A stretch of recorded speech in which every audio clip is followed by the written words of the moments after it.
Pushing this pipe, D12 a demon, I'm running these lights. I can't believe that she fit in them tights. Buying it once, so buying it twice. Swiping this card, don't ask for the price. Texting and read, she say I'm uptight. I got a check, but I'm earning my stripes. Cheating no pussy like that shit advice. Baby, you know I'm not good at advice. Why would I go if I don't get advice? Taking these chances, rolling the dice. Thought it from nothing, I'm hitting these heights. All because what I be spit on these bikes. Beat a few things inside of my Sprite. Been hella sleep, you in my device. Thought I could trust you with my life. Can't even trust you in the night. If you talk to me, baby, you talk to me nice.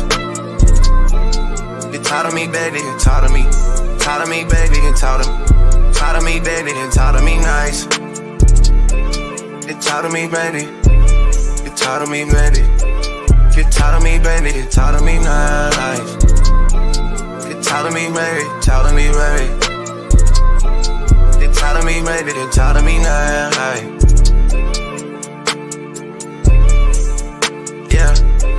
If you talk to me, baby, then come where I stay. Be in the Dallas, we back in LA. Making this money and stay out the way. Take when you text me, saying okay. Taking this shit out day by day. Don't like to dunk it, I'm shooting a J. Backing up all the things that you say. You on your knees for me, yeah. Funny because I know you don't pray. Said that you down, it's up for the bait. Said I'm on one, so you making me wait. Baby, you know that's the shit that I hate. Pull up on you, I'm in a C8. Holding my own, I'm making shit shake. Shit on my shoulders, I'm lifting this weight. I wanna come on, I grip on your cake. Loading, I'm down, I do what it takes. Bitch on that nigga, I'm not my mistakes. I'm in the cut and I'm slipping away. Niggas I know, they moving real fake. Funny how love can turn into hate. Funny how love can turn you away. Funny how love can turn you away. Funny how love can turn into hate. Funny how love.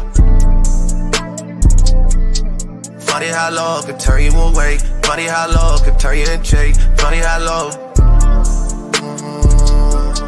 Funny how love can turn you away. Funny how love. They talk to me, baby, they didn't talk to me nice. You talk to me, baby. Talk to me, baby.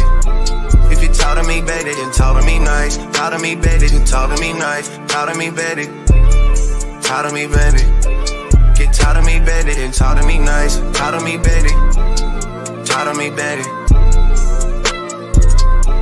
If you talk to me, baby, then talk to me nice. Talk to me, baby.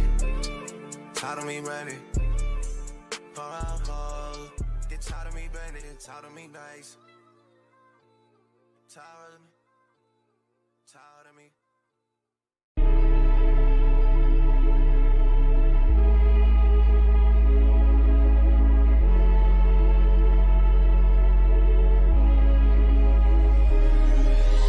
I can't stay too patient, cause shorty, you been fake to me. I'm just trying to let you know before I tell you. I can't see us out the plays, get the fuck up out the game. I just need a one-on-one with you before I tell them. I can't keep on getting paid without giving up a play for my people that have made me. I swear I told them I can't keep on throwing shade and expect you to create something better. It's a shame now to let them know that everything a blessing if you brown me. 2 phones, mama hit me back saying they found me. Think it's hard to understand my level of accounting. Money tucked away, put it to sleep to dream about me. Pop about the Plaza Bless. Business casual, cause I've been staying proper dressed. Sign the affidavit, fuck it, I don't keep the checks. Find an issue with me, searching for the reason check. You might not get it if I tell you that I'm more one. Yeah, it might not be good for the long run. Find a way to make $1 till they crown me. It don't matter, it's the marathon we all run. It's been too long, I gotta let them know that I can't decide on the type of chick I want, cause I got options. And I tried to let them know how I've been feeling. I said I can't stay too patient, cause shorty, you been fake to me. I'm just trying to let you know before I tell you. I can't see us out the plays, get the fuck up out the game. I just need a one-on-one with you before I tell them. I can't keep on getting paid without giving up a play for my people that have made me. I swear I told them I can't keep on throwing shade and expect you to create something better. It's a shame now to let them know that I don't beat around the bush, I tell it straight. Ay, handle me like handling the truth. I know I'm intricate, but please, I might just need a sec. You losing every bit, you get the lessons I could teach. You made it feel like I got kids and I ain't worried about a thing for now. Unless you tryna pull up on me, then I might just get it ready. Pull the whip around cemetery, invincible till I am in the ground. See you for me shit that make me smile. Territorial, la mama. I don't want no, say that I don't want no problems. I'm trying to get it. See, I still am prone to being ready for the worst. My life ain't difficult, that's only cause I changed the power I was at first. Still got...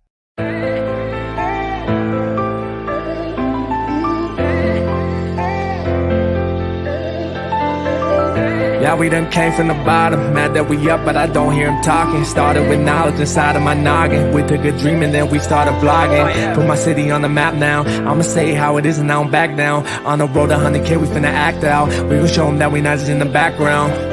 We the main event, we the main show. We the one that people always gon' pay for. FYF, we the best, no debate though. Number one sports channel, every angle. I'ma show them all how we ride. Best sports talk show, we not like them guys. We playing it safe while they feather the lines. We switching the narrative all the time. Like who to go in the game is not MJ. Kobe Bryant top 10, not what we say. Hakeem Olajuwon is very overrated. Keep it real if it ain't fact, we don't say it. Now it's stable, we won't be ignored.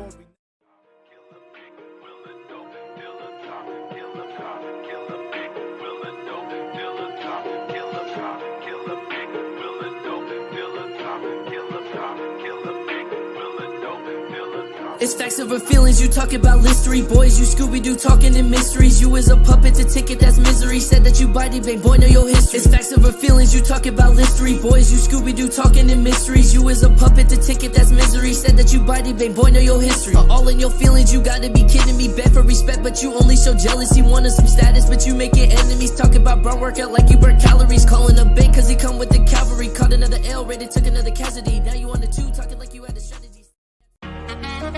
Nah, that's just passion. We love the game. You already know what it is. FYF. You don't got tough skin. Might as well not even come on in. Talk to 'em. FYF, blow the whistle, man, we too official. Better check the film, we not one of them. The greatest to ever fall above the rim. They wasn't with me shooting in the gym. Cut the small conversation, debate on major levels. This the playoffs, baby, bring that pressure, we never settle. Cross and spin, getting it in, I wanna win. That teamwork got us headed to the ship again. LeBron better than MJ, cut it out. Half these fans in the stands don't know what they talking about.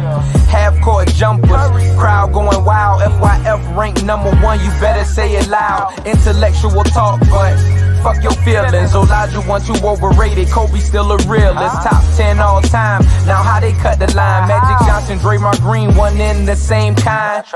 Fuck your feelings, fast break, stop and pull a J. He got how many rings, nothing else to say.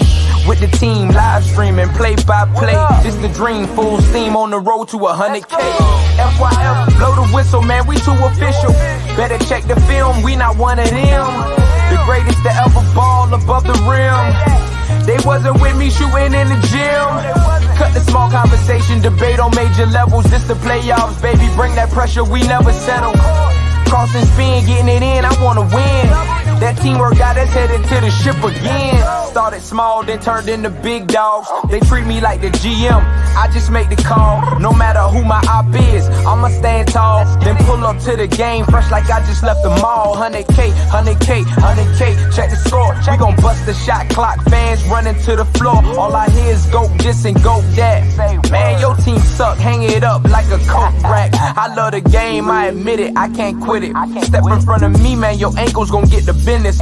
Been a legend like Moses Malone, way ahead of my time. This the greatest sports show ever, I just had to remind. FYF, FYF, blow the whistle, man, we too official. Better check the film, we not one of them. The greatest to ever ball above the rim. They wasn't with me shooting in the gym. Cut the small conversation, debate on major levels. This the playoffs, baby, bring that pressure, we never settle. Cross and spin, getting it in, I wanna win. That teamwork got us headed to the ship again.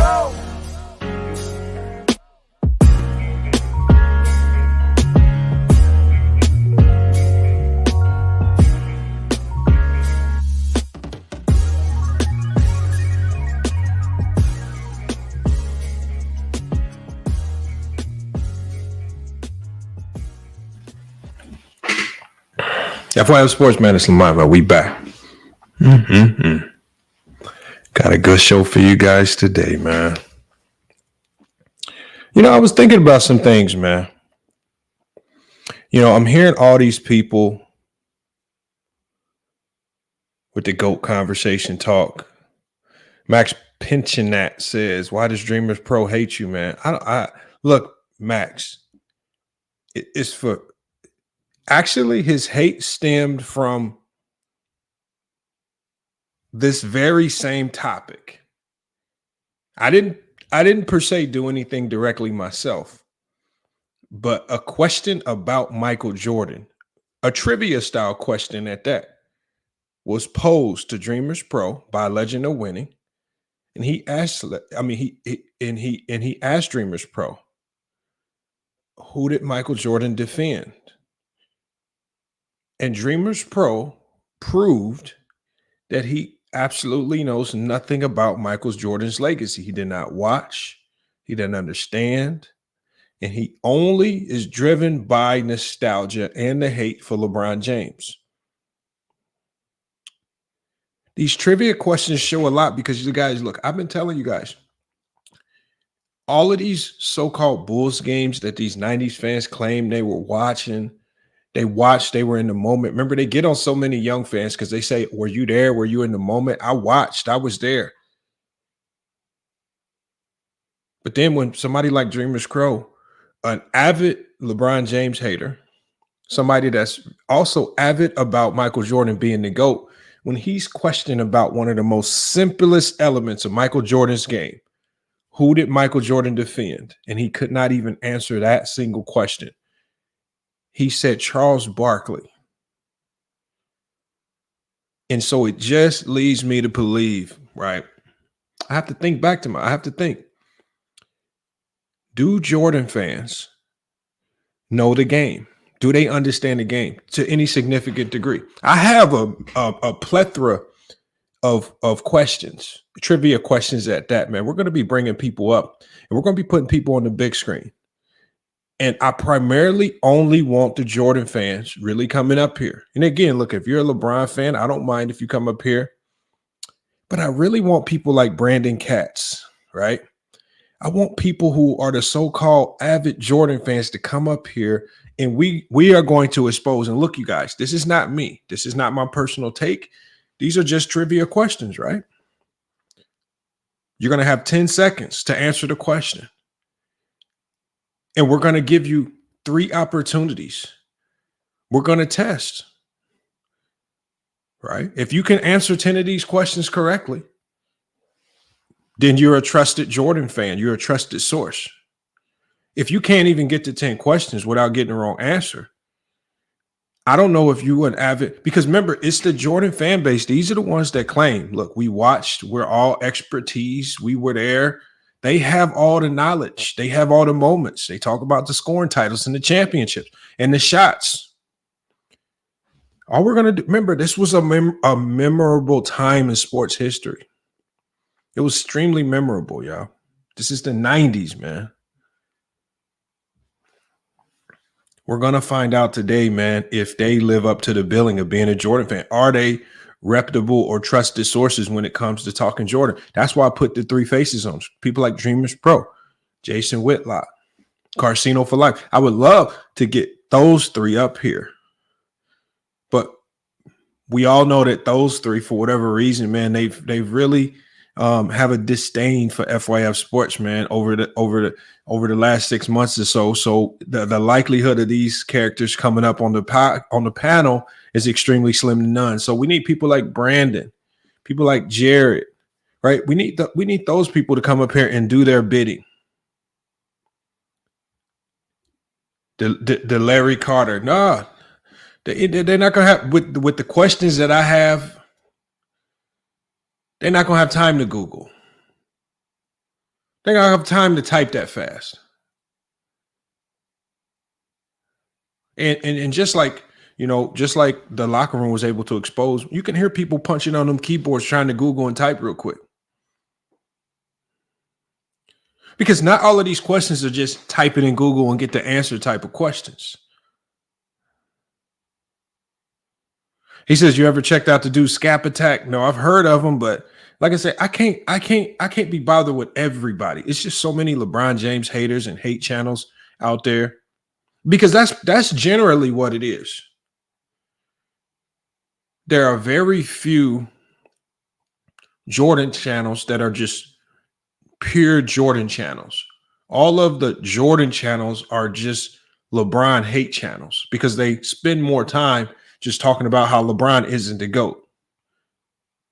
They don't really, again, compare Jordan to Kareem or Wilt or Bill or Magic or Bird or Kobe. They spend 99% of their time trying to convince everyone why LeBron James is not the GOAT, which in and of itself, because they've eliminated everyone else from the equation and they're only hyper-focused on LeBron, in and of itself is kind of an indictment. It's kind of an indictment that maybe they do believe LeBron is the GOAT.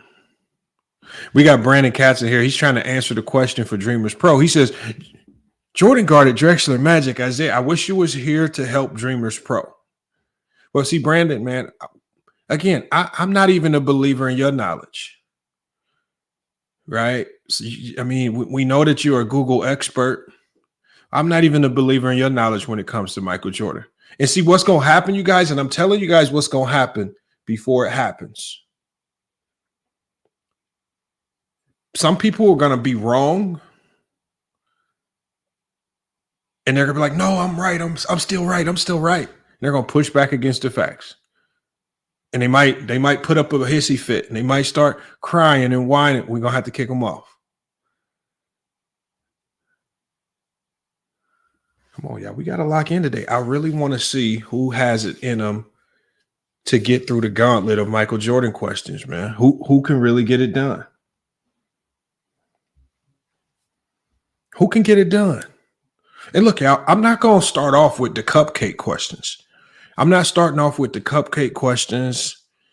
I'm not trying to take it easy. I'm gonna really start off with the toughest questions that we can identify. Like people like George. You know, we might give George a pass. We know that people like George struggle to remember what he did yesterday. I don't expect George to remember what Jordan did 30, 40 years ago.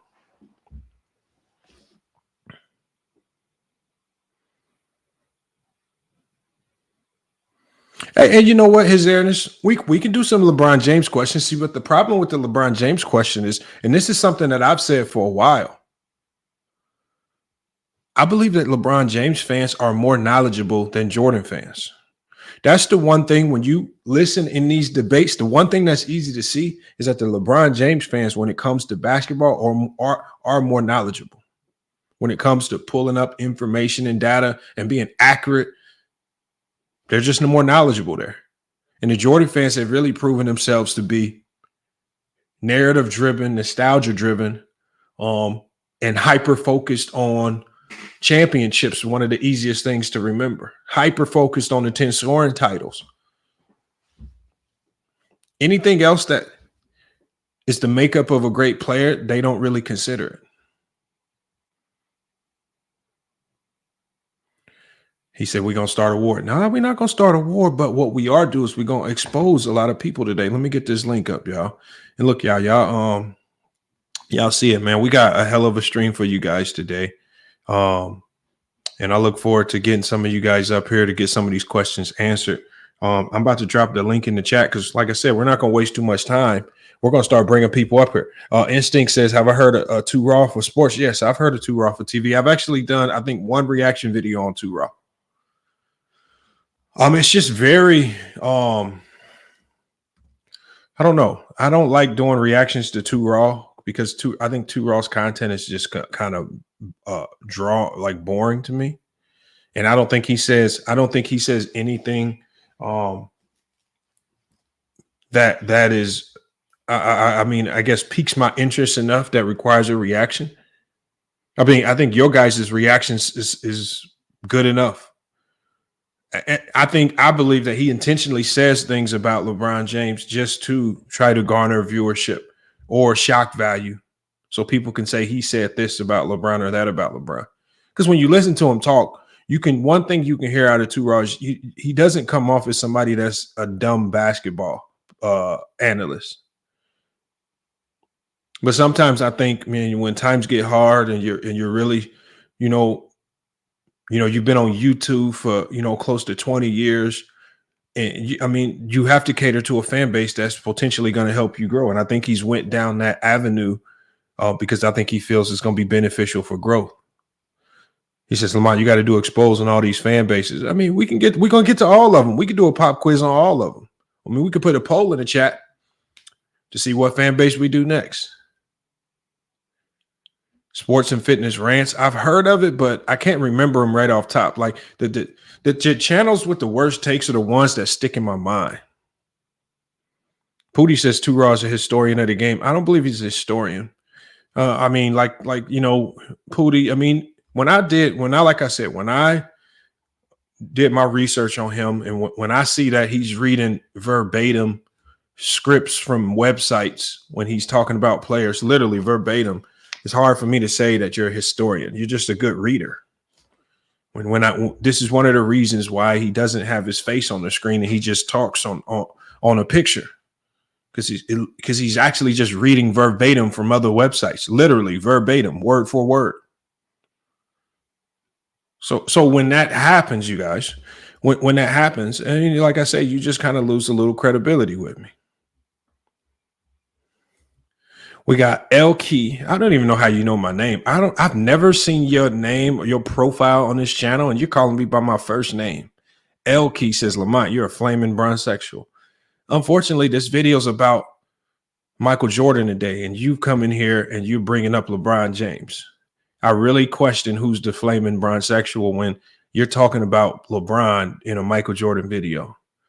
But salute to L Key. Appreciate you pulling up. Angry Old Hoops. I've heard of Angry Old Hoops fans. I've heard of that. Another LeBron hater, yeah. I mean, look, man, these people look, I don't mind them because they're incentivized to do it. Salute to Go James Kingdom, man. Go James Kingdom. We got these pop quiz up here. Look, who's the first person? Who wants to be the first contestant up, man? Should we bring Pootie up? Should we get Brandon up? Who is the first contestant, man? Because I really don't want to have a full panel up. I want to have people up one at a time as we test you, because I don't want you to feel pressured. I don't want people talking down your neck. I just want you to be on the big screen by yourself. I want your mic to be loud, man. We want to make sure you're not trying to Google. Preferably turn your camera on. We know a lot of you guys aren't going to turn your camera on, but if we can. But Go James Kingdom, I'll bring you up here though. Like I said, I don't want to flood the panel with too many people, because it's just going to be too many voices, too much going on. I want the person, whoever comes up, I want them to feel safe. I don't want them to feel pressured. I want them to feel comfortable, because when you get these questions wrong, and I have to kick you up off the panel because you do know nothing about Michael Jordan, I don't want you to have no excuses. All right. Let me get this link together. I got this link in the chat. Make sure y'all support the channel, y'all, before we get started. Like I was about to say, we got the One Cool P. Salute to One Cool P, one of the top moderators of the channel, one of the biggest donators to the channel, man. One Cool P. We got the One Cool P donation challenge. Support the channel, support this stream, man. We should implement a penalty for the Jordan fans, man. The Jordan fans, you come up here and lose the questions, man, you got to hit the Cash App to support, man. Maybe we can get them. Maybe we can get the Jordan fans to support a little bit. I don't know, man. Let me get this in the chat. I need Jordan fans, y'all. I need Jordan fans to come up, and I need people that's gonna come up and try not to cheat, try not to use notes. Obviously, with the questions I got, ain't no notes gonna save you anyway. Because remember, I'm gonna have a timer. Right? The music's going to play a 10-second timer. When that time is up, it's a wrap. If your answer is wrong, you're going to hear dun dun. Or you can hear any number of sounds. If you get it right, you're going to hear the bell. And we can move on to the next question. We will see very soon here. Okay, hold on, y'all. Let me get this in the chat real quick. We got somebody in the backstage. Come here. I need the Jordan fans in the backstage, man. I need the Jordan fans in the backstage. AK Lofton, Dreamers Pro won't pull up, man. He won't. I blame the locker room, y'all. Tell the locker room. I blame the locker room, man. He's the one that spoiled my relationship with Dreamers Pro. Even though we had hit Dreamers Pro with the max ether, it was still cordial until he saw that the locker room was on the panel, man. And he said, if you mess with this dude, I can't mess with you, man. The locker room is mostly now. I think he has the most active beefs on YouTube. I think he's beefing with about 22 YouTubers. That was the last running count, man. So, you know, it is what it is. Look, Pootie, man, you got to go in his chat and say that, man. You can't come over here and say it. Hey, Brandon, hit the link, Brandon. I need you on the panel, man. Come on, Brandon. I need you on the panel, man. You are an avid Jordan fan. I need you on the panel, man. Show your gumption for Michael Jordan, man. Will Lakers said there's 24 beefs in counting. Yeah. So the locker room with these active beefs, man, you know. He didn't got Young Africa to turn on me. Young Africa was in the Discord just going off on me. And it's just like, dang, Young Africa, I thought we was cool. But see, Young Africa, man, he's just souring all my relationships, man. I don't know what's going on with the locker room. He said, Lamont, just mute Mike. Look, this is just trivia, Brandon. It's just trivia. You're the only one that can talk. You have 10 seconds to answer. All right. That's it. I'm going to drop the link one more time. We got our first contestant in the backstage. All right. We got our first contestant in the backstage. And Go James Kingdom, you can hit the link too, man. You could be up on the panel while we do this. Like I said, I want to select few on the panel knowledgeable at that. We got Kenneth Wright, man. Kenneth Wright, another avid Jordan fan, man. Can you answer these questions? Or is your love for Michael Jordan all nostalgia based? And you're just carrying on the legacy that you were told to do. You guys were informed as little kids when you watched those Gatorade commercials that Jordan was the GOAT. You've been instructed. You've been brainwashed. I need to know if your knowledge and understanding about Michael Jordan is legitimate or you're just following the status quo. If you're just on code with the Gatorade commercials that brainwashed you. Look, 400. I know we got some Jordan fans in here, but look, we're just gonna go ahead. Look, maybe me bringing the first person up, and let me drop the link again. Maybe me bringing the first person up will remove some of the butterflies. You know, Jared obviously is not the most avid Jordan fan, so look, I'll give him some of the more trivial questions, the easier ones, just to show you guys. Look, I'm just not out here to bust you upside your head with Jordan information, man. I'm really just trying to have a good conversation, man. That's all we trying to do. But let me get this link in the chat one more time. Also, y'all, make sure y'all hit that link. Join the Discord when you see it in the chat, man. We need more y'all in the Discord. But I'm dropping the link in the chat one more time, and we're gonna go ahead and bring the first contestant up, man. Hold on, we got a name in the backstage I've never seen before. And Jared, I see you in the backstage too, Jared. I'm gonna bring you up next. I want to start with somebody that's potentially new. I think we got JB in the chat, man. JB, what's good? Hey, what's going on, man? All right, man. I'm assuming you up here because you trying to take on the challenge of this trivia. I'm assuming.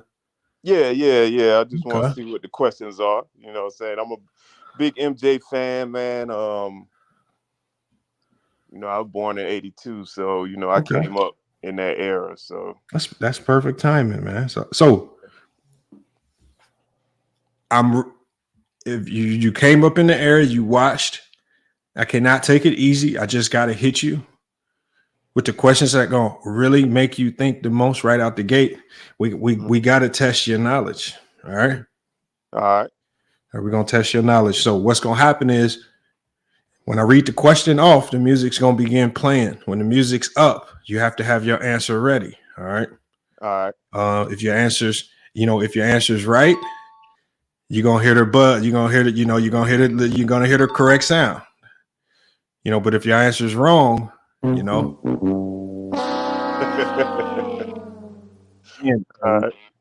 need you to be right, man. So look.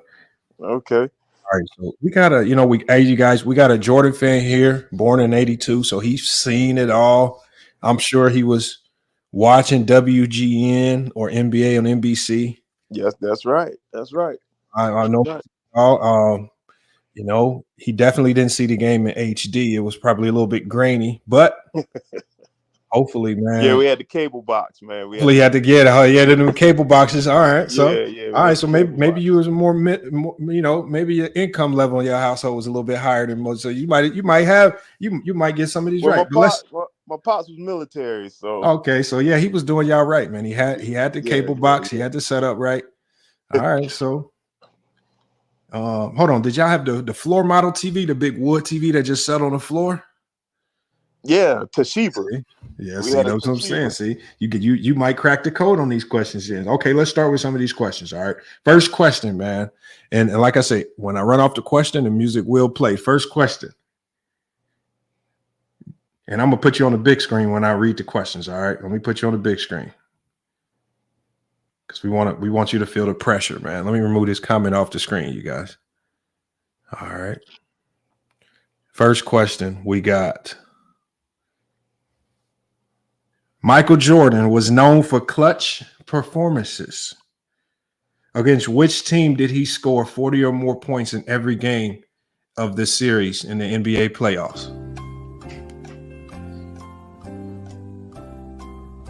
Cleveland. Okay, you guys, his final answer was Cleveland, the Cleveland Cavaliers. And that answer is oh man, JB, man, the answer is not correct. Oh man, New York. No, it might have been Washington. It's one of the low teams. No, it was the Boston Celtics in the 1986 playoffs, man. He dropped 40 or more points in every single game. You know, well, look, but it's still not over with, man. You still have an opportunity to bounce back. We got another question for you. And you look, this one, you might be able to get this one. All right. So this one I think is a more memorable moment. We're gonna see if you can get this one. All right. All right. 1988 NBA Finals Game 5 with the series tied 2-2. Which player on the Utah Jazz hit a crucial three-pointer to seal the game, putting the pressure on the Bulls for Game 6? You said 1988? 1998.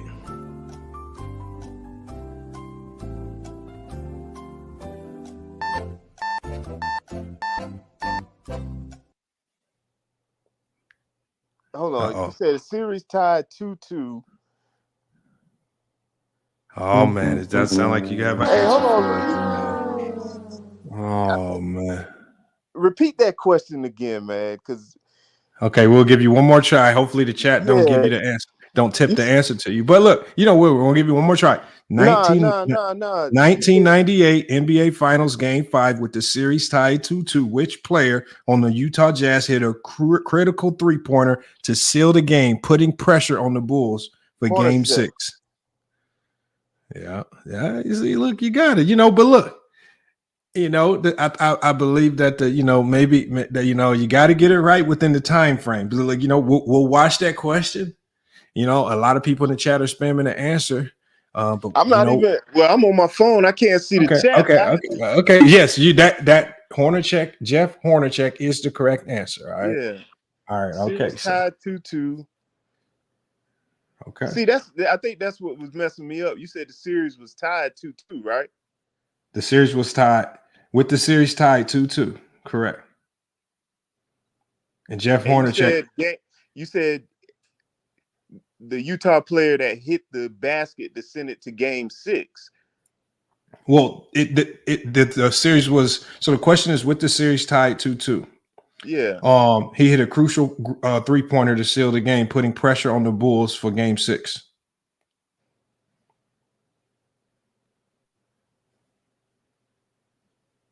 But it was Jeff Hornacek. You got it right. Yeah. Okay. All right. So let's go. Here we got another question for you right here. All right, man. Let's see if we can get one, man. Let's see if we can get one correct answer out of you, man. All right, here we go right here. 1996 NBA playoffs, first round. Jordan and the Bulls faced a surprisingly tough challenge from an 8 seed. extending the series to a memorable Game 5. Who was that team? That team was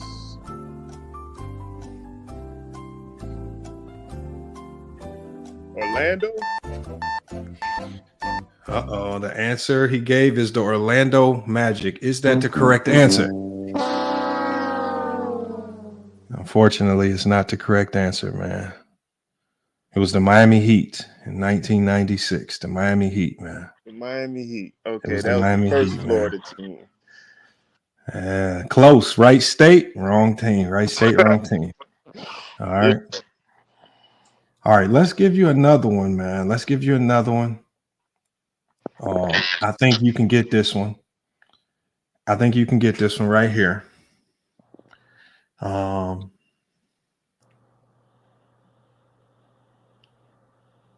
Let's go with which one? Okay. We'll go with this one right here. And again, this is going to be your last opportunity to prove that you are an avid Jordan fan. You got to get this one right. And the question is, of Jordan's defensive adversaries, which player was known for his tough defense against Jordan in the Eastern Conference, particularly in the late 80s, early 90s? Which defender gave Jordan the most problems? I want to say it was Gerald Wilkins. All right, y'all. He has his answer in. Gerald Wilkins. Actually, Gerald Wilkins, he did have the nickname the Jordan Stopper. A lot of people don't know that. Yeah. But is that the correct answer? Oh, man. It was not the correct answer, man. Stacey Augmon? The correct answer is Joe Dumars of the Detroit Pistons. Oh, man. yeah. Damn. Joe Dumars, man. Joe Dumars of the. All right. So look, you guys, man. Look, he came up, man. JB pulled up, you guys. Look, man, he came up, born in 1982, avid Jordan fan, came up here and did his thing, but unfortunately he did not pass the Jordan test, man. But look, salute to JB. Look, much better than a lot of people like Brandon who are making excuses in the chat to not pull up, and Mac Def and all these other people, man. Hey, well, I will say this though. I will say this because I haven't sat in front of a computer to look up all this stuff and to memorize all this stuff, but I did watch Chicago. I did watch them, and I could tell you this much. When it comes to skill set, when it comes to just pure dominating the game, wanting the game more than anybody else, when it comes to playing both ends of the court, defense and offense, and with me watching all of Jordan's career, with me watching all of LeBron's career, I can confidently say that Jordan is a better basketball player than LeBron James. All right, we got that. Hey, look, man. Look. A lot of people don't like my stances, but look, I got Jordan as the GOAT as well. So look, I'm right with you. I got Jordan as the GOAT. So I don't disagree. It won't get too much pushback from me. But JB, man, look, you came up, you tried, man, to conquer the Jordan questions, man. It seems like the nostalgia of the 90s, man, has gotten you, man. I tell you what, I could sit down and put some questions together that you won't get right. You never know, man. You know what I'm saying? So a lot of people, hey, look, man, a lot of people try, man, but it's tough, man. But look, the unfortunate part about it is, man, you got to watch. We're going to bring you back up when I open it up. We got to get the next contestant up, man. All right, man. But for now, man, you got to dip, man.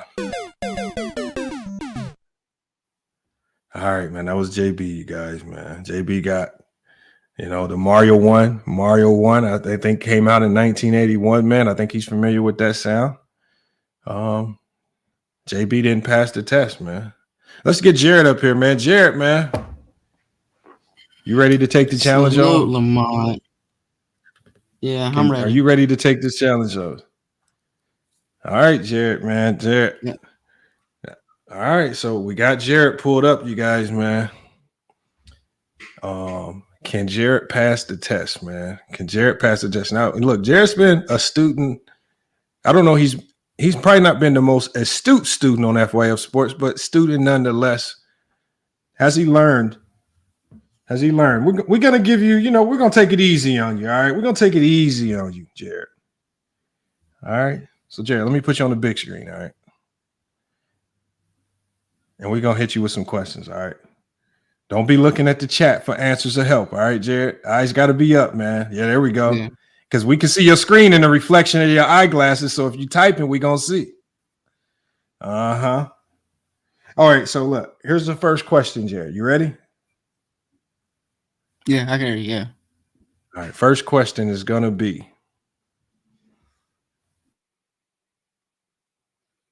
the Chicago Bulls, and actually, I'm going to tell you the scenario. In the 1992 NBA Finals, Game 6, the Bulls clinched their second championship against which team, and which player's performance on the opposite team was also highly praised despite their loss?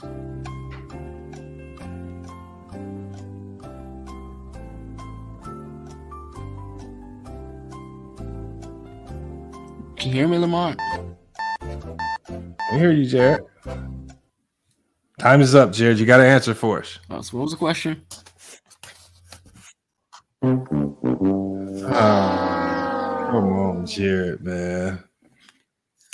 You got the first. You didn't even get an answer off. I could not hear the question, man.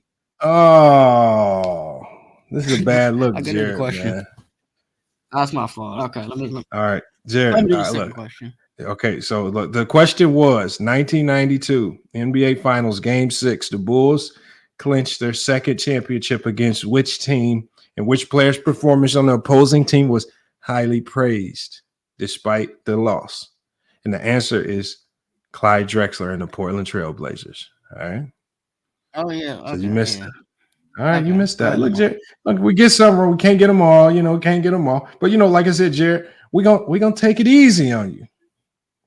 We're gonna take it easy on you, Jared, man. We ain't gonna really kill you with the tough questions, man. Remember, you weren't born in the 90s, like some of them say. We're gonna take it easy on Jared, y'all. Jared, I got a question for you. Yeah, I can hear you. What's up?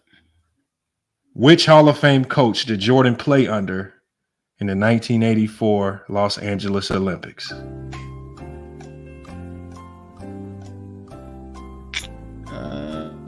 1984. So is that Doug Collins? That's just a guess. His answer was Doug Collins.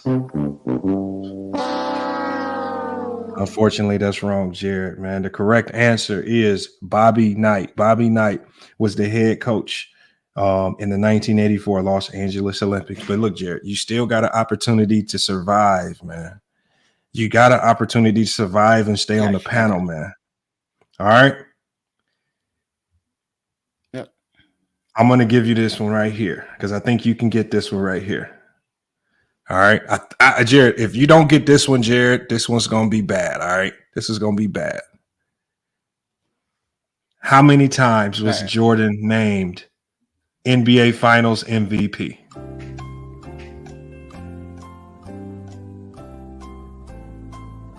Oh, he got all 6 of them. Okay, Jared's answer is all 6 of them. His answer is 6. Okay, we got somebody with a correct answer. Okay, Jared, I was kind of worried for a minute, Jared, if you didn't get that one right. I was kind of worried. And Shizzle, I see you in the background. You're going to be up next. All right. And so I got one for you. This one's going to be a little tougher, all right? This one's going to be a little tougher. Okay. All right, we got to challenge you, Jared. Yeah, we're going to challenge you on this one. Jordan starred alongside what cartoon character in the 1996 film Space Jam?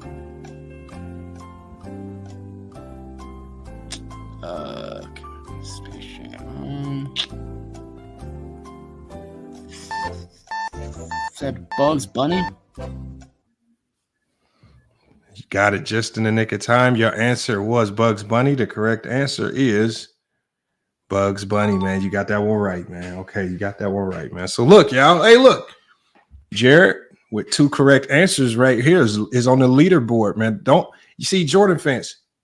If Jared is y'all most knowledgeable Jordan fan, your fan base might be in trouble, man. So look, Jared came up here and knocked the questions out the bar. Like, these are very easy questions. Jared thought about it, man. You know, he didn't Google, he didn't cheat. He came up here and got 2 of the questions right, man. He's on the leaderboard right now. So salute to Jared, man, for coming through, man. Hey, Jared, man, I'm gonna drop you down. But I'm gonna keep you in the backstage because you got the lead right now. All right. And we're gonna bring up the next contestant. All right, Jared. I'm gonna keep you in the backstage, or you could just hop out and watch from the chat, but I'm gonna be calling you back up, man. But salute to Jared, man. We got Shizzle. Man. He pulled up, man. Salute to Shizzle. I haven't seen the profile on the channel yet, so I'm assuming you knew, but I appreciate you being here, man. Are you ready to take on some of these questions? Yeah, I'm ready. Can you hear me? Yeah, we hear you loud and clear, so you good. You good. Okay.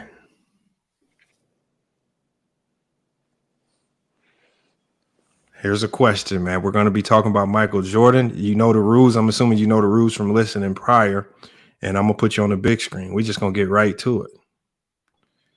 And y'all salute to Shizzle for pulling up, man. The first question. And remember, we got to go after the avid Jordan fans. The first question is going to be, in what city and arena did Michael Jordan play his final NBA game?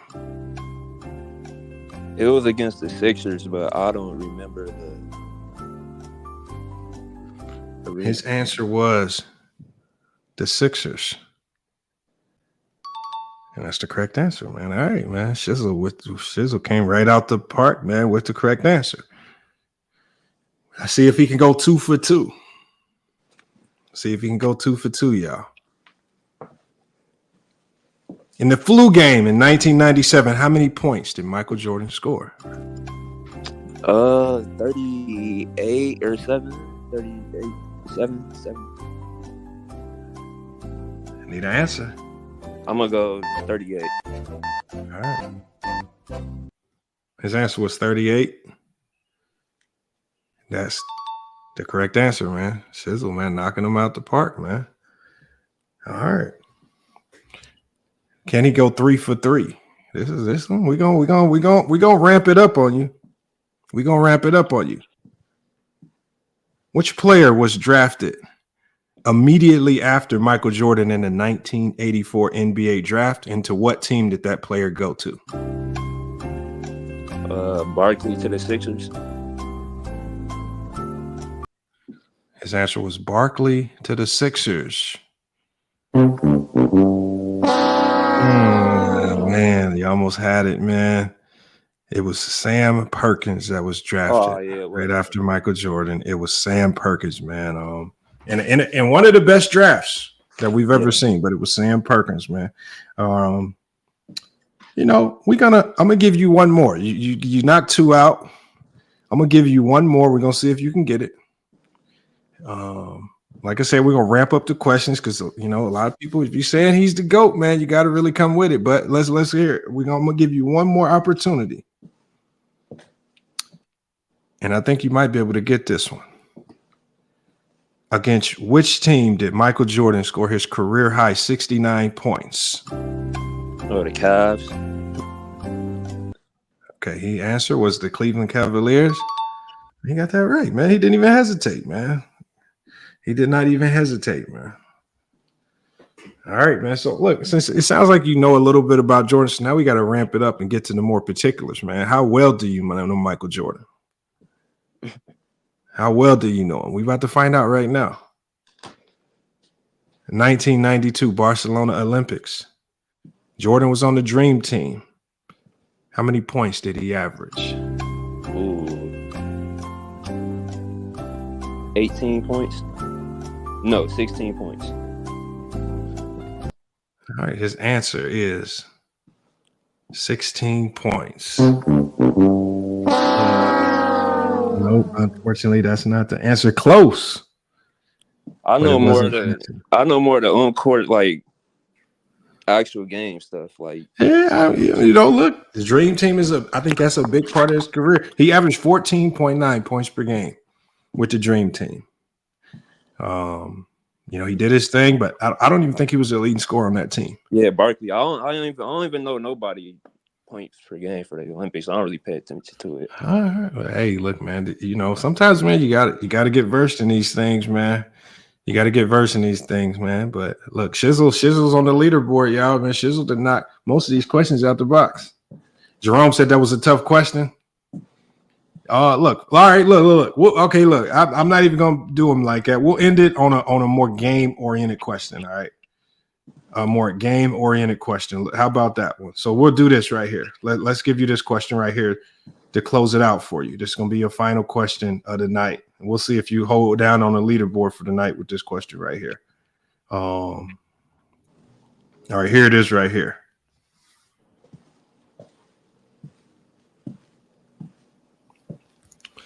All right. Got the question for you. I'm going to give you your final question, man. I don't want you to leave on an Olympic question.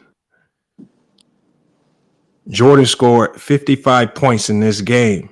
It's referred to as the double nickel game. Who were the Bulls playing, and who was also the other most outstanding performer of that game? The Bulls are playing the Knicks, and it was Scottie Pippen.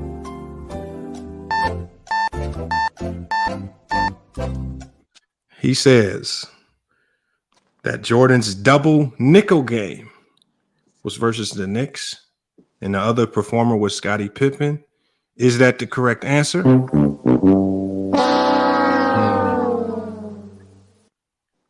His double nickel game was against the Phoenix Suns, and the other outstanding performer was Charles Barkley, man. Charles Barkley. That's his classic double nickel game, man. So Against the Suns? Yeah, Phoenix Suns and Barkley. Yep. I mean, he scored 55 points against other teams, but there was only one game that was dubbed as the double nickel, and that was the one against the Suns. I thought the double nickel was when he scored 55 and had the game. He scored 55 versus the Suns. And that's the game that was dubbed the double. He scored 55 in other games, but the one that was dubbed the double nickel with the nickname was against the Suns and Charles Barkley. So, we tried it, man. Look, I tried, man. Look, like some people's they see a lot of the Jordan fans in the chat are running to the Knicks because we all remember the infamous 55 points that he scored. Unfortunately, that was not the game that was dubbed as the double nickel. See, you guys, man, look. You guys think that y'all know Jordan, man, and y'all don't. Y'all don't. That's the problem. He says these questions are capped. I look, we can look it up. I don't know about that. He might have scored 55 against the Suns, but I don't think that's what they dubbed as the double nickel. Okay, we can put it in Google.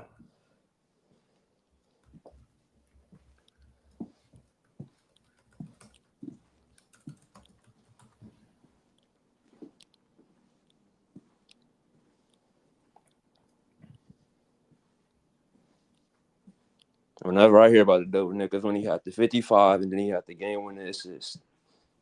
Here, put it on the screen. I'll put it on the screen. Let me share my screen with you guys. Oh, I can't share this because it has the answers on it, man. I don't want people cheating. Let me do this then.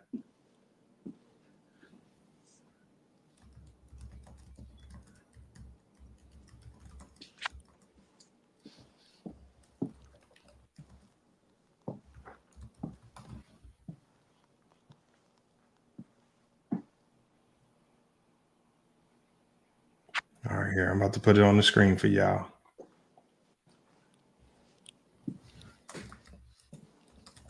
But I got to go ahead and get the next contestant up, Shizzle. I'm gonna put the answer on the screen for you guys. But But I'm gonna put that answer on the screen just so people can have a reference point, man. Just so people can have a reference point for it. Unfortunately, he didn't, y'all. You sure, bro? I'm looking at the articles myself. It's all saying Madison Square Garden. I got it right. I got it right here. Where's The your game that source? was most often referred to as the double nickel, which even he has some shoes made after. It's Charles Barkley and the Phoenix Suns, y'all. See, these are all trick questions to a certain degree. These are all trick questions. It sounds like the 55 versus the Knicks is the most obvious answer. That was not the first double nickel game. Oh, unfortunately, man. The infamous one at Madison Square Garden. Unfortunately, that's not the correct answer. But look, Shizzle, salute to you, man. You got the lead right now. We may bring you back up if you still hold the lead at the end. But for now, we got to get the next contestant up, man. All right. And we're going to drop Shizzle down, man. Look, y'all. Hey. Y'all gotta stay on top of y'all P's and Q's, man. Y'all gotta stop on y'all gotta stay on top of y'all P's and Q's.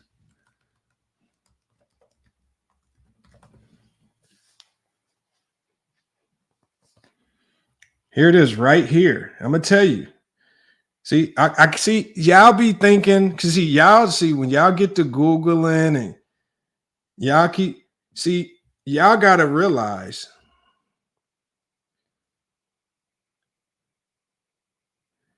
when Jordan had dropped 55 on the Knicks, when he came back in the 45 jersey,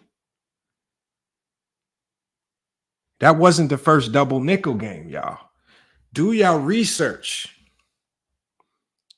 The first double nickel game came in 1993 when Jordan dropped 55 on the Phoenix Suns. I told y'all keep running. Look, I'm gonna put it on the screen.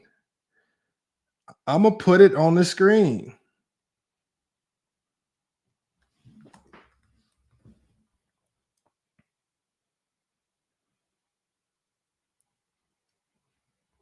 I'm going to put it on the screen right here. The first game that was dubbed the double nickel game was in 1993. Craig Stevens got it. Game 4, 1993 versus the Suns.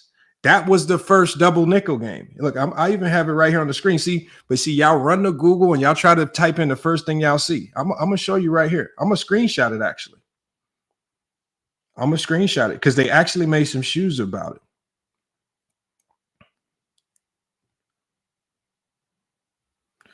So when I show y'all, when I share my screen, don't get mad, y'all. Because Brandon going to be in the chat. Remember, I told you, this is why Brandon don't want to come up. This is why Brandon don't want to come up. The first double nickel game. Look, I'm going to zoom in on this for y'all. I'm going to zoom in. Michael Jordan scored 55 points in 39 minutes against the Phoenix Suns in Game 4 of the 1993 NBA Finals in a game known as the double nickel in 1993. Jordan's performance in that game is considered one of the highest scoring in NBA history. See, y'all ran to the 45 game because that's the one y'all saw in The Last Dance. That game was not dubbed as the double nickel game. Jordan's game, the one that he scored, which was dubbed the double nickel, was against the Phoenix Suns. See, but y'all just look at the number 55. Oh, that's double nickel. See, y'all watch The Last Dance, and because The Last Dance didn't remind you of the true double nickel game, you don't remember. Somebody even in the chat said, everything I'm typing, it only show. No, it's right here in y'all face. Y'all gotta learn Jordan's history. Jordan fans, I'm teaching y'all a little bit of something today. Y'all gotta learn his history. Look, Brandon says I'm lying. Brandon, how am I lying? It's right here. Here, I'll click the article for you. I'll click the article.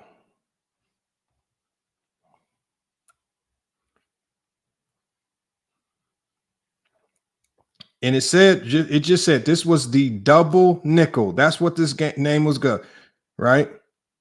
It says right here, 55 and 45 at MSG was not the only double nickel of Jordan's legendary career. He dropped 55 on the Suns in game 4 of the NBA Finals to take a 3-1 series lead. And it was that game that was dubbed the double nickel. Y'all got to look, I understand y'all don't know Jordan's history like that. And it's right here on the screen, y'all. This game is known as the double nickel. This was the game that was dubbed as this. I'm sorry that people like Brandon don't know the game, man. I'm sorry, y'all. This is not finessing. These are facts. These are facts. So, and so I didn't, y'all got to also understand, I didn't create these questions. ChatGPT created the questions and also showed the answers. So ChatGPT did the questions and the answers. I didn't even select the questions or the answer. It selected all the questions that y'all hearing today.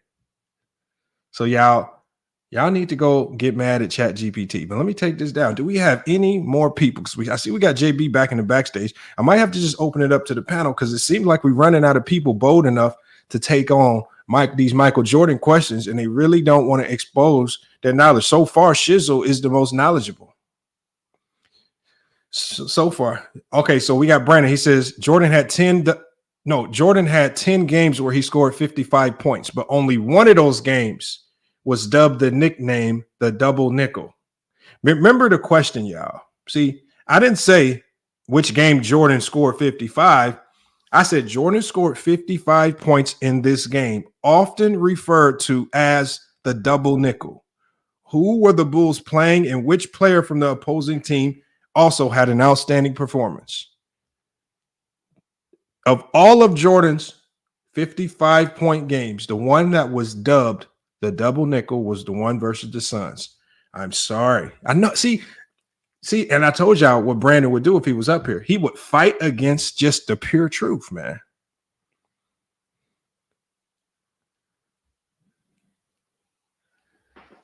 I'm just saying the question is what it is. It can't be two answers because there's only one game that's dubbed the double nickel. Everything else that preceded was just 55 points. There was only one game that was dubbed that nickname. Y'all got to learn y'all research on Michael Jordan. Y'all let The Last Dance fool y'all. The Last Dance has y'all minds warped. That's all y'all remember. All right, let me drop the link again. I need to get another contestant up, man. Who is ready to take on these questions, man? If you're going to say Jordan's the GOAT, you got to know who this man was, man. And it's starting to look like y'all don't know who this man was.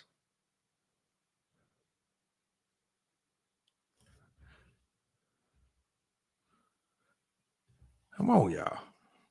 It's Jared and Shizzle, the two most knowledgeable. All right, the link is in the chat, man. I need y'all up here. Hey, here's Ernest Stan. Do your research. You could type it in. Unfortunately, do your deep research. The only one that was dubbed the double nickel game was what he did in the NBA Finals when he sliced up the Phoenix Suns. Like I said, man, look, link is in the chat. Who can we get up here to challenge to take on this Jordan challenge, man? Why are people struggling to click the link all of a sudden? Any other time I drop the link, right? And we just up here chatting it up. I got everybody in the backstage, right? But now when it's time to really show if you are a true Jordan fan and you got the knowledge, man, come on, man. We got P5 in here. P5, man. You here for the challenge, man? I'm not a Jordan fan, but I'll give it a go. It sounds fun. I'll give it a go. You see? Not a Jordan fan, but I'll give it a go. We've only had one person who was there in the moment that watched those games pull up. All right. I'm going to feel so bad. Okay, so we're going to start it off with something light. All right. We're going to start it off with something light for you, all right? What's up? I'm not even going to tear into you this just yet. Okay, we got Mac Def as well. Mac Def, you're going to be up next. So we're not even going to tear into you. We're just going to get you warmed up just to see how prepared you are. All right. Mm-hmm. We're gonna go with. Okay, let's go with this one right here. Nah, that might be too tough for you, man. I can't do you like that. Okay, I got a good one right here for you. So I got my music queued up. The 1998 NBA Finals, Game 6, often referred to as the last shot. Jordan made a game-winning shot over Byron Russell. Yes. What was significant about the defensive play Jordan made just before the iconic shot? He stripped the ball from Karl Malone. All right, I hit the wrong button, but yeah, you got that one right. He said he stole the ball from Karl Malone, man. Salute, man. Look, P5 coming here, knocking him out the show. So that it sounds like P5. I can uptick the questions, man. It sounds like you might be knowledgeable, man. You've been over there on Player's Choice. They've been grilling you. Let's see. Okay, buddy. Let's see if you are really ready to take on the task of answering these tough Jordan questions. All right, 1997. NBA Finals, Game 5. This was known as the flu game. Mm-hmm. Despite being visibly ill, exhausted, Jordan performed phenomenally.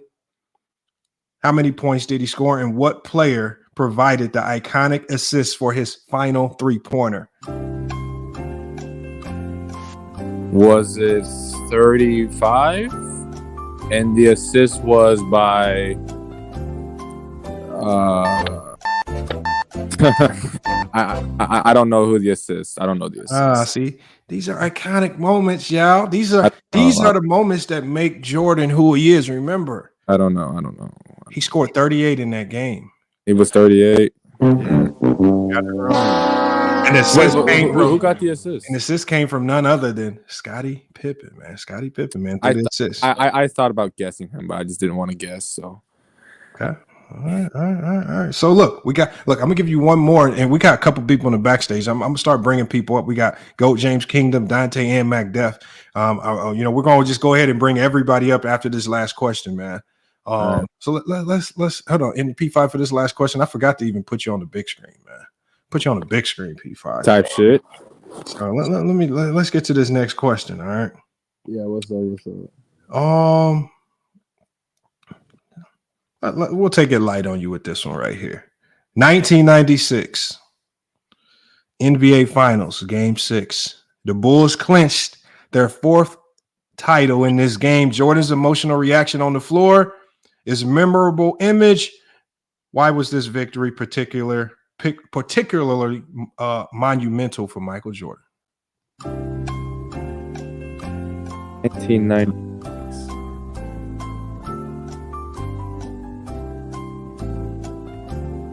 I've got no clue. Why was it monumental, Lamont? Why was it monumental? His father, I guess. Okay, got it wrong. It was monumental because it was Father's Day, and his father had been murdered 3 years prior. Oh, wow. Jordan holding the ball on the floor, clutching it. It was a big time. They had been upset because he choked a year before, and he had a significant bounce back year, 72-10 Bulls, man. So, I'm excited. It is what it is. Let's bring everybody up. Big screen, bro. You trolling right now. Look, we gotta look a little, like I said, man. Look. So far, it don't feel like y'all living up to the billing of significant Jordan. This is bad, bro. It's Shizzle might have done the best, man, and he even got stumped when I threw the trick bag out at him, man. No, you ain't tricked me, man. I got the stump for you. Man. You want to know why I got the stump? Here go the stump. You know why the double nickel the Knicks game? Because the double nickel is it wasn't, the double man. nickel shoes is the Jordan 10s. Yep. It wasn't, man. He came back, man. With the Jordan the 10s. the Jordans, the one game that was dubbed the double nickel game. You said they made the shoes for the double nickel, right? Yeah, they made shoes. Go look up the shoes. Hey, I guarantee you that. I'm just telling you what the answer is, man. Hey, ChatGPT does the answers, man. Look, if the answer's wrong, y'all need to type to ChatGPT. Nah, I was on FYF. You should have checked. How you going, gonna? Hold on, watch this. No, not the double nickel. You Watch asked me. Hold on. You asked. I'm gonna put it on the screen. I'm gonna let you ask it. Look, You I'm have, gonna you if didn't y'all even mad at touch ChatGPT, double nickel Phoenix Suns. hold on. Yeah, if y'all mad at ChatGPT, y'all have your opportunity to ask ChatGPT. Hey, no. Ask ChatGPT. No, What game is Michael Jordan's double nickel? Double check Chat GPT because you asked me a question. Hey, look, about the 98 ChatGPT. finals. Hold on. ChatGPT has not been wrong. Hey, hold on, man. Yeah, if you're gonna call ChatGPT wrong, I'm gonna let ChatGPT know. ChatGPT might look you up and pull up on you. Let me explain this one question. This one question you asked me. Oh, let me zoom in. You said the 98 finals, it was tied 2-2. Hornacek hit the shot to Hold send on. it to game Hold on. 6. Let me ask this question first, and we'll get to that question second. Okay. What game did Michael Jordan play was dubbed as the double nickel? All right, is that fair? Can I send it? Go ahead, yeah, send it. That was terribly worded. It says the Knicks. They say the Knicks. Oh, now, hey, the series was never tied 2-2 in 98. No, the wording on that question was wrong. I'll give you that one. Okay. That's what kind of threw me off. I was like, it was never tied 2-2. Chicago was up 3-1. Hornacek hit the shot, which sent it to game 6.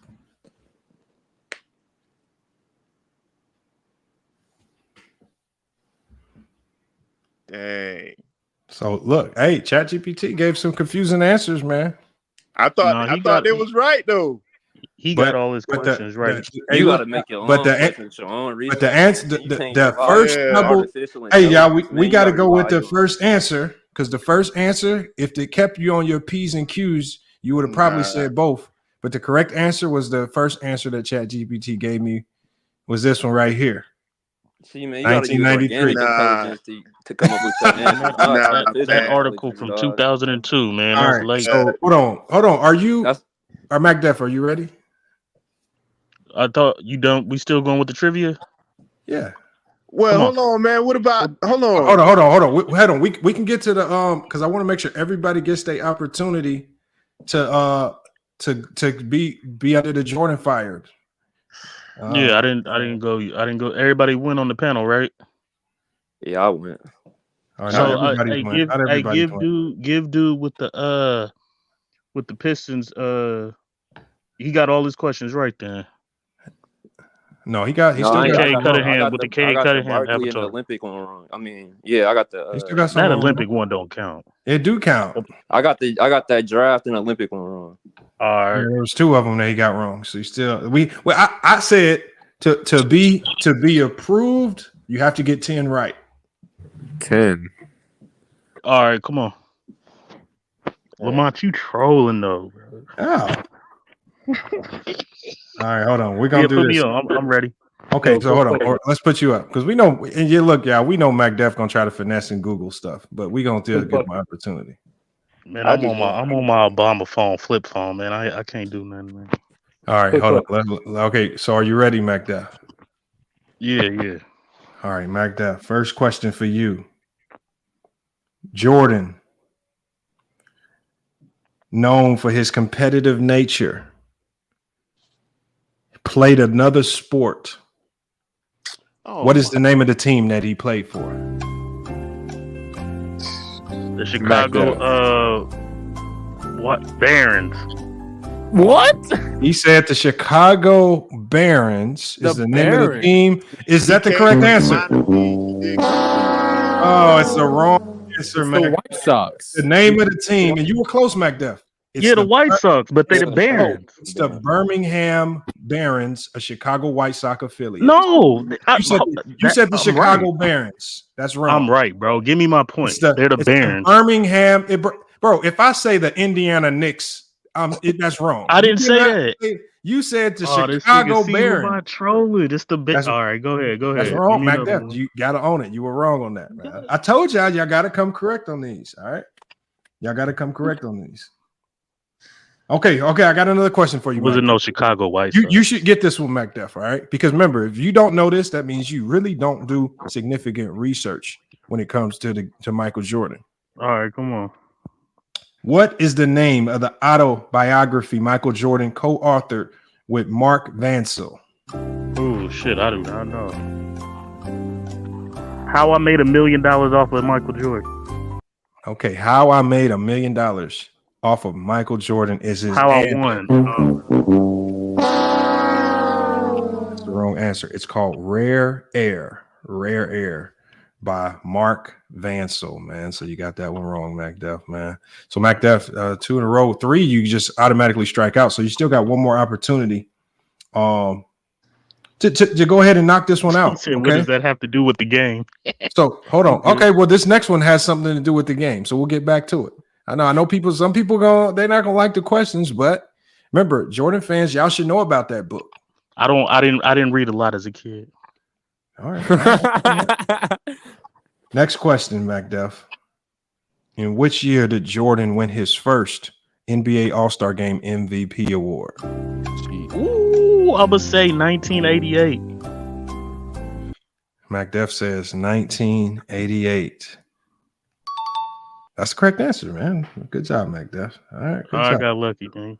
Good job, Mac Def. Get me out the fire, man. All right, let's go. Okay, we're gonna turn it up on you then. All right, since we're gonna turn it up on them. Let's see what we got for them. Give him another book question. Okay, I got one for you right here. And see, if you don't know the answer to this question, that means you're just completely biased. Yeah, Curry the GOAT anyway, so go ahead. Right here. Jordan, and this is going to be about the playoffs. Jordan had his lowest scoring game in his career against which team, and how many points did he score in the playoffs? Lowest scoring. I don't know. I'm gonna go Celtics in 86. He scored 19. Okay, Celtics. That's not a bad guess. I was gonna say ChatGPT. He said Celtics in 19 points. Or it's either that or the correct answer. That's not the correct answer. The correct answer is versus the Miami Heat, and it was 6 points. 6 points, man. He got clamped that nigga up. scored 6 points. He got clamped up. Yeah, he got clamped up. Everybody gets clamped up every now and then. Everybody get clamped up. And all y'all in the chat got it wrong. So yeah, that was a tough one. Good shit, Lamont. All right, so Mac Def failed the Michael Jordan challenge. Hey, I got a question. What's up, man? Hold on, we got Zay to fly. Is you here for the challenge? Can you hear me?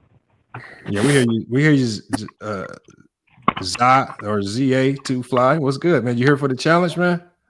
No, I just had a question. Didn't you say the first question you asked for the whole day? You said Jordan scored 40 in every game. I can't remember the question. You talking about the playoffs with the Celtics? It was a playoff. Yeah, that's what I was gonna say, Lamont. That's a wrong one. 1986, Jordan didn't score 40 points every game. Yeah, what he said. Yeah, that threw me off too. That's another question that I got. He also didn't questions score for against my the Heat. trivia, man. Did he average 40? Did he average 40 against the Celtics, Lamont? Did you misword that one too? Because no, I didn't type any of the questions. They all were created by ChatGPT. Hey, so I need a do-over. No, he averaged 40. He averaged 40 because he scored 45 the first game, 63 the second game, but in game 3 he scored 19 points, like the gentleman just said. The question is where it averaged. No, that's not what he said. Okay. Did I miss it? Yeah, you said he scored 40 points in every game. Yeah, you missed that. I asked that question too. Yeah. And then also that was the first question you asked. That was the first question. No, who did I ask it to? I can give him a do-over. JB. That was okay. Me. Maybe you are Jordan. If you are Jordan, we can give you a do-over. Hold on. Also, the 98 finals, the series was never tied 2-2. You said that also, and that was wrong. It's the dude to the bottom of you. Pause. He's the one that you asked that question to. He was the first guy that stepped up. Yeah. That was the first question you asked. He also never scored 6 against the Heat in the playoffs. Yeah, they saying it's 15, Lamont. That's the 15 answer. against the Knicks is his lowest. Hey, this is the Lamont, answers I got. told you This be is trolling, this is- bro. this is the man, answers. come on. This is the man. answers that I got. That's why I said you need to rely on organic intelligence, not artificial intelligence. Hey, Lamont, I can't trust y'all with all due respect. because y'all going to basketball reference. Basketball reference is wrong. Lamont, These are the with correct all due answers. respect, if you supposed to be a guru at this, you should come up with your own questions, man. You shouldn't rely on AI. Hey, because we're going with there's AI. flaws in it. Because see, you know what AI does? You're relying on fake intelligence. AI. Yeah, see, man. AI. See all AI the games that Basketball Reference has deleted from existence. They recover those and they give them to you.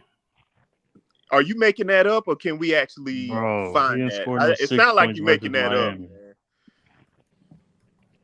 Hey, I can show you on the about the screen. double nickel game too. Hey, there's some flaws in your trivia, Lamont. Man, I don't think Jordan ever took less than 10 free throws in any playoff game, so he had to have more than 6 points. I mean, yo, I think there's some flaws in your trivia, buddy. No, I believe Michael Jordan's lowest playoff scoring game was the Game 5, 1989. And his lowest regular. It says his lowest scoring. Magic. It says his lowest scoring game of all time in the playoffs is against the Knicks, where he had 15.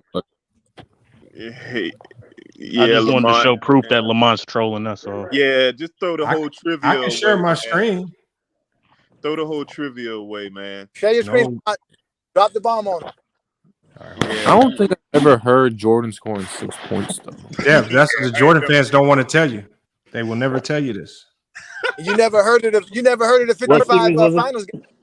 All right, hold on. So I created an entirely new set of questions since they didn't like the questions. All right. So How you did that through Chat GPT? Yep, through Chat GPT. Man, come on, you ain't learned yet. Come on, JB. JB, Come you on, back man. up. Oh, you Hold back on, let up, me JB.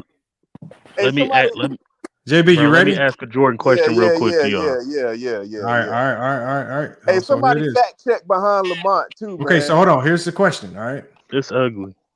Here's the question. Jordan led the Bulls to their third consecutive title in a game against the Phoenix Suns. What was the final score and who made the game-winning shot? So John Paxson made the game-winning shot, and the final score was like 88 to 87. All right, he said 88 to 87. Low scoring affair. Is that the correct answer? No way. That's the correct answer. It was like 98-99 or something like that. Final score 99 to 98 in favor of the Bulls. Yeah. Damn. Paxson made the game-winning three-pointer. Jordan drew the defense, passed the ball to Horace Grant. So 0.5. Horace Grant then found Paxson for the wide open shot. So that's 0.5. All right. Hey, like I said, it's right or wrong. Unfortunately, we got to give you another one. Now, Lamont, I get one more question, bro. That playoff low score was, bro. You Okay. Oh, let's do this one then. All right. You ready?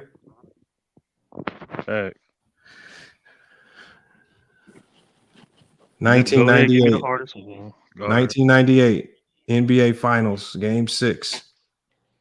Again, referred to as the last dance. Jordan's final game with the Bulls, iconic. Besides the game-winning shot, how many points in total did Jordan score, and what was his overall impact on the game? He scored 45 points in that game. That had the iconic still on Karl Malone. And I believe he scored more than the whole team. Wait, was that Mac Def answering that question or JB? Yeah, Mac Def. Why would you answer for JB? I thought it was on me. No. Yeah, he was talking. JB didn't say anything, so unfortunately. But you was talking to Mac Def. JB, you're on the big screen. Why would he be talking to Mac Def?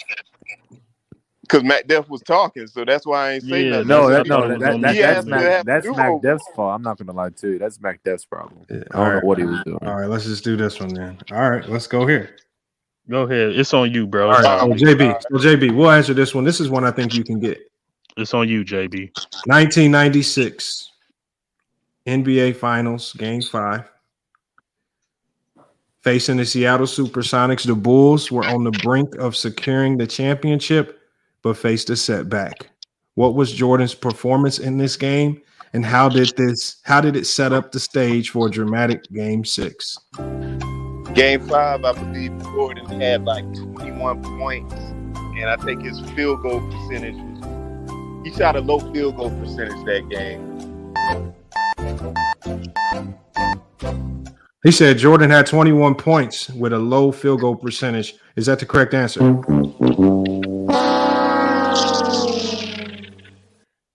No, Jordan, he had 26 points in that game. You were correct. He did struggle with efficiency. In the game, it says it set up a tense Game 6 where Jordan and the Bulls had to regroup to clinch the title, man. So, yeah. Hey, going back to that question before that one, the significance of that finals game in 98, I think Jordan didn't Chicago score only like as a team 42 points and Jordan had like 45. I think that was the significance of that, if I'm not mistaken. Yeah. I mean, there was a lot you could take away from it. The answer that it has here is basically says it cemented his legacy as being the most clutch performer in NBA history. Okay. Well, and like I said, there could be multiple right answers there, but I think the harder to answer was just the things that are more stat based. Well, that's a stat. I think if you look it up, Jordan had 45 and the rest of Chicago had 42. I think that was one of the things I remember from that game. All right, who's ready? Is MacDef, you up? You ready? Yeah. All right. Take me off the big screen so nobody gets confused. I got you. All right, so we're gonna simplify it for MacDef, man. Yeah, I got a third grade reading level. MacDef, national television is crazy. You said what? So MacDef, how well do you know Michael Jordan? Do you know him well? Answer the question. All right, let's find out. See, MacDef, I'm giving you an opportunity. Go ahead with the hardest question. Ask a question about his family member. Michael Jordan. Go ahead and ask a question about his family member. Michael Jordan. About Michael Jordan. What was his major at the University of North Carolina? Oh, nigga. Hell no. I'm gonna go communications, nigga. Shit. MacDef says communications. Is that the correct answer? Business. Michael Jordan actually majored in cultural geography. Man. I thought we were simplifying it for MacDef. So, MacDef, here's another question. We're gonna simplify it for you. You should know the answer to this one, all right, MacDef? Hey, I was close, nigga. Who was the head coach of the Chicago Bulls I don't when know. Michael Jordan was drafted? I don't know. Something like you with a pro. I don't know. You got it. What was the question again? MacDef didn't have an answer for us. It's not college. That's what I know. The head coach was Kevin Lowry. Yeah, I didn't know that. I just know Collins and Phil Jackson. You got me. You stumped me. Okay, I got one more for you, MacDef, man. I think you can get this one, all right? In Jordan's rookie season, he was named NBA Rookie of the Year. Which other player was close in second place that surprised everyone? This sounds like a trick question, bro. Keem averaged 21 and 11.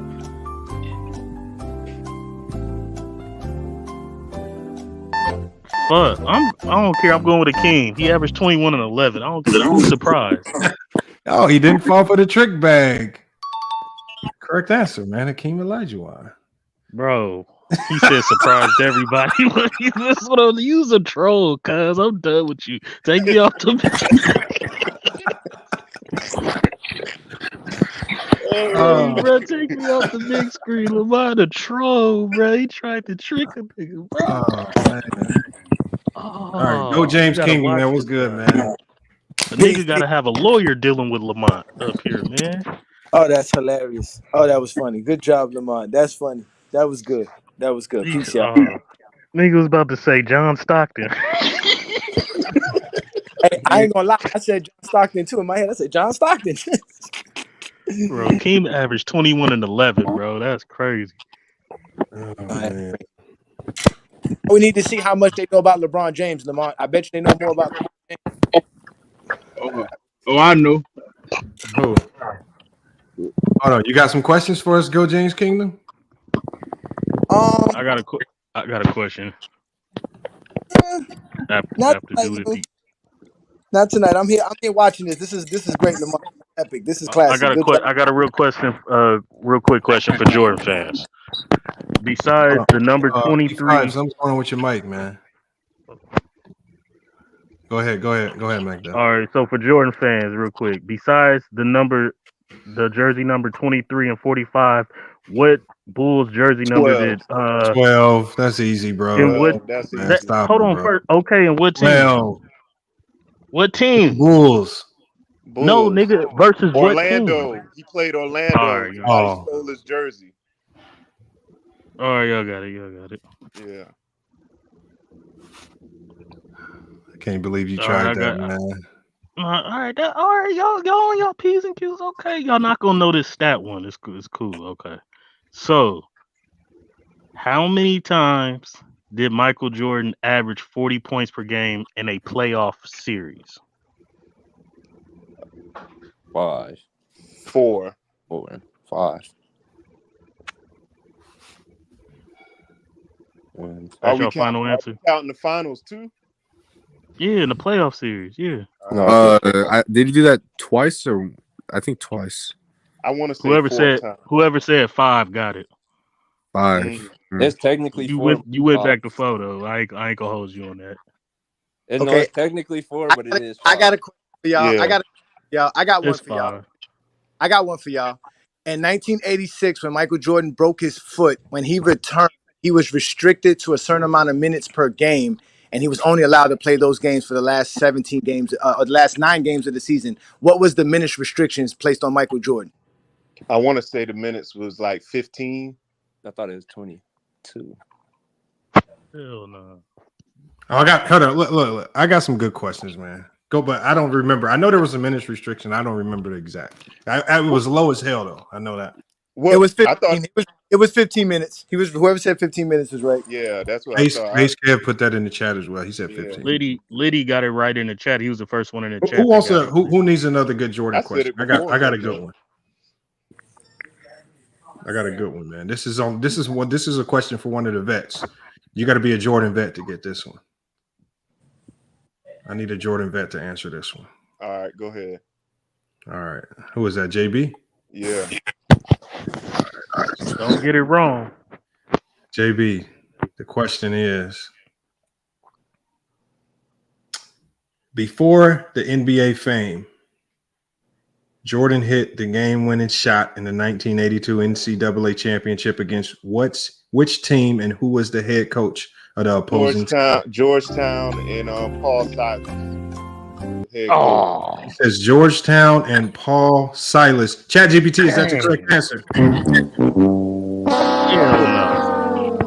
Hey, I've got a good question. Man, how'd you forget the towel on the shoulder, John Thompson? John Thompson. Yeah, my bad. Damn. Same look, kind of. It kind of had the same look, but nah, it was John Thompson. I got a good question. Yeah, John Thompson. I got a good question. Go ahead. I don't know if it's good or not, but what future NBA Hall of Famer and multiple-time NBA champion did Michael Jordan play with? James Worthy, probably. James Worthy. Sam Perkins. Play with a whole bunch. It was James Worthy. It was James Worthy. What the hell? Lamont, Yeah, why? P5, bro. You need. That's crazy. Lamont. I guarantee you, some people out here did not know that. I guarantee. Bro, Worthy was the best player on that team. Yeah, That doesn't mean people know that. Oh, okay. My bad. Heard, but I got another question, y'all. Bro, there was a poll that was Need a done vet. before, and it said Jordan was the best college Let player of all me time. step do not up to know. the plate one. This is a one for one of the vets. This is for one of the vets. Let me go. All right, MacDuff is up again. Step up to the plate, man. Let's see. Now, y'all not holding Jordan down very well, it seems, but maybe you get some bounce back right here. Jordan was famously cut from his high school varsity team during his sophomore year. What was the name of the high school? Oh, Laney High. Are you sure about that? Are you sure? Yes, nigga. Laney High, nigga. All right, he says Laney High. Is that the correct answer? Yeah, that's the correct answer. Oh, actually, it's You lying, man. it's actually called Emsley A. Laney High School. Man, get out of Bro, here. we man. can move on, bro. We can move on, bro. Get out of here, man. No, that's the correct answer. That's the correct answer. Oh, this is crazy. All right. I got one for y'all. I got one. No, George, you got to answer some questions before you give out some questions. Bring it on, man. Just don't bring up that happened 30 years ago, bro. What the old nigga Everything happened 30 Bro, it all happened 30 years ago. Everything that Michael Jordan did happened 30 years ago. And I'm trying to answer him off the top of the dome. I ain't got no computer. Hey, man, who's the old nigga back up here, bro? Okay, hold on. We're about to give George some basic ones. We're gonna dumb it down for George, man. Simplify it up for him. I think George can get some of these. When he got All cut right. his freshman year, not his sophomore. George, these are some basic ones right here. All right. We're gonna just see if George is warmed up. This question right here is just gonna see if you're ready to go, George. I don't know if you're ready to go. You might have came up here just to mess with us, George. What was the highest single scoring or single season points per game average Jordan recorded during his career?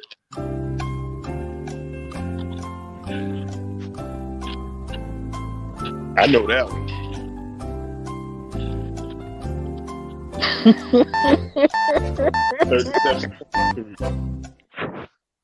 George, you got an answer for us? Wake up, old man. He didn't play a full season. Yeah. He can't Google and be on the StreamYard at the same time, George. He didn't play a full season that year, but he averaged like 37? 37.1, man. 37. I got a question for y'all real quick. So what playoff series and what game did Michael Jordan hit a game winner versus the Detroit Bad Boy Pistons? What playoff series and what game? Hold on. Brandon. See, this is how y'all know.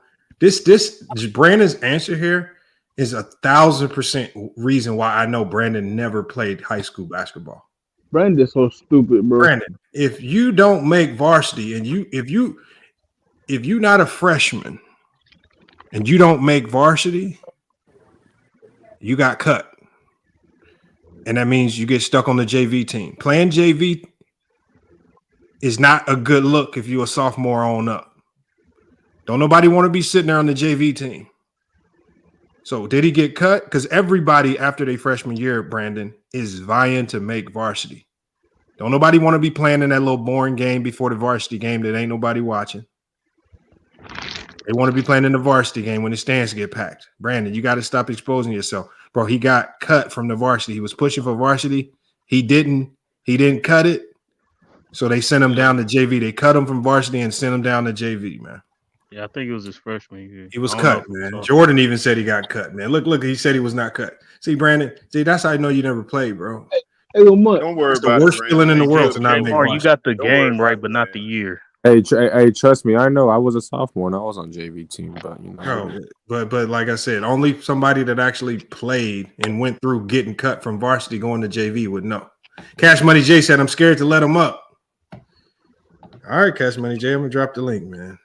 I guess if that's your way of asking for the link, y'all could just ask for the link. Y'all don't have to say I'm scared to let you up. Just say drop the link. Bro, Brandon earlier in the chat said, "I have no desire to come up on the panel." He said that. Yeah, he did. He just don't want to get embarrassed. Hey, Lamont, who at this geek up, bro? Who at this geek up, bro? Hold on, say that one more time, Dante. I said, this nigga Brandon a geek, bro. Yeah, Brandon just gonna troll. He ain't gonna pull up though. He ain't gonna pull up. We got George up here. At least George pulled up. But George, something happened, man. You got the question wrong, George. What happened? I said 36 points, man. Y'all didn't hear me. I got it wrong anyway. Yeah, that was wrong. That was wrong, George. It was 36. That was a really bad. George, so we give you a bounce back question. Salute to the locker room too. I saw you just pull up. I want to give you a bounce back question, man. I don't want you to go out like that, George. Again, I'm gonna try to keep it simple, stuff I know you're gonna remember. Just to warm you up for the tougher questions. Jordan, the famous shot, 1989 playoffs was against what team? Famous shot. The push off against the Jazz? Yeah, 89, bro. I said against the Jazz? 89? 1989. Oh, you ain't gonna tell me what team. So, man, you know I was doing the 89. It was against the Cleveland Cavaliers. The shot on Elo. Oh, against Elo? Oh, come on, bro. You George, that was the first shot, George. That was the first That was shot. like the layup. Bro. That was a layup. Bro, I didn't even know that. It was outside of 3 feet. That was like the 8 foot. That was like the cocaine is a hell of a drug. Did you know what I was doing? Hey, I was serving in the 89. So I said, you know what I was doing in 89? Shit. We don't know, George. Standing on the corner. Yeah, they was 2 for 20.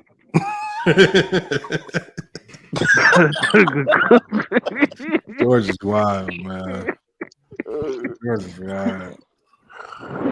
Oh my lord! Oh man! How many times did Jordan go 7-game series in the playoffs? That's an easy one. No. Here's a question. Here's a good question. 3 times. 3. Wrong. 4. Wrong. Yes, he only has Y'all 3 are way game off. 7s for his career. Yeah, he got it right.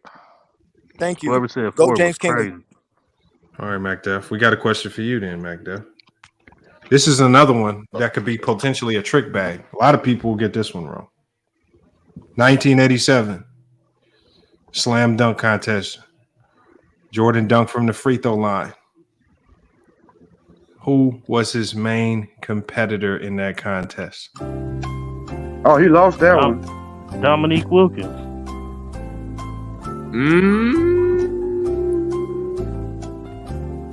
Dominique Wilkins. Dominique Wilkins is his answer. Correct answer. Good job, man.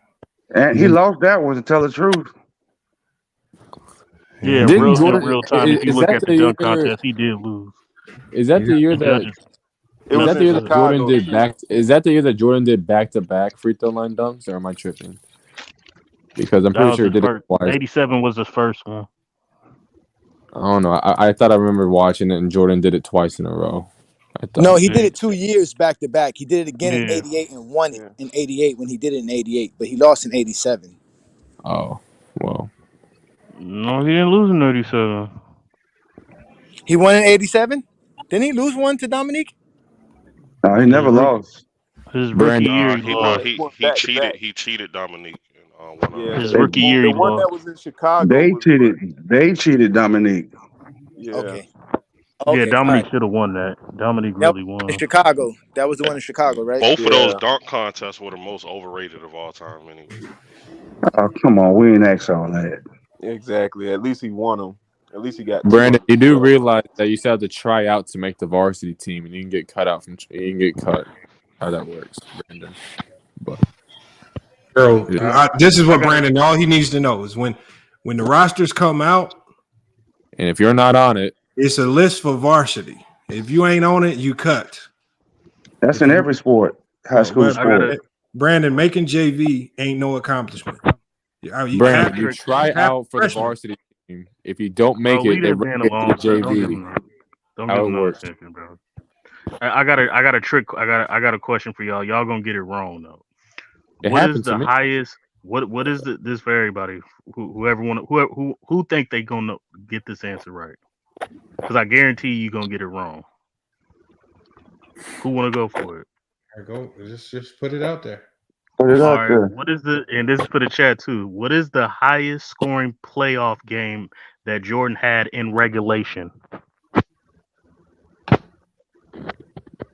In regulation. Was it the one against the What is the Celtics? highest scoring playoff game Michael Jordan had in regulation? The 3 overtime. We saying He regulation. said in regulation, and this nigga said 3 overtime. I said he said in regulation. 55 against the Suns.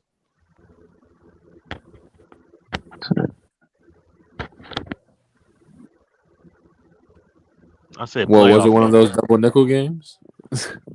54? Wow. Was it one of those double nickel games, MacDuff? 54? Is it 54 points? He said the highest scoring game. He didn't say points. Low Highest when playoff scoring low in the game chat in says 56. Yeah, regulation. high scoring Michael Jordan game or the team.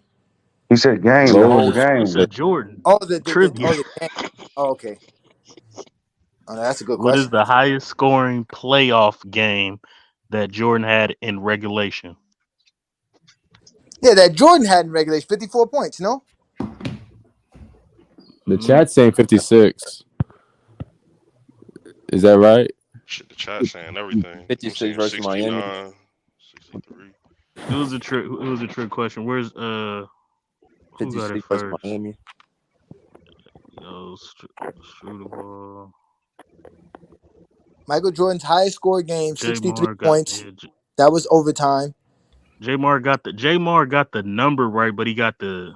Low said the team. number He and the put it- team. It's 56. What game was that? 56 against Miami. Versus Miami, 92. It says he played 43 minutes. Okay. Oh yeah. All right. So that's true. Okay. Wait, hold on. Yeah, you're right. It is 56. Okay. Yeah, I said highest playoff. I said that highest playoff scoring game in regulation. How many points did he score in regulation? It was a trick question. I knew everybody was gonna go 63. Almighty, you said it first. I don't know. I didn't see you on the chat. I thought, hey. Almighty, you said 63, bro.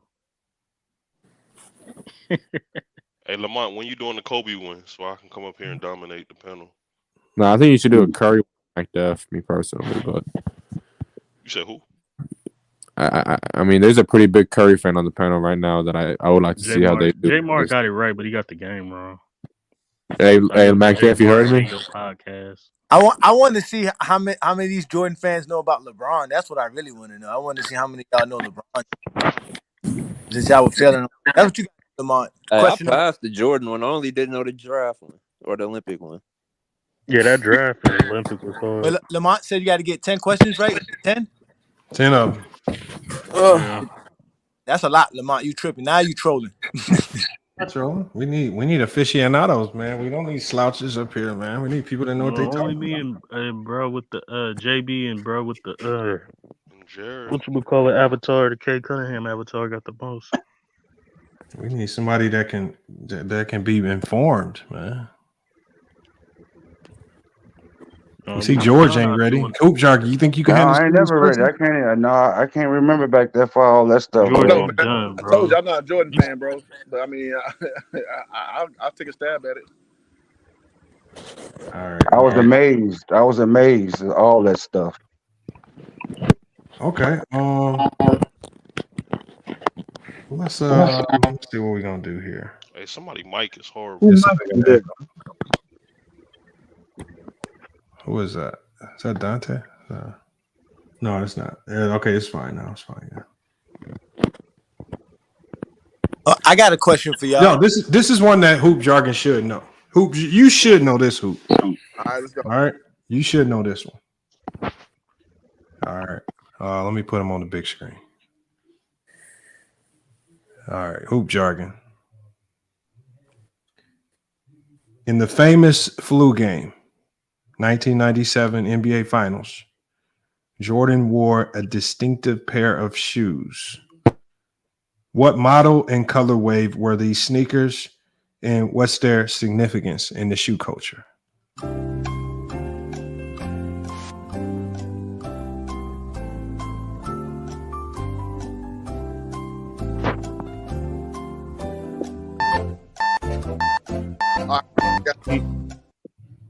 I think it's the see the number. I think the 14s, the red and black ones. He got the 14s, and he said red and black. Is that the correct answer, ChatGPT? He said that as soon as somebody typed it in the chat. I cannot see the chat whatsoever. I'm out here grilling. The answer is the Jordan 12s, the flu games, black, and you had the taxi ones. Yeah. You had the colorway right, black and red, but it was the Jordan 12s. Okay, let me say this. In my brain, I know them shoes. I get the numbers a little fucked up. So yeah, after the 11s. But no, I know them shoes. But I can't see the chat at all, bro. I'm out here grilling, bro. I'm not looking at the chat. What time is it where you at? You grilling at night? Yes, sir. I'm in California, bro. Oh, shit. Ain't nothing wrong. Yeah, ain't nothing wrong with grilling at night. That might be some of the best times to grill.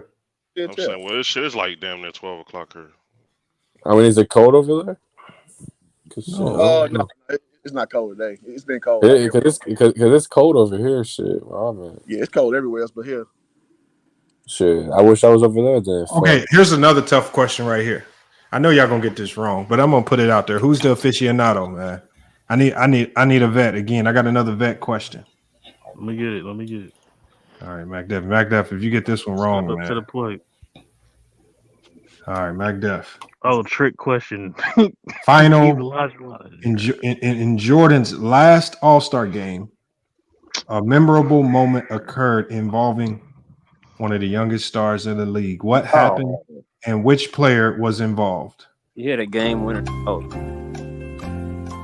In his last, hold on, time out. You messed me up. You said 98 or his last All-Star game. I missed the question, so you can have it. I missed the question. I'm gonna read it again. I'm gonna read it again. In Jordan's last All-Star game, a memorable moment occurred involving one of the youngest stars in the league. What happened and which player was involved? Okay, so in the last, he hit a fadeaway game winner over Tracy McGrady, and then Tracy McGrady came back and got fouled and made free throw to send the game into overtime. It was over the Matrix.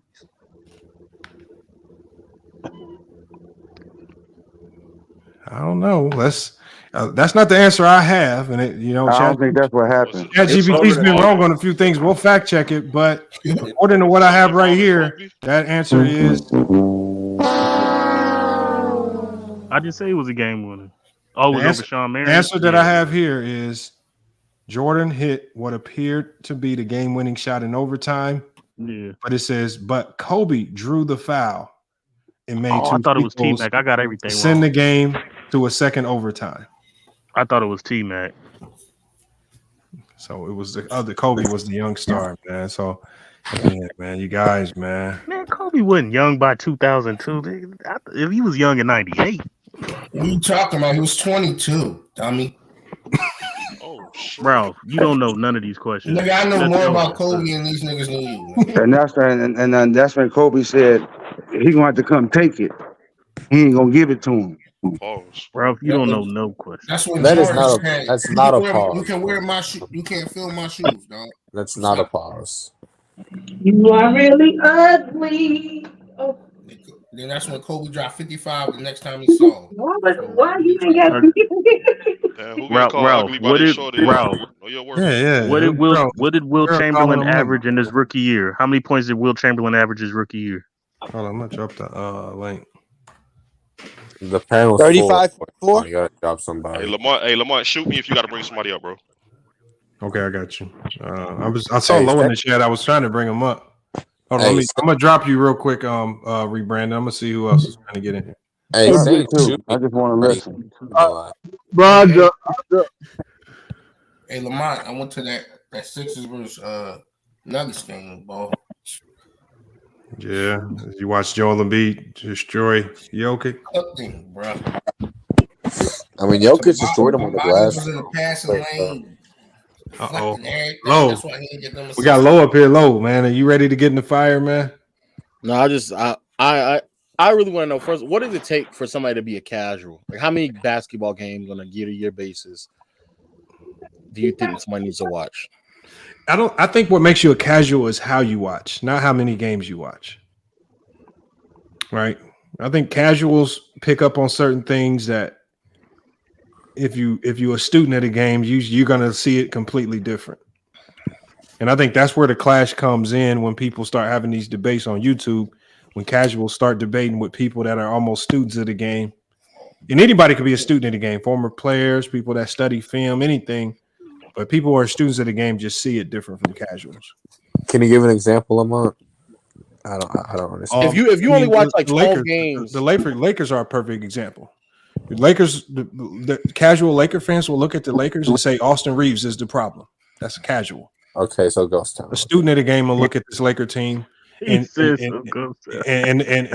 you'll look at other things instead of one individual. There's other things. There's other elements like the offensive rebounding, the team defense on the 3-point line that lead to it, that lead to this team having their woes this year. But that's just like a small element. Like the casuals are gonna tend to blame individuals. I think students of the game tend to put the onus on more of the team. Just don't say it, Lamont. So basically, the whole media is a casual. Then basically, what you saying? You said what? Well, yeah, most of the media is casuals. Yeah, most of the media is casuals. And yeah, like somebody said, like box score watching and stuff like that. So like, if you think if somebody only watched like 12 games throughout the entire season, you probably think they're casual. No, I don't think it's how many games you watch. I think it's how you watch. So, for example, last year, going into the playoffs, I admitted I didn't see much of the Nuggets, right? And I made my pick when the Lakers were going against the Nuggets. I picked the Lakers just because I seen more of the Lakers. My pick on the Nuggets wasn't as informed, but after watching the Nuggets play one game, the first thing I came back and said was, the Nuggets just a better team. They're gonna win this. They're a better team. Like it didn't. I don't need to see 15 games to tell the Nuggets were just a superior team from defense to offense to chemistry. So I don't think you need to see a lot to analyze the game. We can agree to disagree. I just think that most people who grew up in the 80s and 90s are casuals anyway. So that's why they're not going to be able to win this Jeopardy thing you got going right now. Well, they're casual. I think they're more so casuals because it's a highlight talk about, bro? We won. I got pushed back on that. Wait a minute, man. How you gonna say that? You don't even know none of the questions. Hey, Lo, do you need to tell them about the TV broadcast or whatever they were having? They didn't watch enough basketball back then, man. Right, you ain't had satellite back then. Yeah, back then, y'all ain't no way y'all was watching a whole bunch of Larry Bird and Magic Johnson and Mark Aguirre and Bob Lanier. What was happening is, why not? Because it wasn't available for you to watch it. That's why. Yes, it was because they had those VHS tapes where you can rewatch games, bro. And so that's how we watched it. That came out years later, though. Like years after the season's done. Stop it. You had access to watch them games, bro. How? Anybody that has John Stockton outside of the top 10 or say Larry Bird is not good, that's crazy. Man, goddamn it. I'm a dude who played Division I basketball. I fucking know basketball. So just yield the floor for a second, goddamn it. Fuck. Dog. Network television had the best games on. So like when you use the Pacers, the Knicks, the Rockets, the Spurs, so on and so forth, those games were at the forefront. Now, can you say you watched the Kings play like that? Probably not. It was no access to that. But to watch the Bulls, you had the WGN network, which is through TBS. You can watch the Bulls all the time, right? Superstation. Wait. Where you from? Where you grew up from? Houston. Yeah, so how did WGN in Houston? No, they had WGN in Houston, bro. I get that. How did you watch Dominique Wilkins? Yes, sir. Yeah, TBS and TNT. I watched it when he played the marquee teams, but when he played so you were casual. You were casual for nope. But then when they put out the film out later, you go back and rewatch. If you're a basketball head like that, you go back and rewatch it. But in moment, no, absolutely not. No. How many years of Dominique Wilkins film do you have? I'm sorry. How many years of film does Dominique Wilkins do you have? Do I have? Yes. I have 0. Or have you watched? Have you watched? Okay, so then if I say that you're a casual of Dominique Wilkins, then that would be an accurate depiction. No, you said you're a casual, like as in general. But am I aficionado of Dominique Wilkins? No, I'm not. I'm not. Y'all. Most people are probably aficionado of Michael Jordan. But if I name majority of the '90s players, how much time did you really watch them play? That's hard to quantify. But when you watch, really. Again, go ahead. Because I know where you're trying to go. I know how you kind of go with this thing. Yeah, because he got time to sit at home and watch TV and watch recast and watch YouTube plays all day long. He thinks he's an aficionado. That's crazy, bro. I never said that. How you trying to label people? Did I say that I was an expert on 80s and 90s basketball? No, what you're trying to do is wedge leverage. You're labeling people as casual. I hear you speak a lot, like bro. you some type of superstar analyst. I don't see you working for nobody. I work for myself, so I don't have to. I know that. So what are you saying? I never said I work for myself. That's what I'm saying. I know what you're saying. I never said that I was an expert. I just said that most people who were fans of 80s and 90s basketball, I would consider them casuals of 80s and 90s basketball because they could only watch. They really couldn't watch a lot of those players. Yes, you probably watch a lot more Michael Jordan than anybody else because that was more accessible. But if I asked you about Dominique Wilkins for most of his career, you couldn't really tell me because he wasn't accessible to you. And you guys from your era couldn't name Dominique Wilkins at all, so it's a moot point, bro. I'm not saying that I am an expert, though. No, I'm saying your era. But that's how you came on here acting like your you era were. is not going back and watching Dominique tapes either. So, I would consider them also casuals of 80s and 90s basketball. Yes, it's a moot point. There you go with the casual word again. I don't even think. I think y'all think casual is like a negative terminology. If you just don't, you're not familiar. Why else would you use that terminology, bro? For someone who's just ignorant and doesn't know what. So why did not be a negative connotation? Okay, all right. Ignorant. I don't. Well, ignorance isn't really. Ignorance means lack of knowledge. No, that's even if you want to say that, bro. But I don't think ignorance is necessarily negative. I think stupidity is negative, but ignorance is just like you just don't know no better. Right, like which is do. connotation of negativity. That means you don't know what you're talking about. Oh well, I would hope now if you are speaking on something like you know what you're talking about and you're casual, then that's a. But problem. You threw out a random topic though, and I gave you a straight up answer. But if we're talking about I thank you for that because most people aren't honest. So I appreciate your honesty about like you couldn't actually watch it. And you're right, most people couldn't. And I'm not even trying to be funny. I truly appreciate your honesty because it's hard to get that out of people because they act as if like they did watch it. But in a general sense, it'll be difficult for you to answer random questions in the 90s because people weren't really watching it. Like that's very difficult to do. Well, we watched with different eyes though. Like it wasn't about like the same thing it is now. So you're basically trying to, basically have a standard that was from 20 years ago to a current year standard where it's like, facts, real flash. He asked the question what they're trying to do is set their standard. That's the whole point. No. He asked the question: how many points did Michael Jordan score in a what's the most points that Michael Jordan scored in a playoff series that's not overtime? By default, like in regulation, by default, he knew that y'all were going to y'all were going the overtime game, yeah, because that's the one that has been fed to most people. But it's also unfair to ask that question because most people were still casual at that time because most people probably don't know the random game. That's what most people remember. That's not true. That's not how we can we agree that casual is a negative word in the basketball? Clearly is a negative connotation, bro. I think that's what they like to use because they think it's superior. I think just for the sake of moving on, I think it can be used negative, and I think it's both. I don't think it's all as bad as what people make it out to be. I think more people than not are casuals, and for whatever reason, most people don't like admitting that they're casuals. They have a hard time coping with that. And yeah, right there. But I don't think it's such a negative thing. And he is right.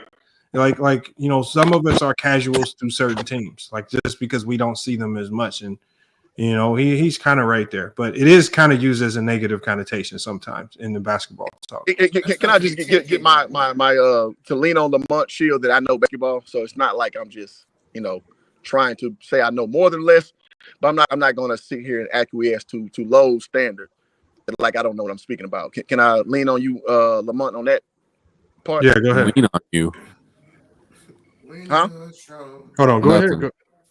No, I'm just saying. Can I get that clemency on that? Because I know He's saying Low that don't can know- you I can don't you know give Low like the that. validity that he knows basketball? Which again, I'm Yeah, not. yeah. I'm No, not No, questioning if you know He basketball knows or the not. game. No, he knows the game. I'm not. But I'm not. That's all I'm saying as we go But I'm forward. not question. I'm not. But I'm not questioning if you know basketball. I'm questioning. I came here when he asked a very unique question, and I'm trying to explain like. If you only watched a handful of games in the 90s, like that's going to be very difficult to do because most people were casual viewers. Like that's very There you go difficult. again. Hello, He can't help himself. He can't help do you himself agree but to with talk down. Brandon in the chat? He says Wilkins was overrated because of his highlights. He couldn't shoot consistently. Do you agree with that based on what you watched from Dominique? Shoot what? Because he was a really good mid-range and post-up shooter. Yeah. I think most people. I'm just going off his take because Brandon is one of those guys that he puts himself out there as he's an aficionado, making blanket statements like this with no supporting facts. No, So when he went head to head with Bird, I know he don't know what he's talking about. It's the opposite. The highlights have people believe that all he did was dunk, but he was actually a really good mid-range and post-up scorer. He's a great scorer, period. Yeah, that's crazy. No, but 80s, 90s, the most games that we could actually watch teams was when the playoffs started. If we're being honest, those were like those were like the double headers.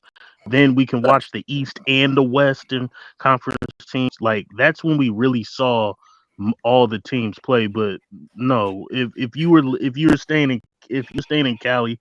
Yeah, you might have had WGN, but you couldn't see no freaking San Antonio Spurs games. You couldn't watch no Boston Celtics games like that. You had to watch your area, and the only other times you get to watch multiple teams is when the playoffs started. Well, I think the one thing. Thank you. I think most. I think this affected us all when we were little. I don't care what era you were in. It was just if you were on the East Coast and the Midwest, you just had a hard time catching the West Coast games just because they were so late for you most of the time. Absolutely.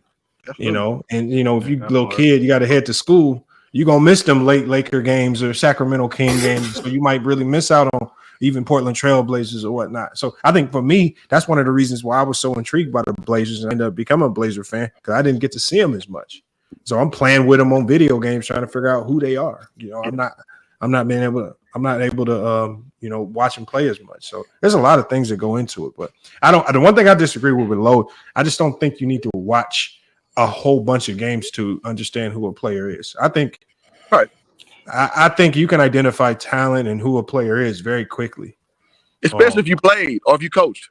You just have a innate ability to kind of just sift through the shit. I mean, that just make you infallible. Oh, but okay. Let me be clear. I'm not talking about you're a casual in the sense of like basketball, like actually watching it and like Lamont said, breaking it down. I'm simply referring to like the trivia that y'all are doing, where again he asked a very unique question. Like, there's just no way. Like, I don't know how anybody's going to answer that question because it's like y'all talking about like 80s and 90s basketball. Like, that's going to be difficult to like pull up those type of things. Well, Hoop Jogger just said was negative. Nobody called that out. What's that? If you played, like y'all always got those, and then people who watch face, if you played and all that, bro, stop that. That's a negative. If you played, what you mean? How's it a detriment? Like that is like come on, bro. That does matter though, Ralph. It matters, bro. Like because it's a familiarity with certain things that you pick up quicker than someone who just sit back and watch. No, it's not because you at the end of the day, it is. You haven't been on that level. It's different between high school, junior high school, college, junior college, and the NBA, bro. And I played all the levels except NBA, bro. Yeah, so you can. And I played professional overseas, bro. I got a decent mind. A ball before, bro. Right. But if you played. No, it does actually. So if I never played wiffle ball and I sit back and I don't know the idiosyncrasies of wiffle ball, it's just certain things I don't know because I don't have applied knowledge. That's just like that's with anything in the world. You have applied knowledge, you have just a more keen sense.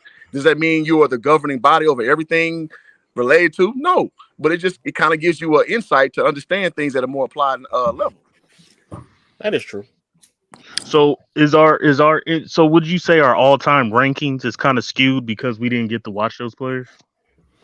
It depends on how you gauge it. If you're being honest, most people's the one thing I always say is everybody's all-time rankings have some type of bias in them, whether it's bias towards your favorite players, styles of play. If you saw guys, because we hear it all the time, guys like Bill Russell and these guys from the 60s and 50s, they always get punished in people's top 10 just because a lot of times there's just not enough film and footage out there for you to even go back and watch. And if you do go back and watch, you'll get bored in the first 2 minutes and you stop watching. So that's why the eye test argument is flawed. But let me ask Lo this. Not flawed. It's definitely flawed. Not flawed. The point of the trivia was to see how much Michael Jordan fans know about Michael Jordan. Shouldn't Michael Jordan fans know what Michael Jordan's highest point scored in a regular and the regulation without overtime? But they, because they always know. Not from 30 years ago, bro. Come on, man. Y'all. Shut up, George. But they be knowing how many times LeBron teams made a trade for LeBron's team. But those are things that happened like 3 or 4 years ago. Like he said, we're talking about something that happened like almost 30 years ago at this point. Right, bro. Come on, fam. Like we're holding the standard that that's a okay. Let me ask you this: what is LeBron's highest points in a playoff game without overtime? That I don't know. Oh, well then what the fuck? So your whole point. If you don't know LeBron and that happened, if you don't know LeBron and that happened, they know obscure things about LeBron, but they don't know. Hey, Lo, do you know? No, I don't. The only reason why I knew about, and actually I thought it was against the Suns. I didn't know it was against Miami. The Jordan one. I don't even know the thing about LeBron. And the reason why I'm saying is not necessarily to say that you're supposed to know, but it's like whatever that career high is for LeBron happened like probably in the last like 10 years or 13 years. Why would somebody remember something that happened like 30 years ago? Like, how is that possible? They remember the hand checking though. Guys, all I'm saying is that was a very difficult question. They remember 63 points? Yeah, because that's the story that's been told to them. That's the narrative-driven talking. Y'all didn't know the game-winning shot that I said versus the Pistons neither. See, like that's just like nigga, I watch Kobe. I don't know what Kobe game winners like goddamn, what are y'all like that? I just think that's same here. Yeah, I understand the premise of what we're doing. I just think that like for the most part, but we talking about some shit that happened 30 years ago. You couldn't even tell me LeBron's career high, and that probably happened like 10 years ago. His career high in the playoff game or regular season. And the exact thing question that you asked in a playoff game in regulation. Yeah, but I think some of the things with Jordan though is kind of alarming. Is that like if you're gonna label him the GOAT primarily because of his scoring in championships, you would think that those would be things that would be etched in people's memory, like Kobe's 81 or things like that, or even LeBron when he ran off 25 in a row versus Pistons. He scored 51 versus. You can't forget 81, Lamont. You can. No, I'm not. One of the reasons what makes it hard to forget, because I think sometimes people forget that Devin Booker had his scoring explosion when he dropped 70. So, and it's primarily because of all the failures that we kind of forget about him because of all the failures. I mean, I think when you're starting to rank these players and you're ranking them, let's say in your top 10 or top 5 all time, those numbers start to stand out more significantly, and they become part of debate matter or debate back and forth. But the numbers that you're highlighting are like literally all time, like some of the most numbers, like Kobe 81. That's easy to remember. That's the second most points scored in the game, right? Like that's. And depending on how you feel about Wilt's 100, you could argue that's the most points scored in the game, right? But like, for example, I'll ask you the same question. What's Kobe's most points he scored in a playoff game within regulation? No, but I never asked that question. No, I get that, but I'm just saying like that's such a unique question. I don't know. But it's 48. Yeah, I mean, it's 49. So you were wrong. It's 49. You were wrong. Oh, versus the Nuggets. My fault. 49 versus the Nuggets. I thought it was 48 versus the Kings. My fault. That's my point. Right. That's my point. Like that's such a unique question. But that's a MacDeff question. He's the one that splits overtime from regulation and then ask a question. It was a trick question for Jordan fans. That's all. Damn. Most of us just say how many. Who has the most points throughout the whole game. It's not a normal thing to split somebody's points from overtime. You didn't get that question wrong. To regulation. That's not normal. It's like people think it was a trick question.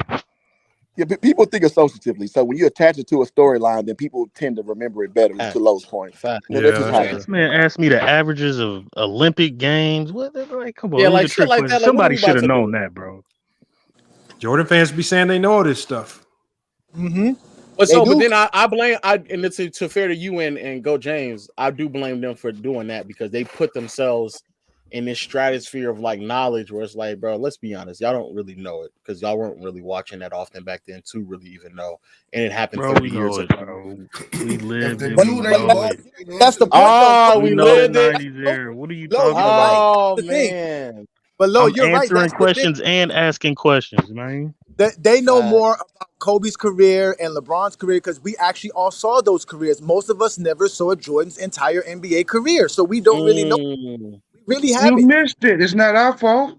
I was born 81. I'm 42 years old. So that means Jordan's first repeat, I was 14 years old. Like when we just cooked you, George. Damn. Hey, I What, just you found eating out something? breaking news.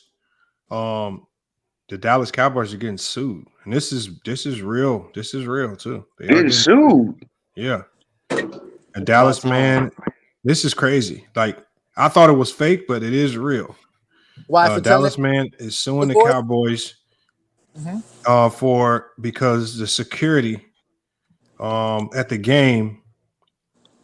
He was being rowdy and disruptive. They forced him to stay and watch the entire wild card playoff loss to the Packers. No, I'm not joking. He's actually suing him. I'm not joking. He's suing him for forcing him to stay. Womp womp womp womp womp. That's not a joke.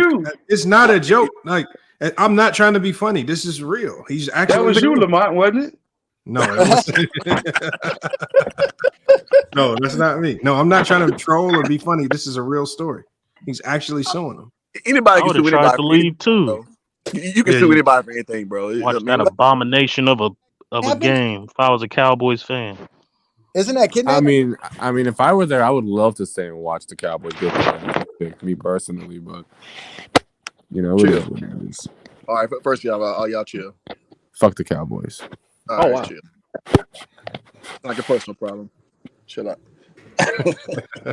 I still hate the Cowboys for what they did to the Falcons a few years ago, but it is what it is. We do the Falcons. Y'all came back from like y'all came back from like 15 down in 5 minutes. Yeah, that was a hell of a game in 2020. No, it wasn't. No, it was not. It was not a hell of a game. No, it was. Y'all talking about some Lamont, random... I saw your Stockton game. Your Stockton video. What Stockton video? You posted a Stockton video, Lamont. I saw it was a long time ago. Oh, I normally just see your lives. I didn't see the. Oh, what about it? No, I mean, hey man, it was a informative video, man. Yeah, there you go. Hey, Lo, I was watching your old skit. Did it convince you of anything, Lo? Why did you disagree? Like, there's nothing to disagree with. It's just what you value. If you value a bunch of numbers that led to nothing, I guess, hey, he's up there. I don't know. I don't think so. Winning matters to you, championships. No, you don't have to be championships. You just can't have a negative record in the playoffs. I mean, I don't know. It's hard. What Stockton does? Why not? He just went up against a better team. That's a slippery. Let me tell you right now, bro. Y'all it's hard. Real quick though, who were the first round teams that he lost to? He lost to the Golden State Warriors before Run TMC was there. He lost to the Suns before Barkley was there.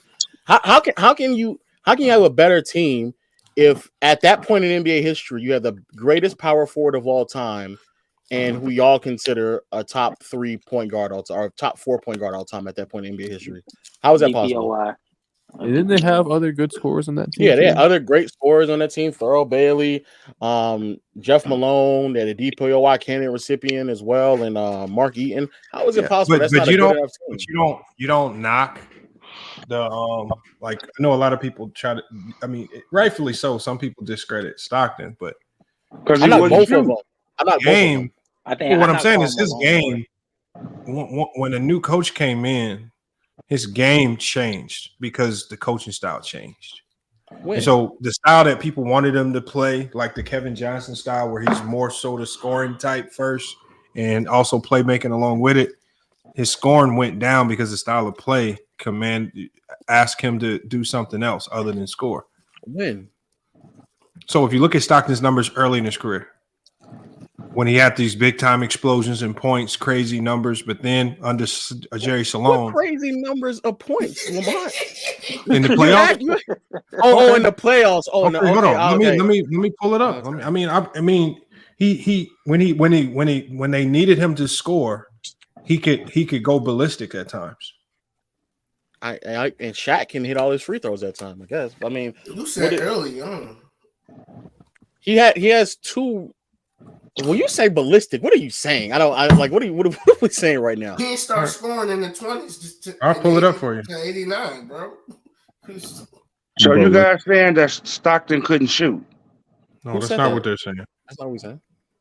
George is funny. So early in his career, he's saying he should have won more with Karl. Early in his career, right? He's had some playoff series, and this was obviously in the 80s. But you can go to like years like 1989, where in a playoff series versus the Warriors, 34-16, 30-14, 18-11. And in a series in 1988, 29-20, 23-24, 21-13, 22-12. Right? How are you correlating this to the coaching though? That's a game. No, what I'm saying is when you and look, I'm going to show you. So you got also in 1988, 20-10, 20-13, 20-9, right? So you can see that how he was being used from 88 to 89 when it was asked of him to go be a scorer. I mean, he could go be a scorer. But let's look at the year when Jerry Salone came. But you're saying when Jerry Salone came is when the scoring output went down. Because Jerry Salone was asking him to do something else? Is that what you're saying? He was asking him to become a point guard. Lamont, is that what you're saying? I'm pulling it up right here because I had the note. I'm just pulling up all the notes. Just for clarification, when did Sloan? No, that's the point we about to get to. So I want to make sure he on the same page because it sounds like he about to say something he don't really want to say. What? I'm Jerry Salone's. So right here. So Jerry Salone's coaching style changed around 1990, 1991. That's when his coaching style changed, and they went super heavy, high pick and roll, and they started spamming the pick and rolls heavy. And when they went to that style of offense, this is when we saw John Stockton's numbers. Let me pull them up. John Stockton's scoring numbers kind of plummet. He became more of an efficient scorer, but he became more of a pass first player as opposed to a guy that could go get buckets whenever he needed to go get buckets. He averaged the same points per game. You could say that the same thing about Isaiah Thomas with the Pistons. They was up and down early in the 80s, and when Chuck Daly came, they changed their philosophy to defense. And then you said 91. Chuck Daly changed Rodman game. I was about to say the problem with Lamont is saying is that there's one series where Stockton went crazy scoring, and that's the 89 series. No, I gave you a lot of different games. And what I'm saying is when they went primarily high pick and roll dominant, and that became their primary offense, and that's what they lived or died on. It was just always going to be from that point forward. It was always going to be hard for him to be this prolific scorer that you guys wanted him to be out of that offense. That, you know, especially in an era where the Utah Jazz were one of those teams that completely abused the illegal defense rule, which in the process of abusing the illegal defense rule, what are you doing? You are slowing the game down to an ultimate board. That's something that Rod Thorne talked about. The Jazz, the Bulls, they were guilty of this as well, to space everybody out and just let them go to work. They slowed it down to a bore. And when your pace goes into the garbage can like that, I don't see how we punish a guy because his scoring numbers aren't through the roof. Well, I'm punishing him because he didn't. I guess he just didn't pick and choose when he wanted to score. But it's one series, Lamont. It's one series where he went out crazy scoring. He's just one. It's 1989. Okay, but even if you go to the regular season, even if you go to the regular season, man, you can watch how even throughout his prime, we can go how his scoring numbers. If you just look at his numbers throughout his prime. his scoring numbers, where he looks like he hit a peak in 1989 as a scorer, 17 points per game. He kind of stayed there for 3 years, but then he started to decline through the early 90s, 15, then 14, going into the mid 90s, then all the way down to 12 by the late 90s. The problem is we never saw the most prolific scoring out of John Stockton because the offense that they ran wasn't designed for him to be a prolific scorer. And I just don't see how we punish guys. Like sometimes your attacks on John Stockton is, oh, he wasn't a great playmaker because he wasn't this threat to go score or threat to take you off the dribble, and he was only passing the ball. When a lot of people, even players, when they talk about John Stockton, he was a threat to score. He was prolific. But when you're handcuffed by the offense, I just don't know what you expect him to do. I'm expecting to have the intelligence to know when to be aggressive and when not to be. And also, Lamont, when was he ever not aggressive? When did he give me a game where he could have been aggressive and it could have won them the game? There's several games against the Houston Rockets and even the Phoenix Suns in the playoffs where he wasn't aggressive. Did he just not take shots? What happened? Where the defense is essentially just sagging off him, trying to prevent the entry pass, and he's not shooting. And just not presenting himself as a scoring threat. I mean, I got to pull the game up, but John Stockton was a shooter. He was. I'm not saying he wasn't. I'm not saying he wasn't. What I'm saying is that if the opposing team they know what you're about to do. They know they're about to, you're about to try to throw an entry pass into the post because you're trying to get it into Malone. Does that mean Magic Johnson is overrated? Because that's if you talk about sagging, they did the ultimate sack job on Magic Johnson. Because Magic Johnson, what happened with Steve Nash going? I mean, if you want to see sagging, just watch videos of how teams sagged off Magic. That's sagging. I also agree, but Magic Johnson still was aggressive enough for them to still play him defensively especially when he was in the post. When he was in the post, he was grabbing like another defender almost every single time, especially when a smaller defender was on him. John Stockton was never presenting himself in that much of a scoring threat in contrast to Magic, especially towards the tail end of Magic's career when Kareem wasn't on the floor as often, or if he wasn't even playing period because he already retired. Magic Johnson picked up a much larger scoring load and a much larger offensive responsibility. But why do we want Stockton? Hold on, but hold on. But see, that's weird because Magic through the most of his career, and like if you look at because Magic really with his 10-year career, and if we look at John Stockton's prime, John Stockton in his prime was giving you about 17 per game. Magic in his prime is giving you what, 18, 19? It's a 2-point difference. You understand the difference of presenting yourself as like a threat versus somebody cannot average 17 a game and not be a threat. I'm not saying he's not a threat. I'm not saying he's not a threat. Period. There's certain stages throughout a game where he is a threat, but there's a difference between if PJ Tucker shoots 40% from 3 and Curry shoots 40% from 3, even though the numbers are close. There's one of them is considered more of a 3-point shooting threat than the other one, right? Even though the accuracy will be the same. So when you're talking about Stockton, and we didn't just watch games, there's throughout games, especially down the stretch of games, teams were not like they were not defending him as if like he was as much as a threat as Karl Malone was. Fair enough. So when teams do that, I gotta see this. I'm about to just watch Houston game. I'll pull up and I'll just go to a fourth quarter game. I'll just go to Houston Rockets. I'll go to any fourth quarter game. I mean, what you're doing because it's dangerous if he pulls up this. Hold on. But hold on. If you pull up Houston, what I'm going to do is What I'm going to do is if John Stockton was this passive in the fourth quarter, then I expect to see this passive John Stockton in almost any random fourth quarter that I pull up. And I don't even have to be selective about it because anybody can handpick moments to try to say this is who a player was. If this is who he was, then this is how all teams treated him in the fourth quarter.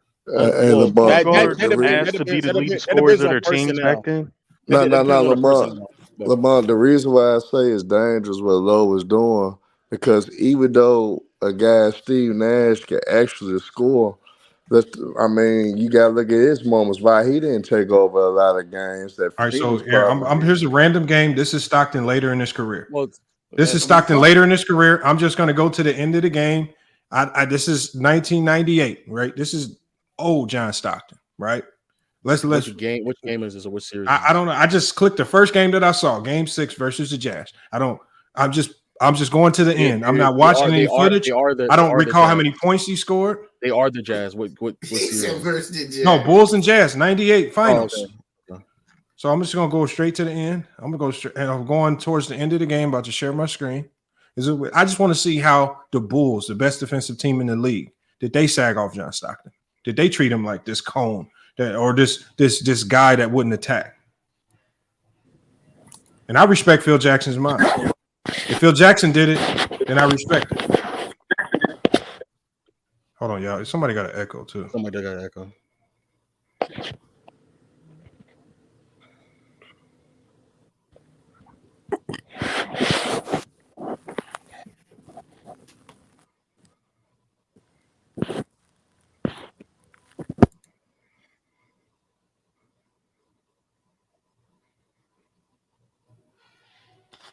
Push it up, son. That's Stockton with the ball. Ron Harper pressed up on him. That's not sagging. He's inside of the paint. I mean, he's inside of the 3-point line. Fourth quarter splash. Can't leave that man open. This is game 6, Lamar. You know what you're doing, bro. What you mean? Yeah, Lamar, you've seen this game. This is a random. Hold on, I can go. Look, y'all act like I selected this game. Okay, look, I can go to the next game. Y'all act like I hand selected the game. How about this? Pick No.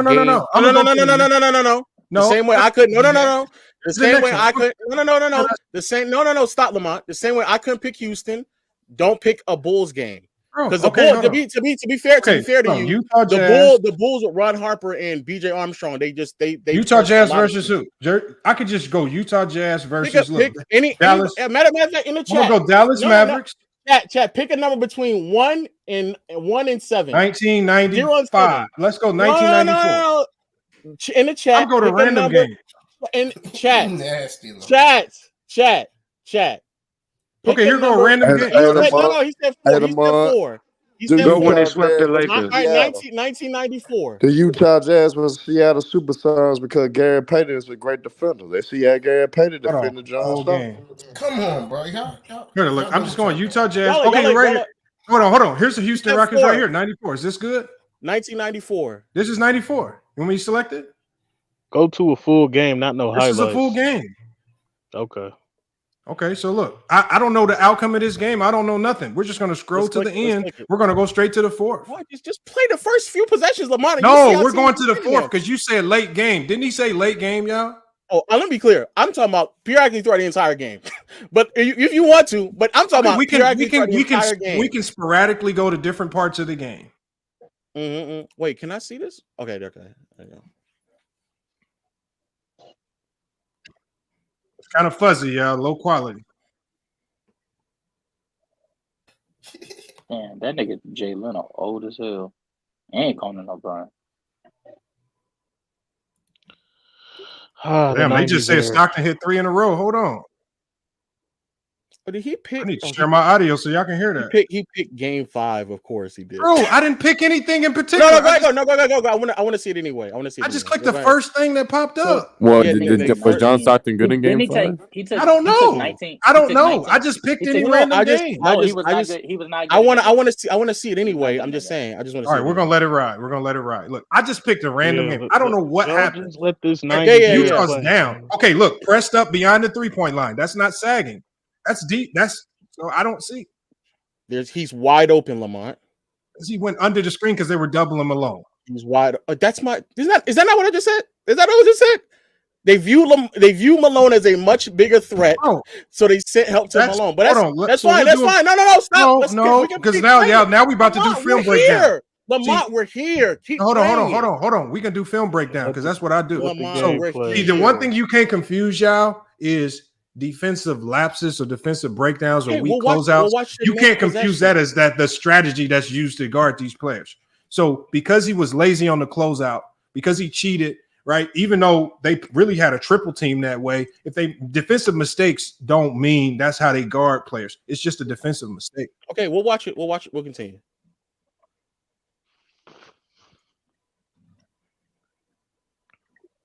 And you said he wasn't aggressive. He still knocked the shot down. That's the one 3-pointer he made all matter. game, chat. You said he's not passive. Yes, he's letting it fly. He let it fly, and that proves the that's point the that only if three he we made. let him shoot, that's not going to win them the game. Oh my God! No, who lets Stockton shoot? They did. He went 1 for 6, Lamont. Unless you think he was pulling up. Okay, Stockton again.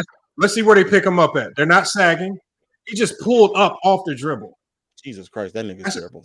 Jesus. He did a pull-up 3 in the 90s. To be fair, that's more aggressive than what I would even have expected. But we'll continue to watch. Stockton is a top 5 point guard all remember, time. what I was told was he's not aggressive. That was an aggressive shot right there. We're going to continue to watch. You want me to go to the beginning of the game, Lo? We can keep watching. We're right here. We're already here, Lamont. Okay. We're here. You can fast forward to the next possession, but we're here. Stockton's top 5. I'll go to the next possession. Top 5 loser, yeah, for sure. Well, that guy looks like he had a baby with a 12-year-old right there. Right there. No. You nasty for that. I know you ain't talking down. I know you ain't talking inside the basement with the lights off. Also, you can fast forward. You can fast forward with the arrow. Fast forward with your arrow. You're not defending Carmelo. No, I don't have it on here. No. Your arrow on your keyboard. On the arrow on your keyboard. Oh, okay. Yeah. Hold on. Here it is. Defending Carmelo is crazy. Wait, hold on. Stockton with the ball. Let's see if they sag. He's well above the 3-point line. That's not sagging. I would sag either. Fights over on the screen. They damn near double him. Still attached to Stockton. Okay.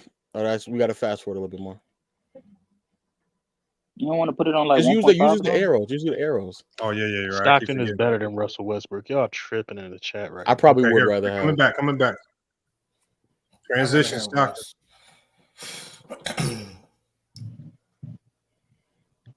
See, you could have got a foul right there. It's being a triple team. They cutting off his driving lanes. Ugh.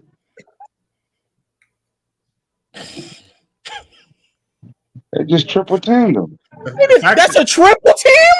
Oh my God! That's a triple. The fact that people fight over screens tells you how much they respect. No. That's fair, but that's not a triple team. Bro. That right there alone. I watched this play for a few minutes.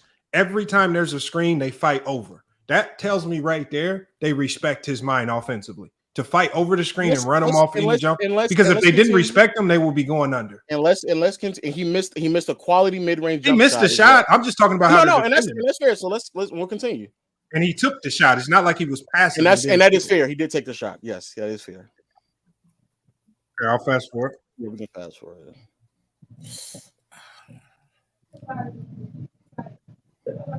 Long ass possession, boy.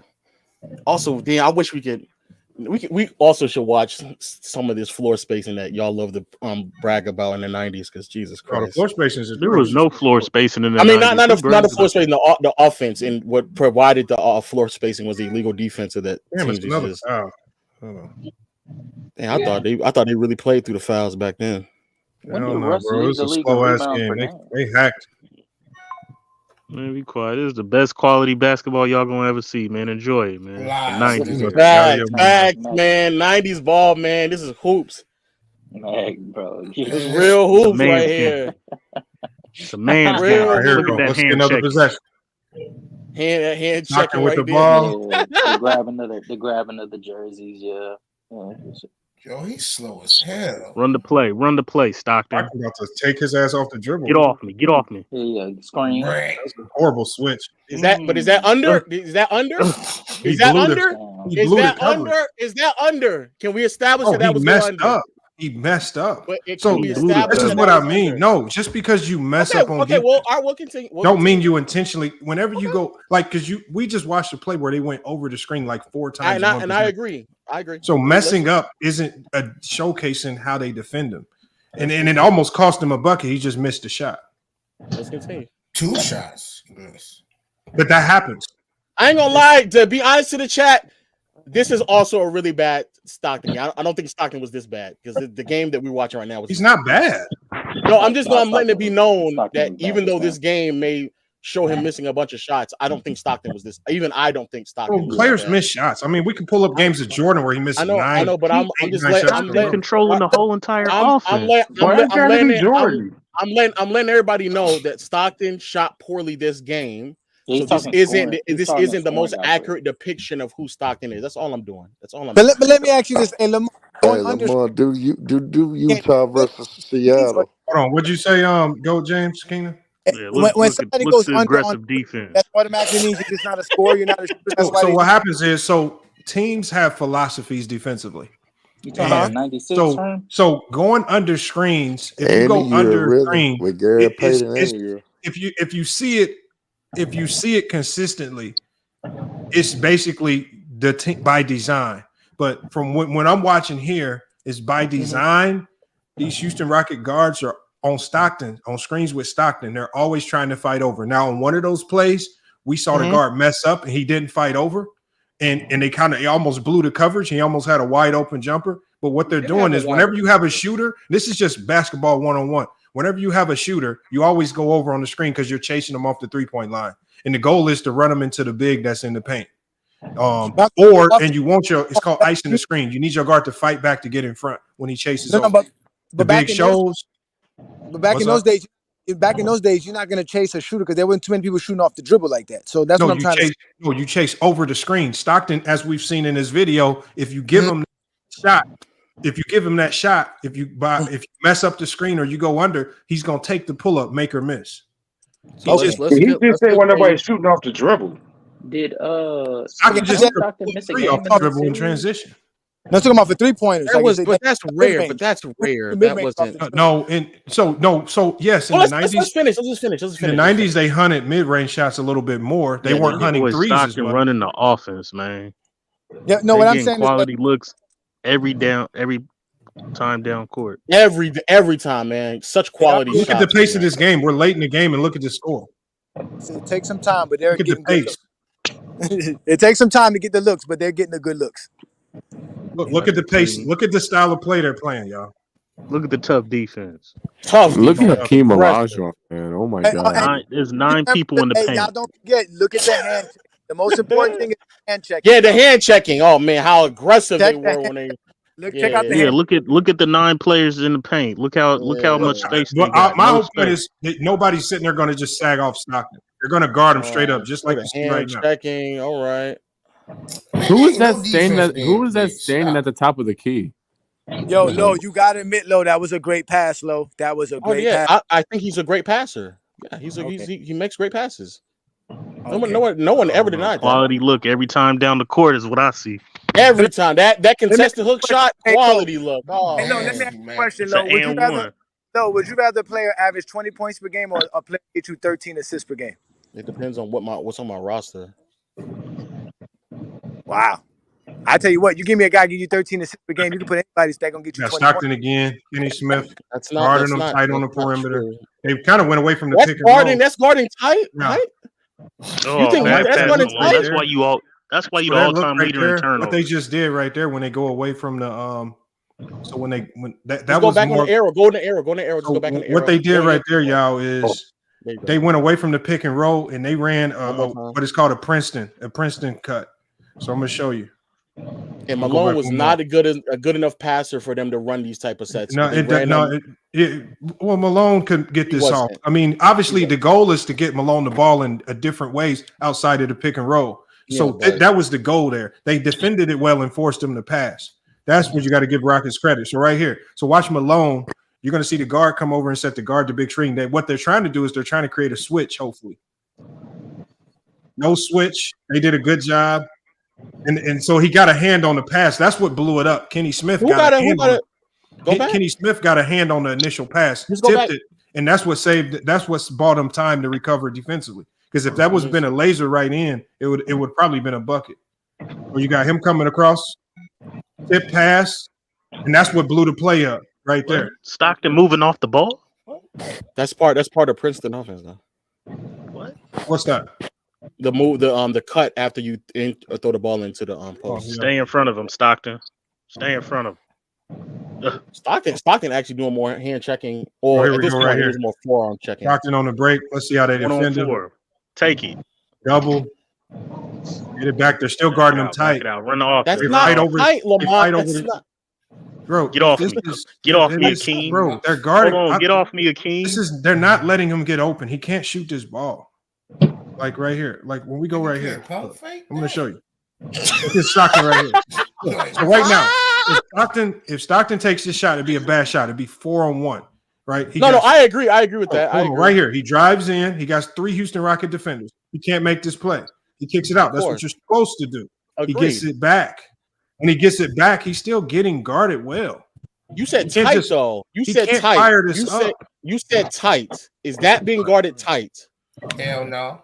Thank you. All right, it's not being guarded. All right, that's modern. I mean, most guards. If he shoots, it's contested. You're tripping, bro. No one is saying for him to pull it contested. All right, so no right here, saying, but that's not the right here. What we're looking at is how did they No. defend the screen? And so I think some of y'all don't understand what pressure defense No, is. I agree. I agree with pressure I defense. agree with you on the screen. Is he playing pressure defense right now? No, you can't. You're not going to sit there and play Stockton pressure defense the full game. He's too good of a ball handler. But you're going to stay with the man. I'm only saying that because you said it was tight. No, I wouldn't have said it if you didn't say it. To me, he's defended, right? So there's a difference between. I'm not saying that. So what your definition? You said tight. So your definition, we're playing your definition of tight and pressure defense. These are two different things to me, based on the lingo that I know. They're not sagging off of them. This is tight defense. To be fair, like, I'll admit. Like, so when the coach says, when the coach defensively, at least for us, when he would say tighten up, it didn't mean go press up your man.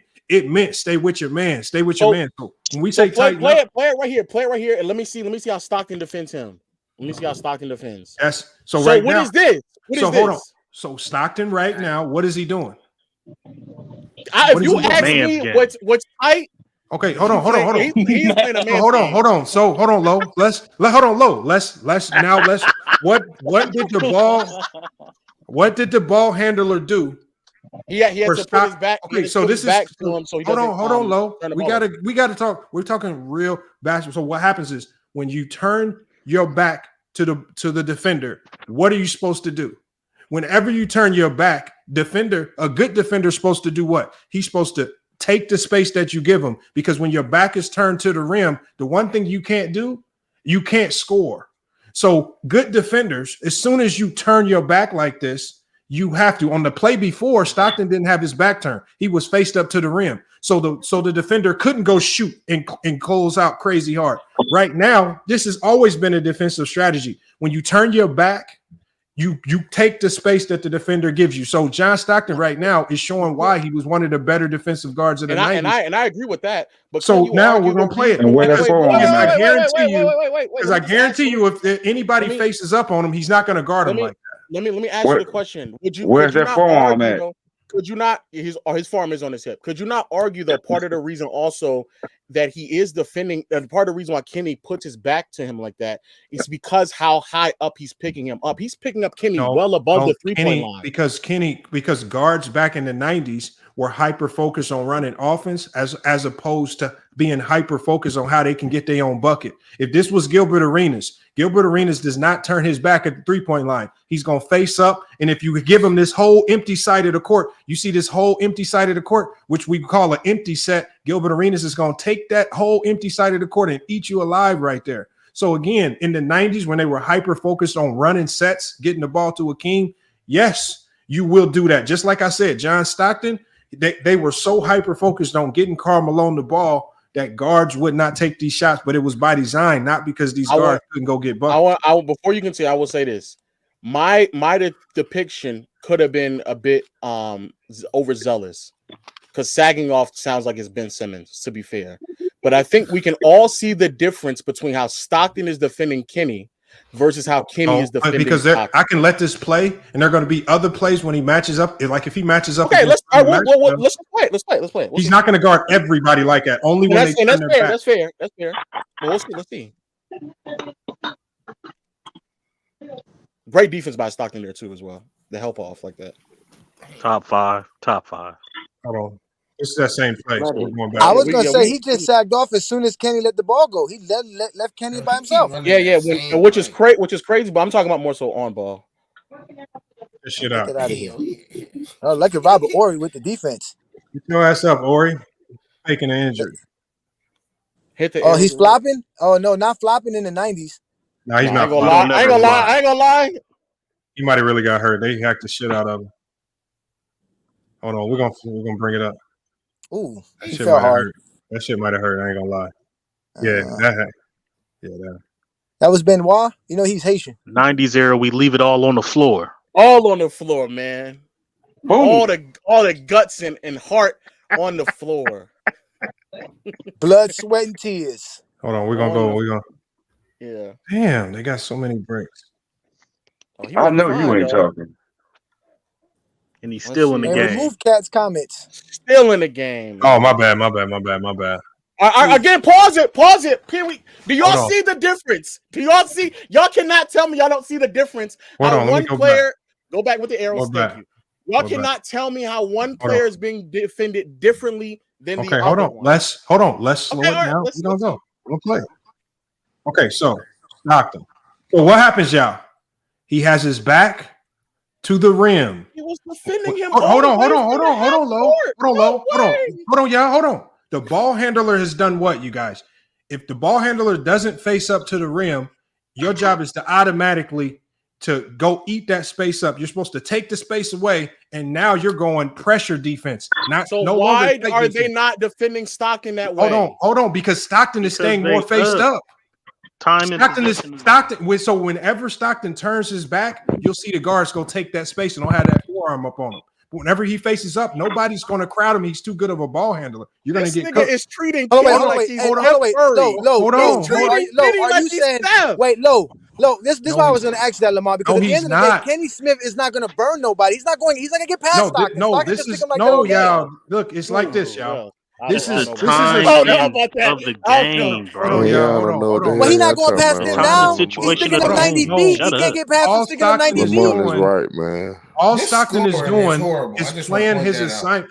He's playing the scouting report. The defensive philosophy that the coaches have given him is whenever they turn their back and they're looking to run offense, you need to go.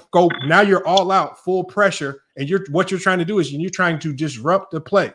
You're not going to disrupt the play standing behind the three-point line when you got Hakeem Olajuwon in the post with a guard just looking to dump it down. You have to go disrupt this pass. And let's say that's fair. Why is it that they're not? Because he turned his back. Stockton is going to go past Kenny Smith. Kenny Smith is not going to blow past him because Karl Malone down there waiting on him. Kenny Smith had a propensity to turn his back more so than be faced up in attack. John Stockton, as we've seen, when he gets the ball, he stays shoulder square to the rim, and he's not going back to the basket as much. It looks like he's more so staying in attack mode, more so than some of these Houston guards who are looking to just get the ball to Hakeem. Yeah, but it's the time and score of the game. Look, back to the basket. Play pressure defense to get a steal. And they're just thumping it down. Damn. Oh my God. Jesus Christ. Did he dump it? This nigga was flopping. He flops, dog. Come on. This nigga did not. Okay, hold on. So Stockton's faced up. Stockton stays square to the basket. They still trapped him. They don't want to foul. But they're straight up. They're never going to go pressure defense on Stockton when he's square to the rim. Damn, Stockton, tough shot. He's taking the shot. He's taking them. That's he has no other choice now. He's not wide open. He has no other choice but to now. It's the end of the game. Right, the score is the game over. Yeah, well, the game is over. Yeah. I mean, we can go back. We can go to the beginning of the game. Hey, Lamont. That part is crazy. That part is crazy. Just go to the beginning of the game. Stockton versus Gary Payton, man. I can pull it up. Yeah, I can dive in the game almost. Let me just see. Let's just see how he gets defended. Like, no, Stockton wasn't in the game, but I can play it. Oh, okay. I just want to see like a few possessions in the beginning of the game. How they defended him. Let's see. Yeah, I don't think Stockton's in the game right now. And let's go to like the beginning. But yeah, Utah versus Seattle in '96. As long as they stay faced up, they're going to play. They're going to give them space. They're not going to go crazy. Look at Hakeem jumping out on guards. Look, we go to the beginning of the game right here. It is actually true. As long as Stockton stays, damn, he took a crazy shot. I don't think that was Stockton though. I think that was Hornacek. Yeah. There goes Stockton right there. That was a good pass. That was a good pass. Run the offense, Stockton. Let's see what Stock do, man. Great basketball, man. Get a high quality, high percentage shot off for your team. Yeah, because that's what. Stockton still stands square when he stays face up. Man. They're gonna give him space. No, what? Hold on, but low. Who's defending him? Barely anybody. No, listen, low. See, when you're in the NBA and when you're dealing with guys with length and athleticism, they don't have to be attached to you to defend you. But when y'all call this not defense, but nobody in their right mind is gonna who's guarding him? It's a guy that's tall and lengthier. He can defend with a step like that. He can defend in space Let's see how Stockton defends on the other end. Watch what I'm saying. It's like y'all be knocking these. Y'all act like a 6'7" guy. What 6'7" guy is supposed to go press up on John Stockton? You're gonna use your size. Who is that? He's 6'7". Who is that? Who is it? That's not one of their guards. That's one of the forwards. I'm asking. Who is it though? That's one of their forwards. What number is that? Thor? I can't tell, but it's not one of the guards. Just let it play.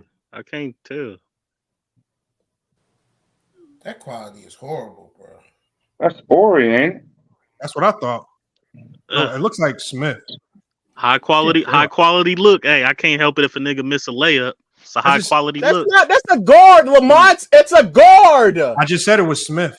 Okay, so everything you just said about forwards and length and 6'7" is irrelevant. That was a guard. Are you saying he wasn't defended? No, you said that he was 6'7" with length, and that's why you didn't step up on him. That's what you just said. Okay, so that was wrong. So why? All right. So now that we know that he wasn't 6'7", y'all are so hyper focused. This is low. This is what happens. Low. Really? Low. Let me say one thing, low. One thing. Go ahead. What happens is this is what kind of makes people say you're not credible. Because and I'm gonna tell you why. Because if you don't know the difference between pressure defense and tight defense, not just stand in front of your man, knowing when to get attached and knowing when to detach, knowing when to apply pressure, when not to apply pressure, chasing guys over screens, or when guys go under if it's a mistake or if it's part of the defensive coverage. And when you handpick plays and say this is how they're guarding Stockton, there's just no team in the league that's just going to allow Stockton to get jumpers off all game. And if Stockton, again, as we've seen from the film, when you give him daylight to shoot, he's going to take the shot. He took 1 3. He took more. I'll let you. You know how many shots he took? We watched this film. He took a lot of shots. I'll let you say that. Lamont, you just got done explaining to me how the reason why he wasn't standing up close to him. He was guarding him. I get that. And I've already established that maybe I was a bit I said it was Kenny Smith. I said it was okay, but before you knew it was Kenny Smith, you gave the explanation of why they didn't defend him. No, that's not why he wasn't defending. I said he was defending him with space because he had the size advantage, which Kenny Smith does have the size advantage. Lamont, you said the reason I didn't say he wasn't defending him. That's not what I said. You said the reason why he wasn't defending him up tight close or closer is because it was a 6'7" No, forward. that's not what I said, Lo. Is that not what you said? So right here, look right here. So look at is that not what you said? Now look right here. Man's dribbling the ball, and then you have a defender. Is he not guarding him? I mean, because this is essentially what was happening on the last play. Just this right here. Right? He's pressuring him more than he did on Stockton. He picked up his dribble and he's playing the pass. I'm talking about before the pass. Bro, look at how above the 3-point line he's being defended right now. Bro, when the last play we were talking about, Stockton was almost in the corner. And, where he doesn't have the space. And you acknowledge that the reason why you thought I did not say he was not getting guarded, though. I said he played him with Lamont, please listen. Lamont, please listen to what I'm saying. Gotta stop. You gotta stop. You said not me. Y'all film breakdown is horrible. You said not me. Low is being particular over me misquoting the guy's size. No, because you gave the explanation to why he was defending him that way. Yes. Because of his size. You said the reason why it was that much distance between them, because why would a 6'7" player guard him any closer? There was so much gap in between the two players that you assumed that the player there was not that much of a gap. You think that's not defense. Listen to what I'm only going off what you said. That's not what. In your mind, I was not implying. I wasn't implying he wasn't getting defended. I'm not saying that you're saying that. I'm only talking about the fact that I'm only talking about the fact that you play a guy with space when he's faced up. And they were playing Stockton with space. You cannot just go press up on point guards in the NBA at any random time, and it's not a part of the defensive scheme. Now, if a guy fair. So what I'm saying is most guards in the league are always going to play back off Stockton and then contest the shot, but they're not sagging and not guarding him. And that's I've already established that. Yes, my wording was. And it almost seems as if any space that you see a team give Stockton going out the game, that's them not playing defense, which is not true. Again, Lamont, you saw how the way Kenny was defending him. It was enough space for you to believe that it was potentially a forward that was defending him. No, his size made me think he was a forward. That only tells me that Kenny Smith is probably much taller or lengthier than we actually believe. It was Vernon Maxwell. He's 6'4". No, it was Kenny. It was Kenny. Bro. Kenny 6'4", bro. Kenny Smith's one of the most athletic players in the league at this time. Oh, I agree. That's why when whoever said that Kenny Smith not blowing by nobody, that's not true. Dunked on Karl Malone. I said he didn't blow by him because Karl Malone was down there waiting on him. I don't think that was you though. Because Kenny Smith not that great, man. Kenny Smith playing point I told you niggas Robert Horry is a Hall of Famer. Kenny Smith is like sneaky. Robert Horry is really kind of a bust. Kenny's sneaky. I don't know about that. Robert Horry's kind of a bust. Kenny's sneaky athletic, low key. Robert Horry's supposed to be the next Scottie Pippen, man. So is Stockton. Stockton's athletic too. I'm not denying that. You're the one who's saying that he doesn't have the ability. No, but that's what I'm saying. You are the one. You're not gonna go past me. I can guard you close. I can guard you close because you don't know how to hit angles. I'm Stockton. You can't guard. I'm pulling up out one of the greatest. Oh, look! Hey, like you said, Herm, right here, Herm. Gary Payton. You claim that he wouldn't blow by him. Kenny is athletic enough to get by players. Now apparently Gary Payton is not all you need to get by somebody. You have to have the ball handling skills to get past somebody as well. You can run faster than the ball. I think Kenny had that as well. Kenny was like, I don't know. I didn't say that. Attacking the rim. I said he didn't blow by him because Karl Malone was down there waiting on him. I'm not talking to you, George. I'm talking to Goat James. Yes, you're talking to Goat James. Yes, and I'm telling you, Goat James don't know nothing but LeBron. If you don't say LeBron, I didn't say that. No, listen, I'm trying to talk right now. John Stockton can get to the rim better than Kenny Smith can, and that's facts. I'm not denying that either, but you make. But that's what I meant. That's why I'm telling you that. So I'm telling you that the reason you're sagging off of him is because he's not letting him get to the rim. The reason you play Kenny Smith close is because you could have just played it. No, okay, I'll let it play here. I'm just trying to find a spot where the Jazz got the ball, like right now. Okay. They were about to only Kenny Smith attacking attacking hold the on. rim. He's matched up on Peyton right now. Let's see how Peyton defends him. Right now, he's gonna be straight up. If he ever turns his back, he's gonna go press up.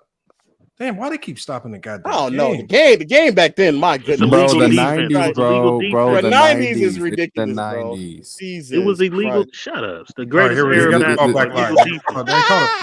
Bro, it was clearly an off-ball foul, bro. Let's be honest. They called way too many fouls in the 90s. They did. There's the biggest bust in basketball history right there. Who is that? Benoit? No, it's Jeff Malone. Actually, his son lives out here. His son works. He's not a bust. His son works for the Chicago Bulls. I actually know him. He works out to the same gym. Let's see how Stockton guards. GP, are you with me? Well, it depends. It depends on if GP stays faced up. Put him in that as long as GP stays faced up, he's gonna play him with space. Now that right there is crazy space. To me, is this not sagging off to you?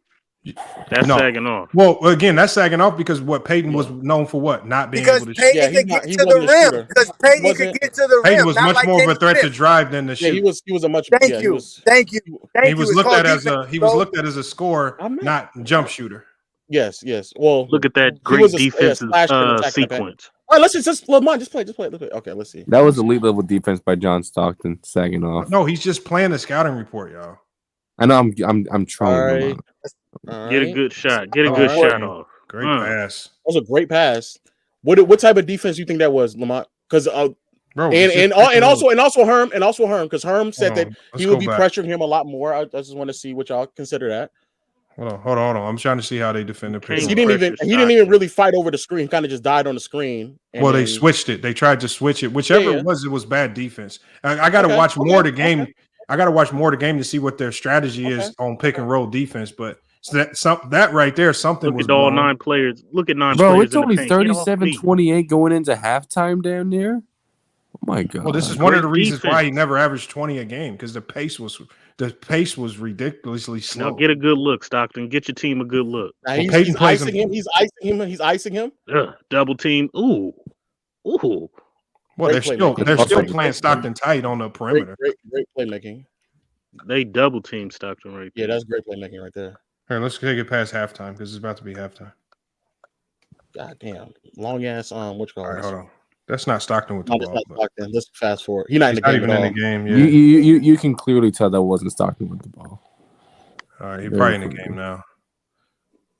Yeah, he in the game. He in the game. All right, let's see. Is Gary Payton in the game? Yep, GP's in the game. Yeah. Oh, good rotation from Stockton. Is that illegal defense? Oh my god! Yeah, no way. That's why I say you can't play. Oh my god! It was Stockton. No. I think Stockton stayed over too long. That's tough. Okay, hold on. Well, they're letting him go now, right here.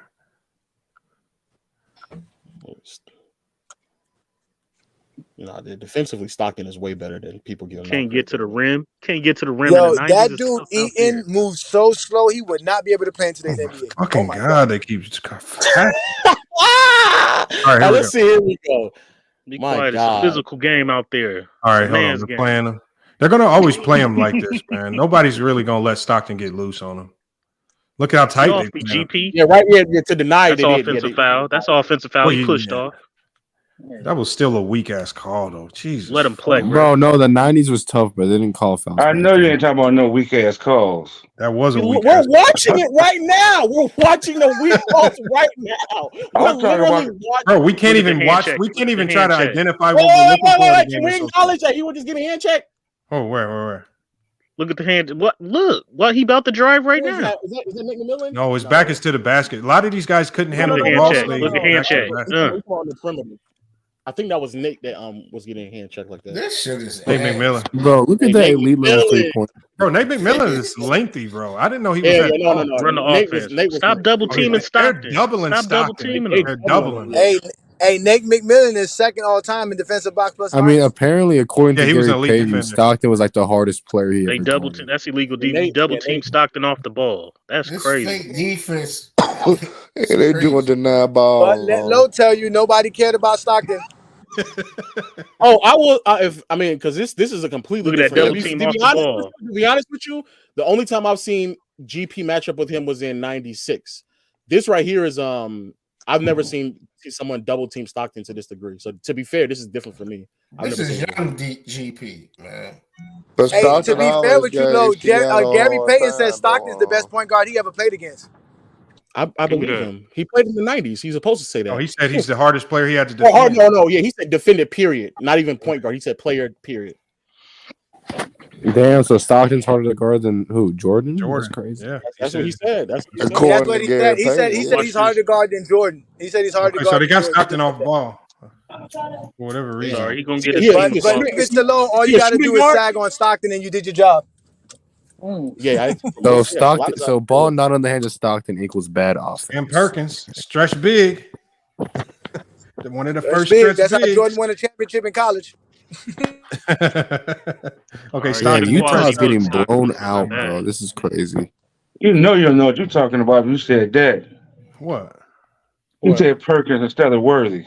No, he don't know what he's talking. He was joking. Perkins. No, Perkins was good in college. Perkins was a hooper in college. I say Perkins was good in college. No, he wasn't better than Worthy. Oh no, he was better than Jordan. He was better than Jordan in '83. I know that much. He was. I know you don't know what you're talking about. He was hooping though in college. All right. Look, they're doubling Stockton. Look at this. Look at that. Y'all see that? I ain't gonna lie. That's different. I've never seen that before. That is wild right there. That's wild.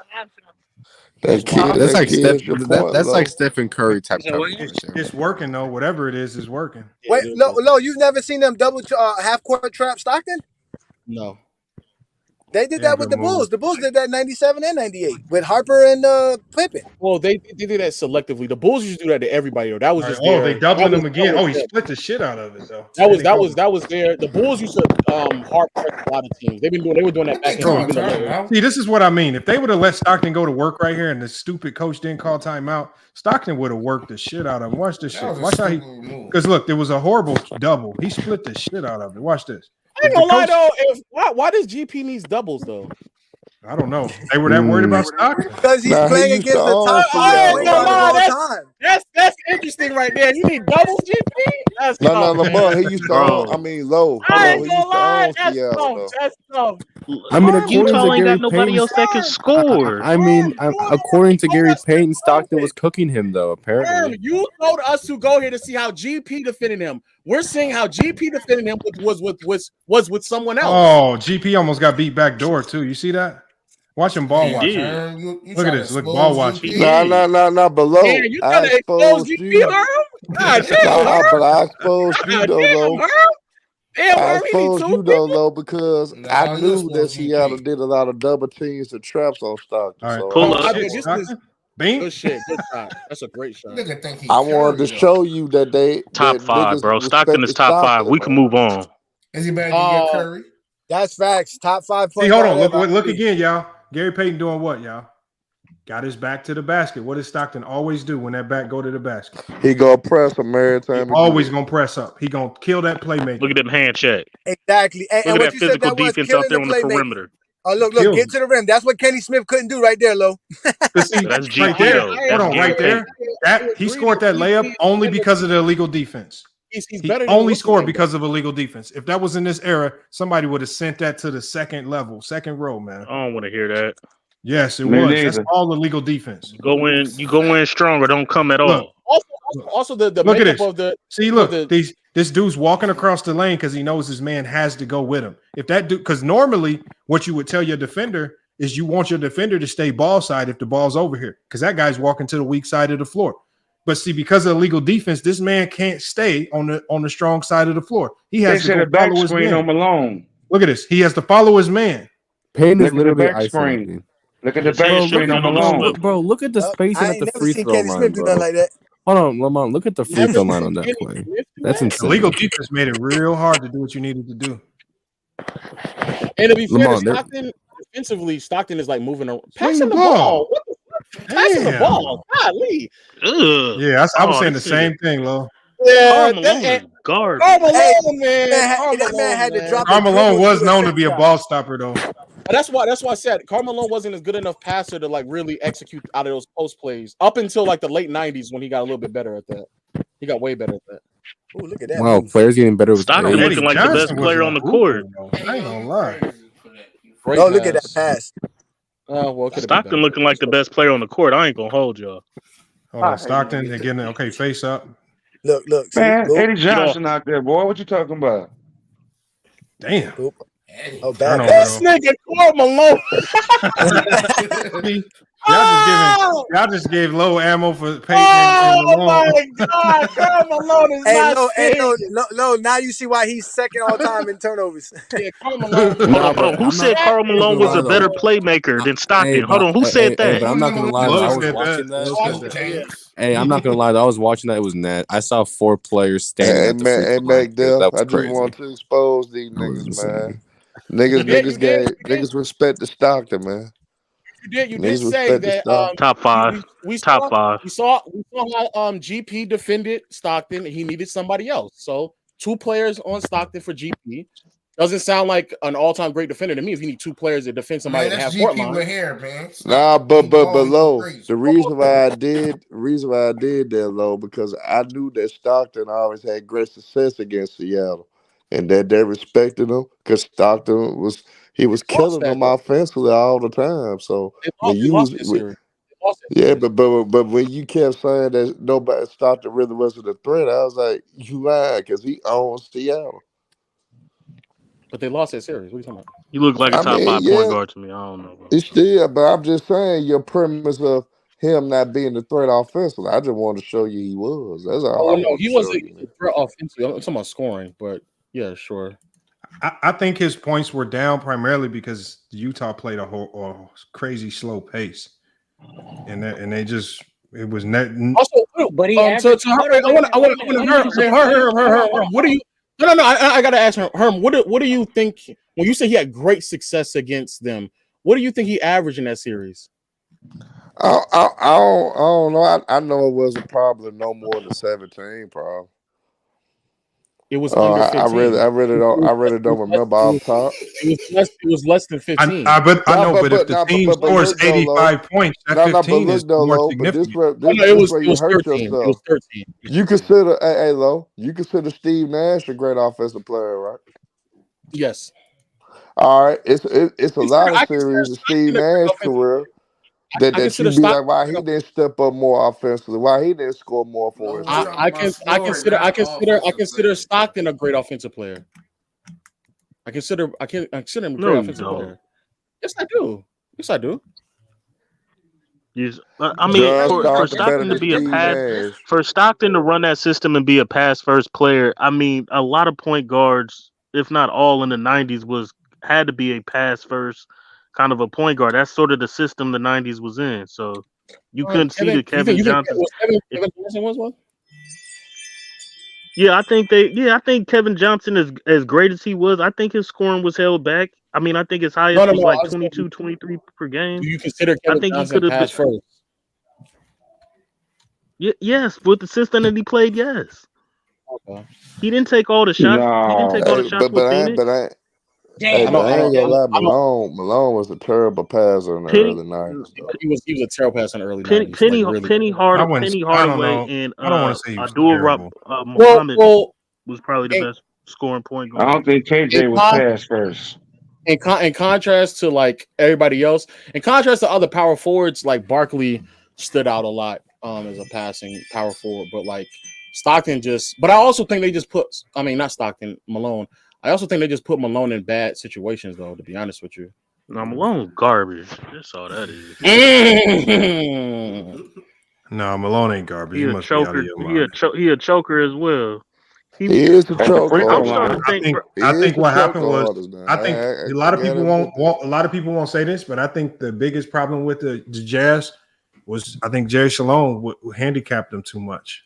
And they became too predictable because they had weapons. When you look at Byron Russell, Howard Isley, John Stockton, Jeff Hornacek, when you look at the weapons they have, they should have been better if they would have better. I don't mind accepting that though. I don't mind accepting that though, Lamont. I just think that like that same system though is the reason why many of people elevate him though. No, they do as individual players, but when you go to the team success, them spamming it over and over, just like when I was doing my Laker videos. I said, if Bron and AD are just going to spam high ball screen, their numbers are going to be inflated. They're going to look great, but everybody around them is going to look like complete trash. And I said, until they get away from spamming that ball screen so much and you start moving the ball more, that's when you'll see success. I think they spammed it so much, it just became too easy to predict. And unless Malone scored 40, they weren't really going to beat you. Hey, Lo, just think about how Jerry Sloan's, you know what I'm saying, offensive with his system kind of slowed down guys like Archer Karolinko when he had Derrick Williams. Leon, what's good? Leon, you in here? But I agree. I agree that the system did handicap. I agree with what Lamont's saying. I'm just saying the same system that handicapped them is the same system that benefited them enough to where y'all believe that they're top whatever players with little to no playoff success. But yet y'all criticize. And I'm saying collectively. In contrast to who though? Because in contrast to other top whatever point guards or whatever power forwards, they're at the bottom of the list. You got Chris Paul. You got Chris Paul over John Stockton. Hey, Leon knows hoops. You with us? I don't gauge off of success though. That's not me though. I don't gauge. I be saying that trolly. Like when I'm saying like they don't. I'm just saying like based off of the criteria that many people have. You be like facetious and shit. Yeah, I'm being facetious. Yeah, like the way that if you are someone who is heavily critical of players because of your lack of success. Yeah, like that doesn't then you kind of contradicting yourself by putting those two up high because they play with one another. Can I ask a question real quick? I just want to. Malone better than Duncan. Do y'all? No, he's not. When it comes to the Utah I thought you was Jazz gonna come in here and say like, something like you knew basketball. The first thing you said ever on FYF Sports was Malone is better than Tim Duncan, man. That's crazy. And his name is Leon Knows Hoops, man. That's wild. You need to put that nigga in timeout for 5 minutes. I ain't gonna put him in timeout, but you might have to change that name Answer though. your question, fam. Yeah. I just want to ask a question real quick. When it comes to the Utah Jazz with John Stockton and Karl Malone, who do you apply more the pressure as far as you didn't do your job when it comes to those two? What? I think it's more on Jerry Sloan than some of those role players that people trying to point the finger to. See, I apply more of the pressure to Karl Malone. I do too. I agree with that too, though. I can agree with that. He severely underperformed. Yeah, but don't y'all think that Jerry Sloan put too much pressure on Karl Malone to do everything by running that same offense? Hold on. Who had more responsibility, Stockton or Malone? No, but the way they played, it was kind of equal share. They got the Malone. They got Karl Malone the ball so much. It's almost like he could never have a bad game because they relied on him to make shots so much, irregardless of how teams were defending him, and they never really made any significant adjustments. You know, for example, to go to other guys that could actually score. So, like Jeff Hornacek. That's booty. Or even when Jerry Sloan complained about not getting draft picks, they finally get Howard Isley, and you don't even use him to a significant degree. And Howard Isley's projections coming out of college where he's supposed to be a really good player, but I mean, they just never. They didn't have another one-on-one bucket getter. I understand. I thought Jeff Hornacek could be a bucket getter if you gave him the ball. I thought he was a bucket getter in Philly. Was a good slasher. I mean, even Byron Russell could be a good offensive player if they utilized him. The problem is we never knew because they were so reliant on the pick and roll and slowing the game down and exploiting the illegal defense that it screwed everybody else.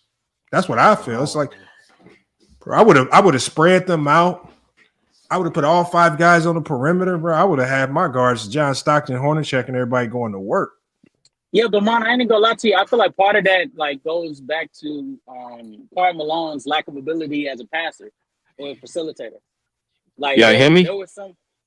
Yo, what's good? I agree with that, Casual. I agree with that part too. Yeah, so only why Milwaukee doesn't have the keys over Tim Duncan. Hold on, what'd you say? Wait, what? Said, tell me why Malone don't have a case over Tim Duncan. No, you got to tell us why he does have a case. I mean, defensively alone, motherfucker. No, just tell us why Malone is better than Tim Duncan. Because I think Malone was way better than Tim Duncan offensively. I think Malone was a better scorer. I think Malone was a better shot creator at the post. That's a lie too. And Malone never had the luxury of entering out of his prime and still be able to win championships after declining significantly on the offensive end.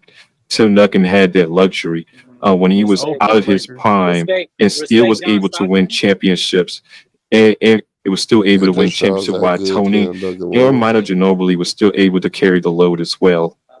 Manu didn't carry the load. Respect Mark Eaton, respect Thurl Bailey, respect your Hornacek. What are you talking about? Nah, but he never had the team like Tim Duncan. Cast. Tim Duncan had the better team. What do you mean? He had the 04 Lakers. He messed it up, bro.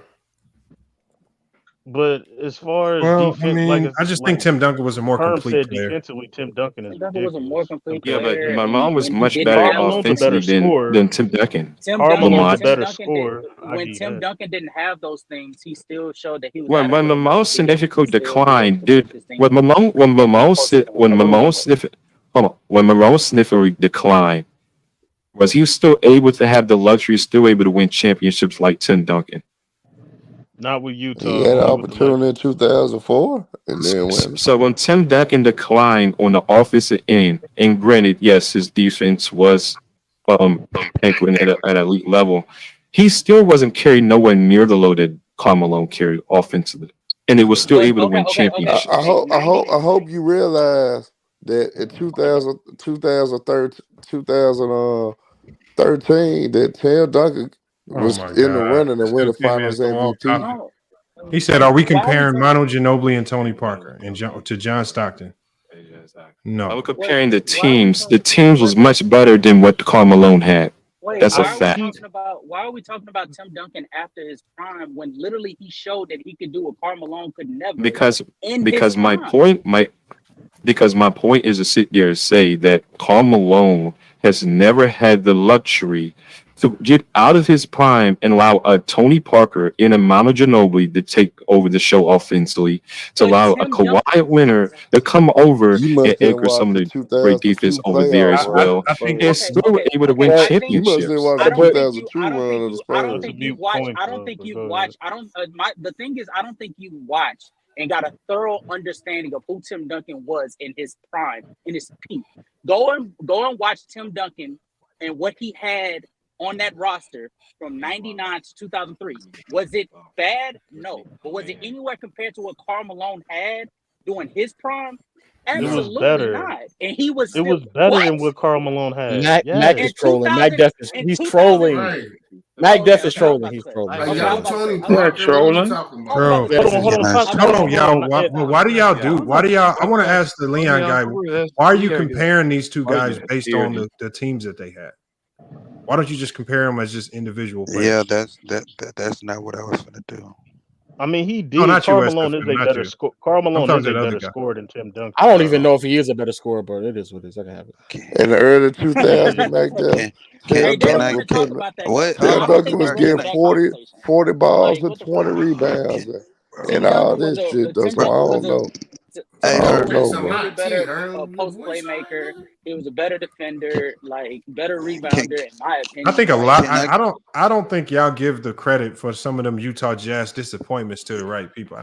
I mean, I know it's tough to put it on Jerry Shalom, but I think some of that's on Jerry Shalom. No, Can I get my input? 50% of it is Can Jerry you agree? Sloan, Lamar. Exactly. I agree that Jerry Sloan deserves some blame, but can you also agree that Karl Malone deserves some blame as well for a nice chunk of the blame? He does. He would agree. On his defensive passing. For his underperformance as a scorer and a facilitator for his teammates. Right. Well, if you're gonna put that on Malone, you can do the same for Barkley. Yeah, we should. We not We talking about should. Barkley. Yeah. Well, we should though. I ain't got no problem with that either.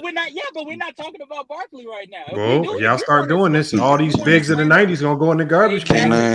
As they should, Lamont. As they should. Hold on. As they should, Lamont. Hey, bro. Can I get my input, bro? Go ahead, SFM. Go ahead. This is the whole reason I came up on here, bro. And I agree. Like, if we just talking about the basketball player, bro, we talking about the basketball player. Like, people try to look past Karl Malone because of the situations that he had on the court. But, like, to me, when I look at his career, if I was to say if this man just had 2 championships and 2 finals MVP, he would still be the greatest power forward of all time. He wouldn't need to get no 5 championships. Now, I'm finna explain it like this. There's nobody at there. There's no basketball player. Bro, stop talking while I'm talking, bro. There's no basketball player for their position, bro, that led more in like just in their like for a power forward, he damn near is ranked #1 for everything as a power forward, whether it's points, whether it's he grabbed the most rebounds, he grabbed the most assists. I believe even steals and other things of sort. Just when it turnovers. Let me finish, bro. Stop I'm just trying to help you out before you bro. No, don't you can't help me out with nothing because if you bring up turnover, like, bro, get out of here, bro. Look, because we talking about I think Stockton made him look like, look better than what he really was. Little Rod Lowe has the brightest. Bro, can I finish, bro? Can I finish, bro? Let him finish his. Let him finish this. Lowe has the brightest goal. He can have turnovers. Like, y'all been bro. Let me exactly. That's what I was gonna say, bro. Lowe has LeBron his goal. Ain't talking about turnovers. Like, bro, can you shut up, bro? Let him finish his little take, bro. Let him finish, bro. Let him Can you shut up, bro?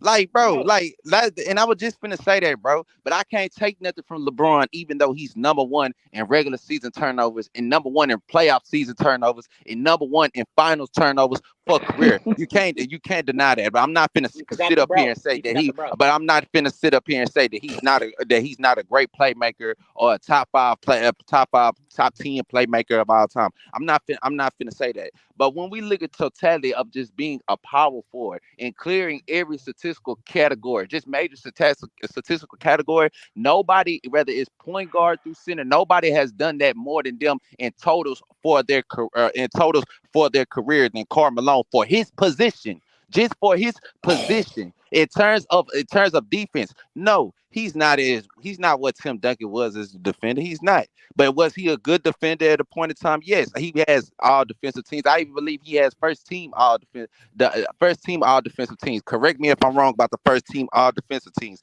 but I know for sure he has all defensive teams. When we're talking about being the best power, like at your position, arguably being the best power forward all through your prime offensively, him and Charles Barkley, like they have that. Like them are the two. Like if we're talking about power force offensively, bro, he's arguably the greatest like scorer just offensively. Even offensively, we could have a debate whether he was the greatest power forward offensively. Now I heard somebody try to bring up Tim Duncan scoring all that. Don't try to give bro, that was a horrible take, bro. Don't never try to say Tim Duncan was a better scorer than Karl Malone. Tim Duncan fell off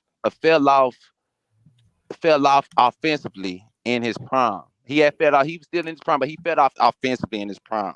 His offensive prime really wasn't that long compared to his defensive prime. No. But what I can say about Karl Malone, he was consistent for 10 plus straight years. 10 plus straight years on his offensive side. In terms of rebounding, he was elite. In terms of even passing the ball, he was elite for that as a power forward. And somebody said passing out the post. Now I'm not talking about championships. I'm not talking about none of that. Just because Karl Malone was a defense, that's not the fight curtain call. That's not the final curtain call because he was just better in defense. We're talking about the complete player, the skill level, the ability, the consistency. Are you saying Karl Malone better than Tim Duncan? Or which one are you saying? Which one are you? As a player, yeah, as an individual player, he was. Karl Malone? Hold on. Clyde is better than Tim Duncan. Karl Malone Clyde is better than Tim Duncan. Karl Malone was a better player. He was a better basketball player individually. Absolutely. And listen.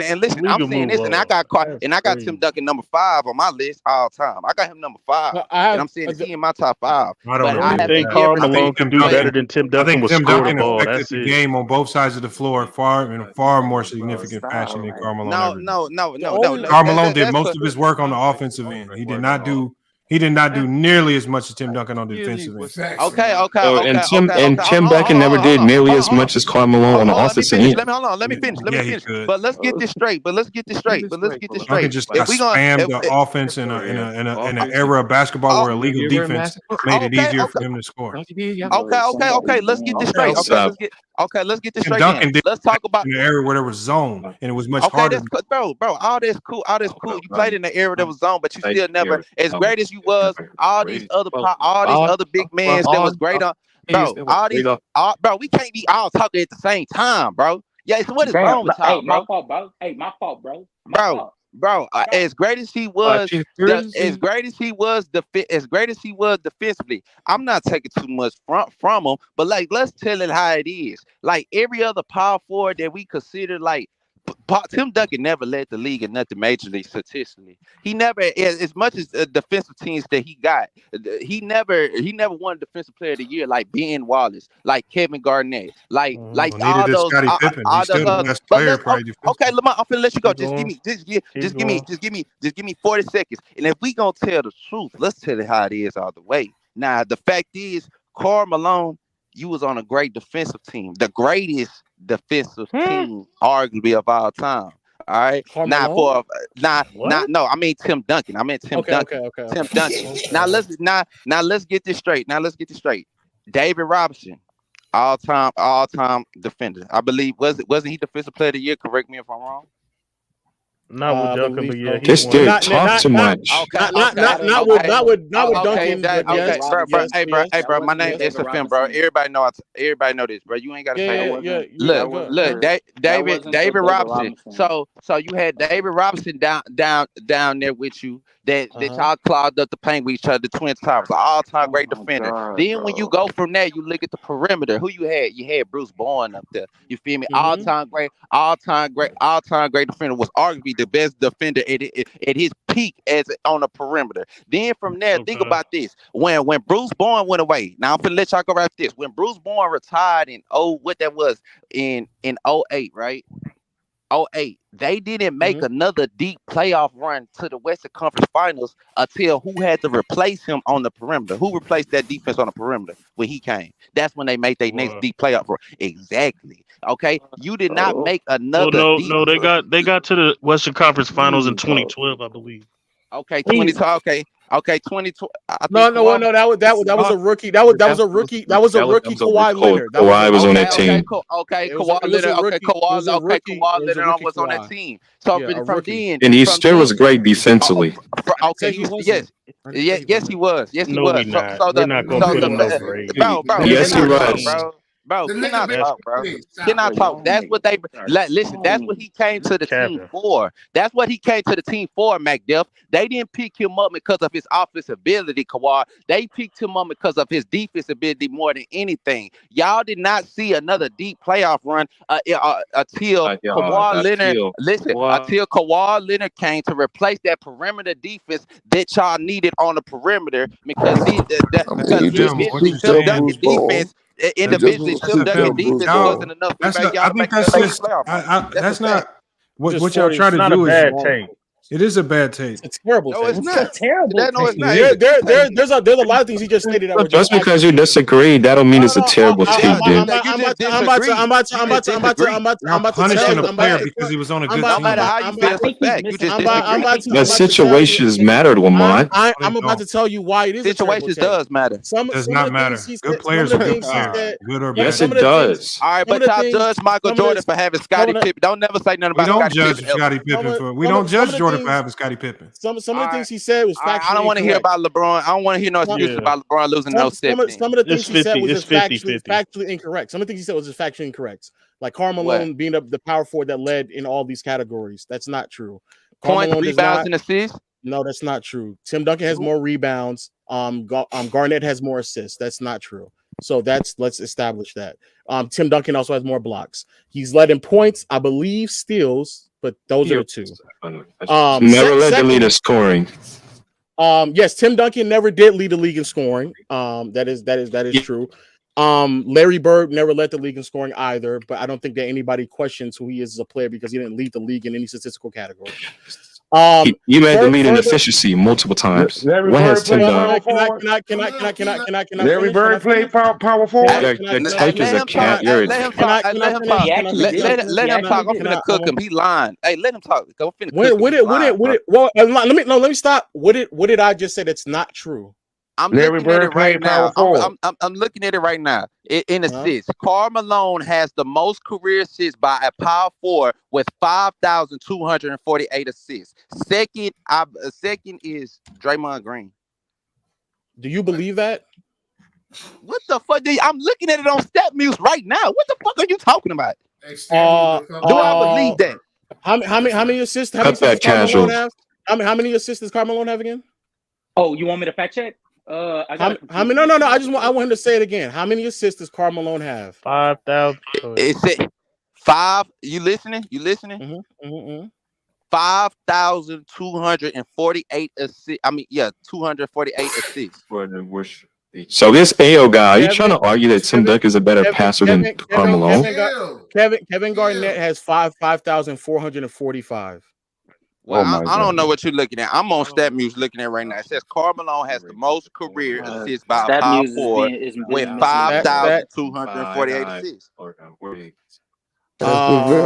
You went to the wrong I'm on StatMuse looking at. Why did you bring up Larry Bird? Larry Bird is not a power forward. So the people that's trying to hold on. So the people that's trying to argue that Tim, chill out, bro. Shut up. Lamont, just share my screen when you get a chance. Just share the screen when you get a chance. So the people that's trying to argue that Duncan is better than Karl Malone, maybe it's look for the for the rebounds too. It says that Karl Malone has gotten the most career rebounds by our power forward with 14,960. With 900, okay, share your screen, and then I'll see what's good. Because that's a lie because I don't know how to do all that. Share my screen. Shit, I put it as my profile. I put it as my profile picture, bro. Okay, but is Lamont, when you ever get a chance, please, if you can share my screen. But the point. So the people that's trying to argue that Tim Duncan is better than Karl Malone, maybe a time where Karl Malone was out of his prime and still able to win the championship and was declining offensively, and was still able to win the championships despite him. I think the argument that people make for Duncan isn't the longevity one necessarily. Some people do. I'm not denying that. But I think what people would try when they make the argument is that Duncan provided evidence for like a 7 to 10 year span that on rosters that weren't as talented as a lot of other top 10 players, that he was able to still win. So going back to what the gentleman said about David Robinson, as soon as when David Robinson retired, so he's no longer on the team. That's when the defense actually went up to number one ranked, and they became a historic level. Now, did he have Bruce Bowen on the roster? Of course. It's almost impossible to have a historic defense without having two really good defenders on the team. So let's establish that. Yeah, however, you had that extra help because you wasn't a good perimeter. You wasn't a great perimeter defender. I'm denying that. But that's applicable to every great defender. That the only way that they were able to lead an all-time great defensive unit is when they had a really good defensive supporting cast. However, with that being I'm not stated, taking that away from it. Go ahead, my bad. I'm sorry. Yeah, but however, with that being stated, Bruce Bowen, and I'm not denying that he's not great. As great as Bruce Bowen was, even beyond the years when he had left, the gap in time before Kawhi came, they still retained a top 3, top 5 defensive level almost every year. Now, what were they winning? What were they winning? But the argument, if the argument is winning, again, Duncan had already provided enough evidence that with David Robinson on the last year of his career, and Tony Parker and Manu Ginobili and being rookies and sophomores, that was enough help for him to go on and win a championship. When you talk about defensive help, this man actually played with the DPOY recipient and Mark Eaton with Karl Malone, and he still didn't lead that team to all-time great defenses. That man played with what these gentlemen are telling me as a top 5 point guard of all time. And at that point, Mark Eaton to freaking what?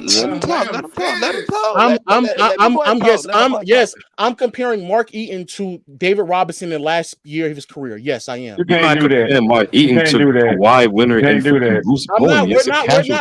We're not. We haven't. We're casual. I want to establish again the argument that many people make for Duncan, especially being greater than Karl Malone, has nothing to do with what happened in 2010, 11. Or even better, has nothing to do with what happened in 2010, 11, 12, 13, 14. None of that.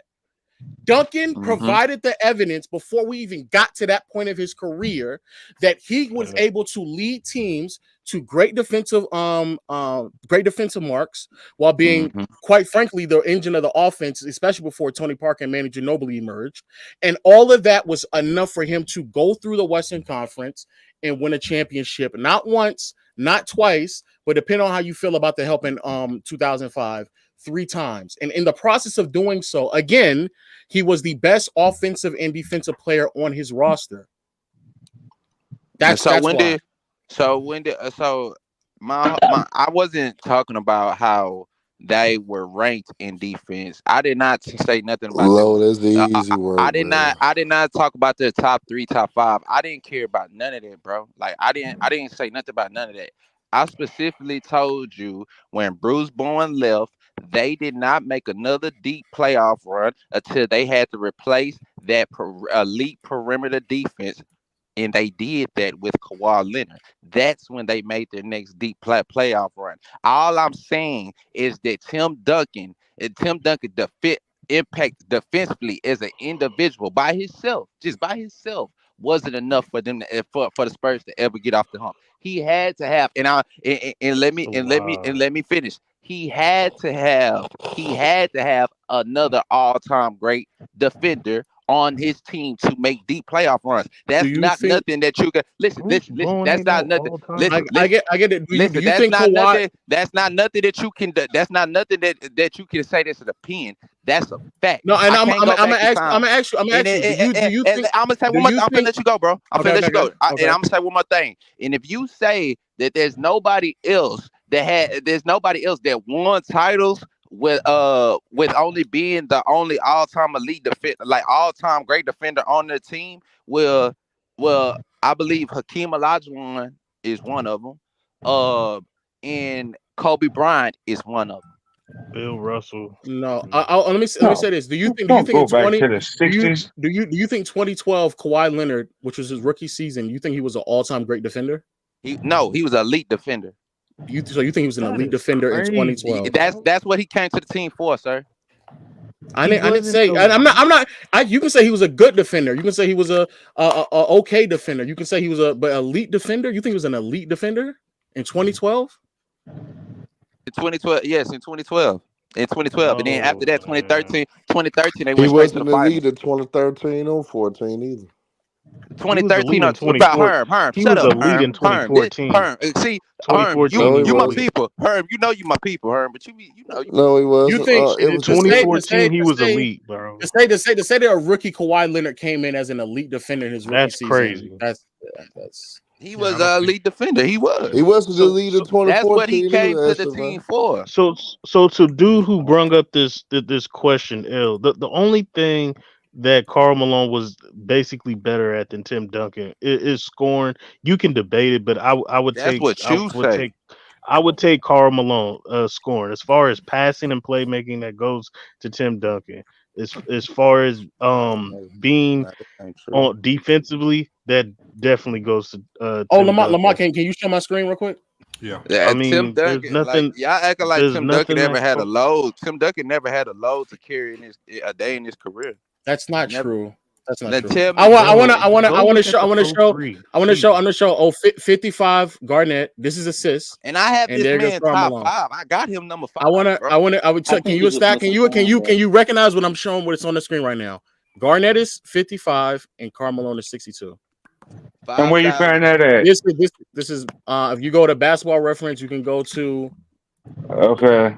This right here is now. This is the rebounding one right here.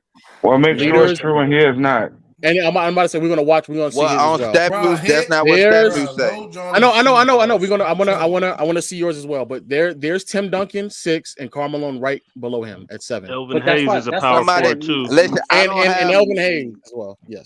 Listen. I don't have the share my screen and all this. I ain't never. So if anybody could go on stat moves, Lamont, so take his down. I checked it. If Russell's already rebound. You checked it for assists. Karl Malone. Yeah, I checked it for assists. It said here I can pull it. I can get back to the. All right, let bro explain it. So like you know that I'm not capping, bro.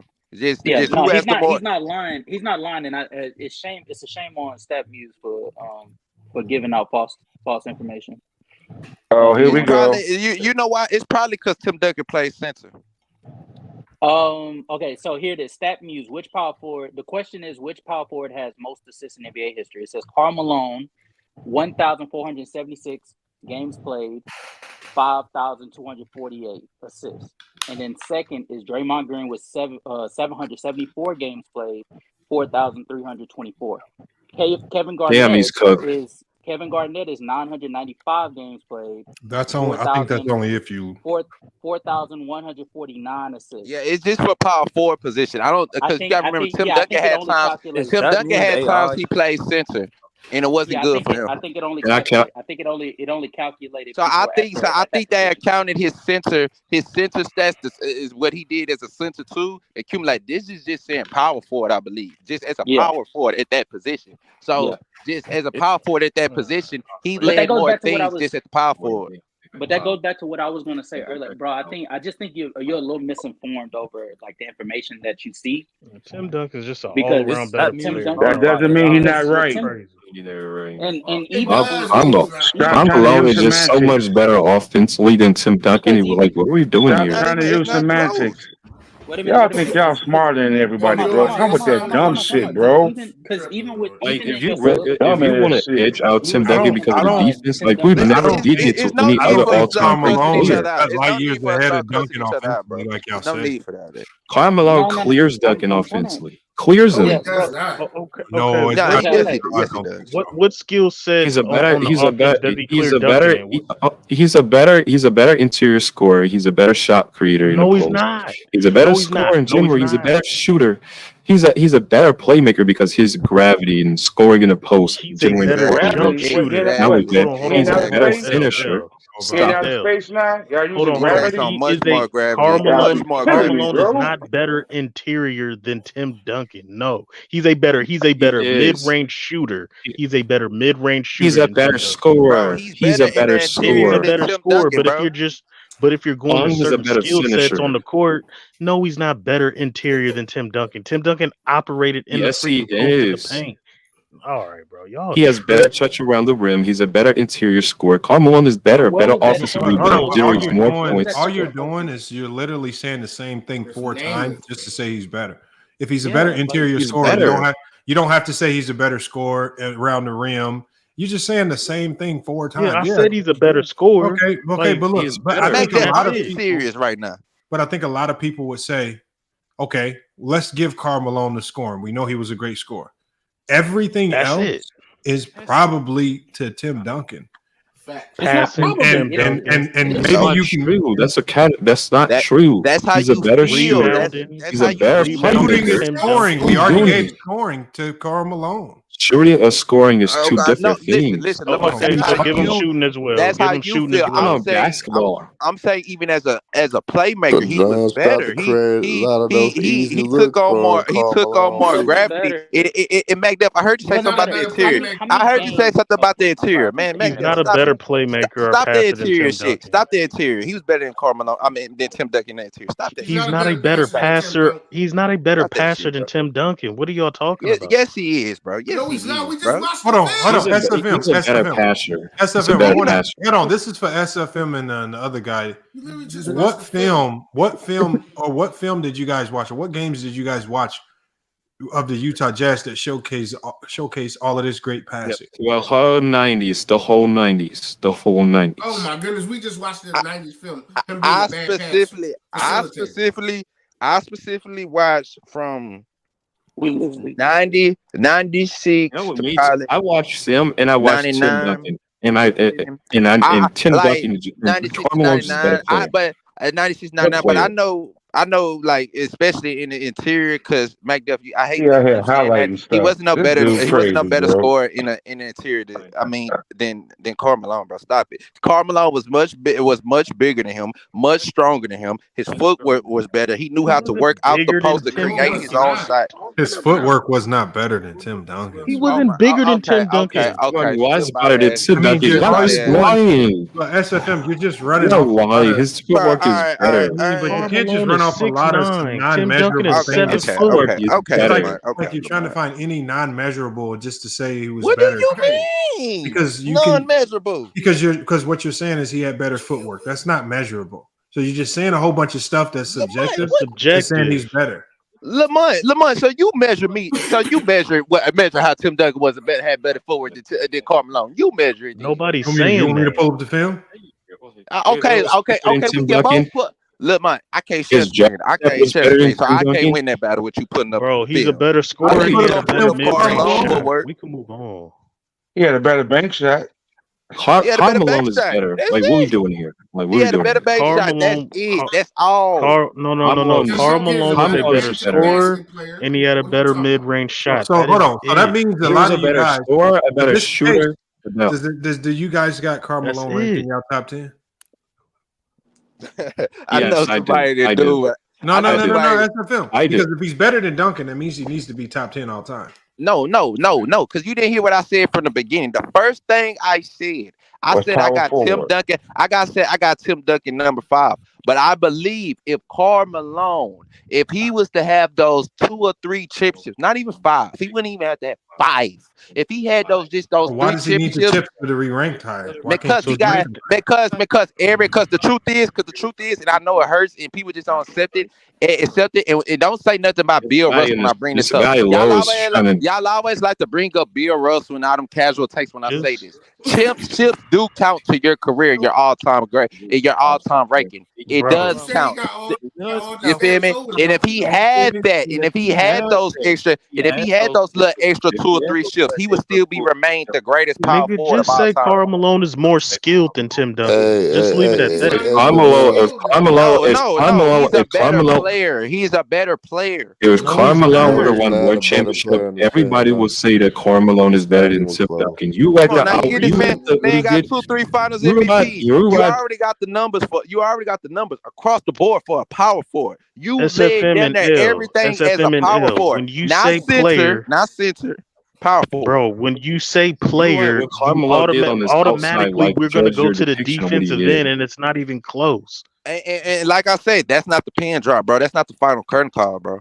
So yes, it is, because on the offensive end, he's a better scorer. Let me ask you something. Macduff, brother. Let me ask you something. And truly, because I kind of go back. Who was better, Magic Johnson or Tim Duncan? Since you said that, Macduff, who was better? Man, shut up, bro. You're a hypocrite, bro. That's debatable. Hold on. What are you talking about? Shut up. Now it's debatable. Yes, hold on. Okay. I'll answer the question. Okay, you tell me. SFM, I'm answering the question.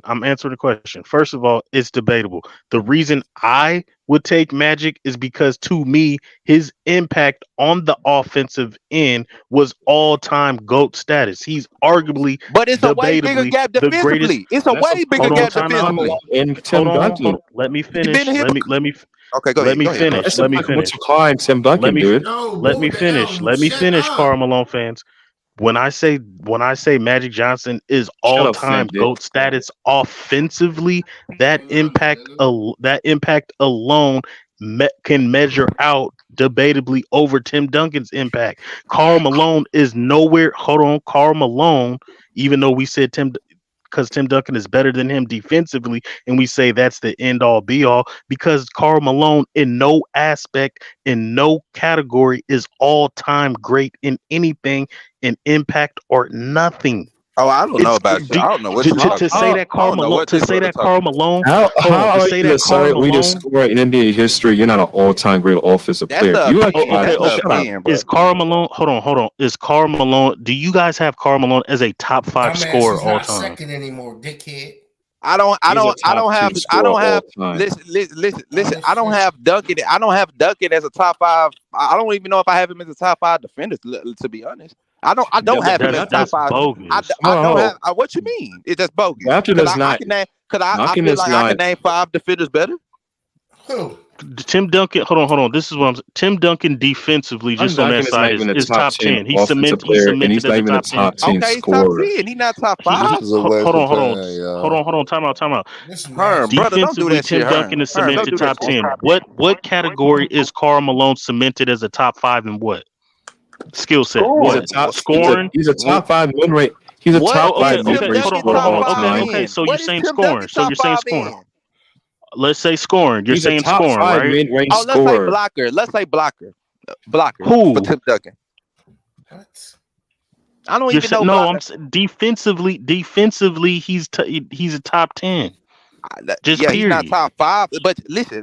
I'm asking you your question right back. What is Tim Duncan top 5 in? Now, if you feel like he's top 5 in something, that's your opinion. But I'm willing to debate you. I don't feel like he's a top 5 defender. He's for sure not a top 10 offensive player. He's not a top 10 offensive player. Get that out your head. Was he a top 5 defender? He's not even a top 5. When we go to defensively, he's top 10. If you want to go to a skill set defensively, rebounds, is he a top 5 defender? Man, that's the great Kobe Bryant right there, man. Yes, debatably he is. What are we talking about? Yes. No, I got him 7. behind KG, Pippen, and Rodman. Debatably, Karl Malone is a top 5 scorer. Look at Kobe defense. Look at Kobe defense. Okay. Kobe stole the ball. Hey, Ray, Now hold on. As far as scoring, Karl Malone, you say is debatably top 5. Do you think? I think Jordan's a better scorer. I think Will Chamberlain's a better scorer. Kobe, LeBron, KD is a better scorer. Like, what are we talking about? Who y'all That's know 5 stealing off the ball, stealing the ball like that, come back up court shooting the 3 in everybody's face? Kobe. You think Karl Malone's a better scorer than Kevin Durant? Who playing point guard right now? Basically, Kobe, man. Yes, I think Karl Malone is a better scorer than Kevin Durant. All right, bro. We can move on, bro. That's somebody better help. Crazy. Y'all better get some help. That's that crazy. playoff drop in Kevin Durant is not looking too good. Karl Malone is not a better scorer than Kevin Durant, bro. No, playoff drop in for Karl Malone. I think so. Kevin Durant is not looking too good. Come here, Bruce Bowen. Kevin Durant averages 28, 29 points per game in the playoffs. And what's his efficiency? Is better than his efficiency is not bad. What are you talking about? Oh my God! Come here, Bruce Bowen. Yeah, oh my God! This nigga Kobe is a bad motherfucker, man. This nigga Kobe, man. Lamont, bro, turn this off, bro. Why would you even put Kobe on with SFM on the? Man, he didn't mean to put on Kobe. Kobe just doing good in the meantime. What he's trying to show me, man. Kobe being Kobe, bro. You see how he's showing Bruce Bowen's Kobe just that great. That go James Kingdom nigga. I just don't think y'all know how to separate good players from their teams, and you guys credit the success of the team that makes the individual a better player. I think good players are always just going to be good players. I mean, they're going to be good players.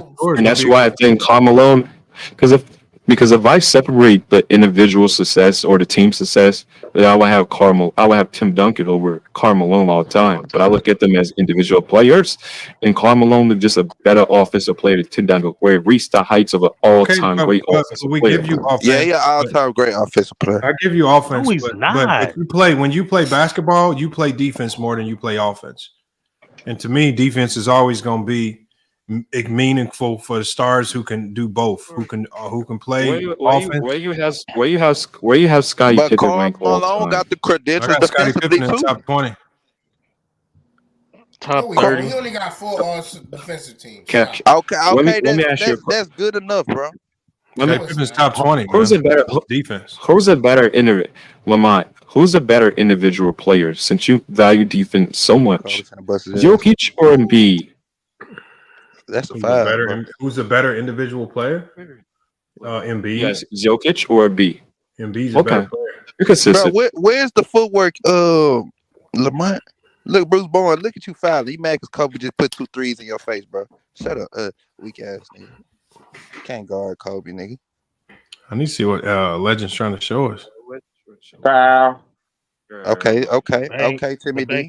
Footwork, like we told you. Man, that one shit, man. Footwork. Told you. Man, Tim Duncan has some elite footwork. I ain't gonna lie. I know that's what we told him. Tim Duncan is stiff. He's stiff. I mean, Karl Malone was clunky on his footwork. Let me ask you something. Have y'all seen Tim Duncan guard Shaq any of these? Yes. I haven't. I'm sorry, I haven't. Tim Duncan can't. But why are you holding them to that standard of guarding Shaq? Why would you want your main option? No, I'm just saying David Robinson, like Bruce Bowen. That was like you have 3. Listen, everybody. It's 3 all-time great defenders on that team. It's 3 all-time great defenders on that team right there. The SFM in the 05 finals, LeBron is better than Kobe. LeBron clears Kobe. Bro, I don't want to debate that, bro. Nobody wants to debate that, bro. Nobody feels like doing that, bro. Yeah, no, LeBron clears Kobe. Let's talk about something different. Bro. That's an ABC topic, bro. Shut your ass up. You don't want to debate that. That's not a good argument for you, sir. Look a punch drunk. I'm telling you can't hang with me, bro. What's got your lipstick on? Who are you? Like, never heard of you. Right, come on, good pass out the playmaker. Turned over the ball, Timmy D. Trying to pass out Clearly, above the bench can never be better than LeBron. You just let this nigga talk, bro. Nobody want to debate this shit, bro. Be quiet. Until LeBron get a dynasty, I don't want to hear nothing. I just know I ain't never seen nobody consider top 3 that got a negative 86 plus minus in the finals for a career. But let's go to the You're next using plus minus. You're casual. You're casual. Yes, You're I using am. plus Yes, I minus am. of 24. You're Why casual. LeBron You're don't got a casual. dynasty? You're casual. I never seen that. I never You're seen that. casual. You're I never. casual. You're casual. I don't LeBron believe. don't got a dynasty? I don't believe Magic Johnson. I don't believe Kareem Abdul-Jabbar. I don't believe all these other players have a negative in the finals for their career. Write down what is plus minus, sir. Plus minus LeBron plus minus is negative 86 in the finals. I just said that, bro. Can you break down what is minus? It makes sense. It makes sense. Listen. I don't want to debate that. I don't want to debate you. I don't want to debate you on that, bro. You just want to talk. I just want to know what's the plus minus that I'm interested to hear. Well, you go search it up, bro. On and off the court, man. You're the one that wants to on and off the court. I don't want to debate with you, bro. You said the stat. You said the stat, dude. Okay, that's the stat. You can't deny the stat. Like what you try to, you can't deny it. You cannot deny said it. he was a stat. But SFM with LeBron's playoff record, would you? With his record in the finals, would you expect him to have a positive plus minus? No, but we all understand. We all understand. Right? No. Lamont. We all understand why LeBron has a negative 86 in the finals. Like it's just proven. Like your first 2 finals were shit.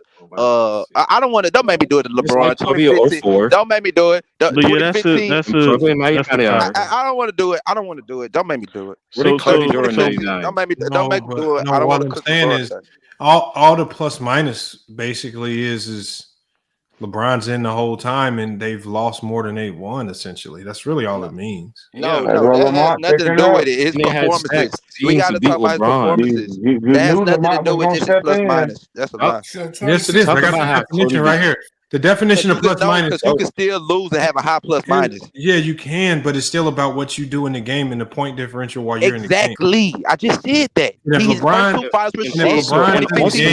majority of the time and they lose in the finals, of course, it's also factor. Is also you know how many finals, bro? LeBron got like 3 or 4 finals, bro. He got like 3 finals, 4 finals. He played shit. This also factor in the type of lineups you are in. You could be with somebody a player that's you see how Kobe just made that mid range? You see how Kobe just made that mid range like that? LeBron can't. It's all about lineups and matchups. LeBron can't make those shots like that, man. You see the shots Kobe making this game? Kobe, hey man. So is LeBron top 3 to you? That be saying better than Kobe? Man, get about of Kobe, man. Everybody get about of Kobe and get out the way, man. That's all you got to do. LeBron is the GOAT. LeBron is the GOAT, dude. Okay, so man reading from a script. Hold on. Don't pay him no attention. LeBron's your GOAT. Why doesn't LeBron have a dynasty? What happened? He should just pass about of Kobe. Because many teams stack up to beat him. That's the thing. They stack up and was trying to beat. Hold on. Let me speak to him. Why do you need a dynasty? Yeah, debate back there, bro. Debate back there. Hold on. So many teams loaded up to beat him. What teams loaded up to beat LeBron when he was in Miami? The Boston Celtics. Also, didn't he beat the Boston Celtics when he was with Miami? Absolutely. Okay, so again, if he beat the team that loaded up against him, talk about the teams that stacked up to beat him in Cleveland. Hold on. When he barely had another all-time. I don't want to talk about a LeBron debate, y'all. Man, that's so. Yeah, I just need him to answer a question. I just needed him to answer. Because I might have cooked him. Y'all just try to do. Y'all try to sneak into these LeBron debates. Yeah, I see Kobe run point guard, right? Hold on. He's about to cook me. All I'm saying is this: when LeBron had a super team with Miami, the expectations. No, Kobe had a super team with the Lakers. Correct. Hold on. Which one? I saw 04. Lamar Odom.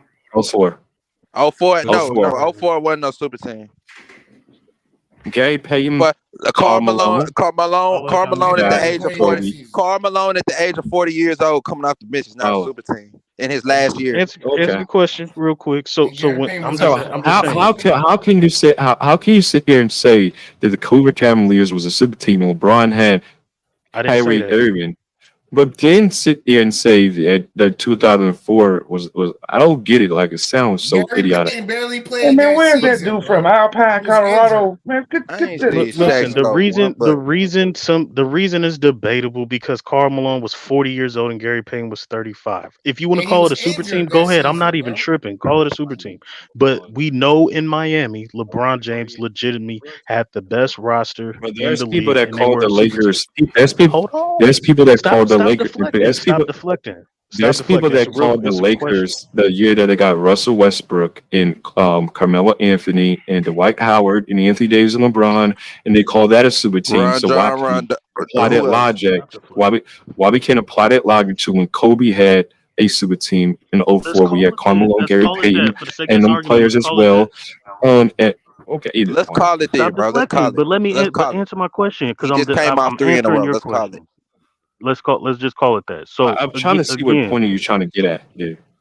Exactly, because you didn't let allow me to finish. So my point is, in Miami, when he had the best roster, Oh and it my was God, a why super are we team. talking about LeBron, man? Can I just answer? Because he brought it up. Let me just answer this question. Then people in the chat can help me out.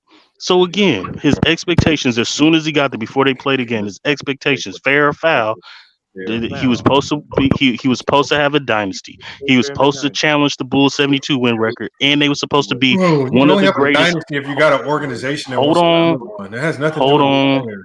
Yeah, that's a stupid take. That's an idiotic take. Let me finish. 'Cause this is what LeBron James fans do. The organization wants to build a dynasty. Deflect. They're going to build one, whether you like They it or not. deflect. Stop deflecting, Yeah. Lamont. Let me finish the sounds question. dumb. It's not my fault that D Wade broke that. It's not my fault that D Wade broke down and he couldn't be in dynasty. Okay, thank you. That's They would have the had a answer. healthy That's the answer roster. that I wanted. Oh, They blame the other players. They blame Who you Dwayne picking Wade this who weekend? played. Well, how else? It's Okay, cool. so hold on. So No, it's cool. That's what I wanted. They blame so the other are you players. That's saying- what I are like. you That's what I wanted to saying- hear. Are you saying it's not when KD got injured and they couldn't win that next championship?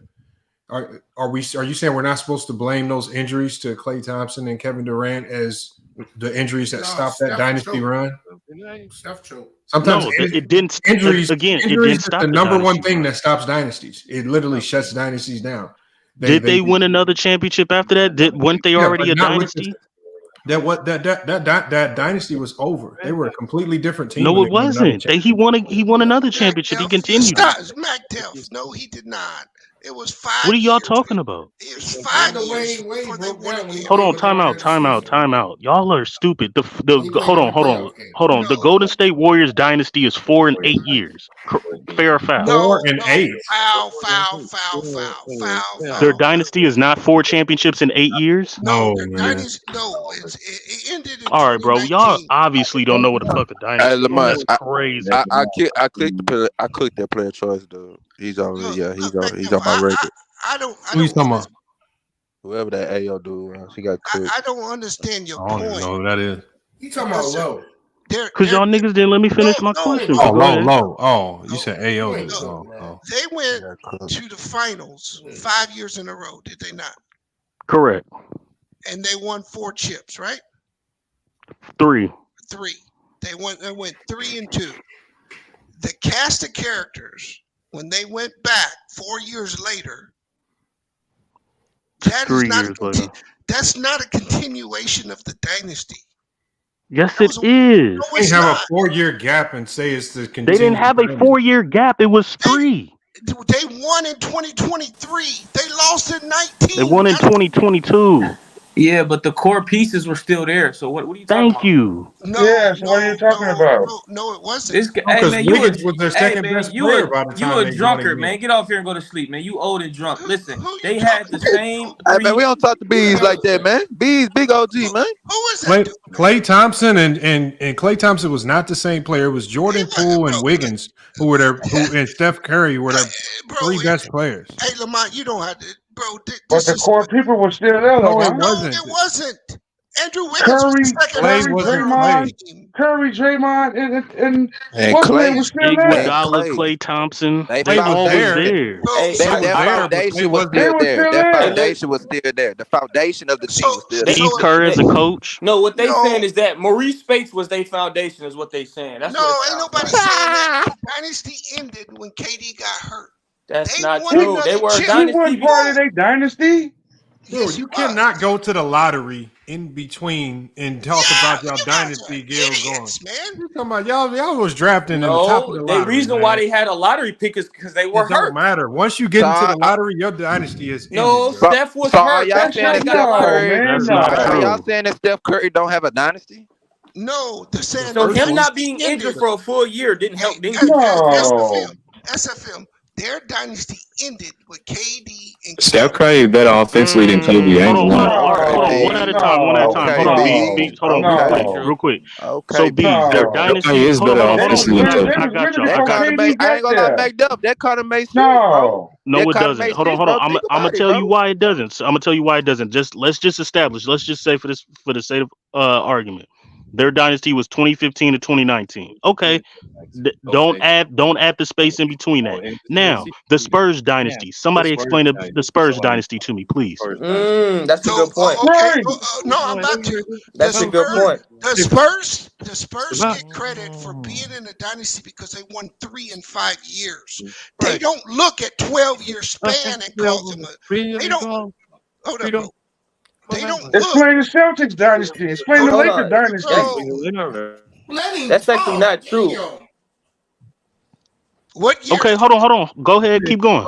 Go ahead. Y'all gotta let him talk, bro. Y'all gotta let him If talk, you bro. have the same core pieces and you're in contention to win championships, that is All right, still bro. a Y'all dynasty. gotta let him talk, but let Bees talk real quick. No, he Let talks Bees too slow. talk. I only got one more because I only got one more question after this, and then y'all could go. Go Bees, explain what you got. Jesus Christ, man. You don't a dynasty. You don't look at a decade and say they won 4 titles, so they're a dynasty. No, it's a much tighter window than that. You can't say 4 chips in 8 years. No, you don't do that. It's like 3 and 5. It's a much smaller window. And the team nobody picked the Warriors to win in 22. They just end up winning. They weren't no favorite. That's what I'm saying. Y'all act like they started the year as the over odds in favorite. You guys are Dynasty teams start the year as favorites and end the year as champions. Yeah.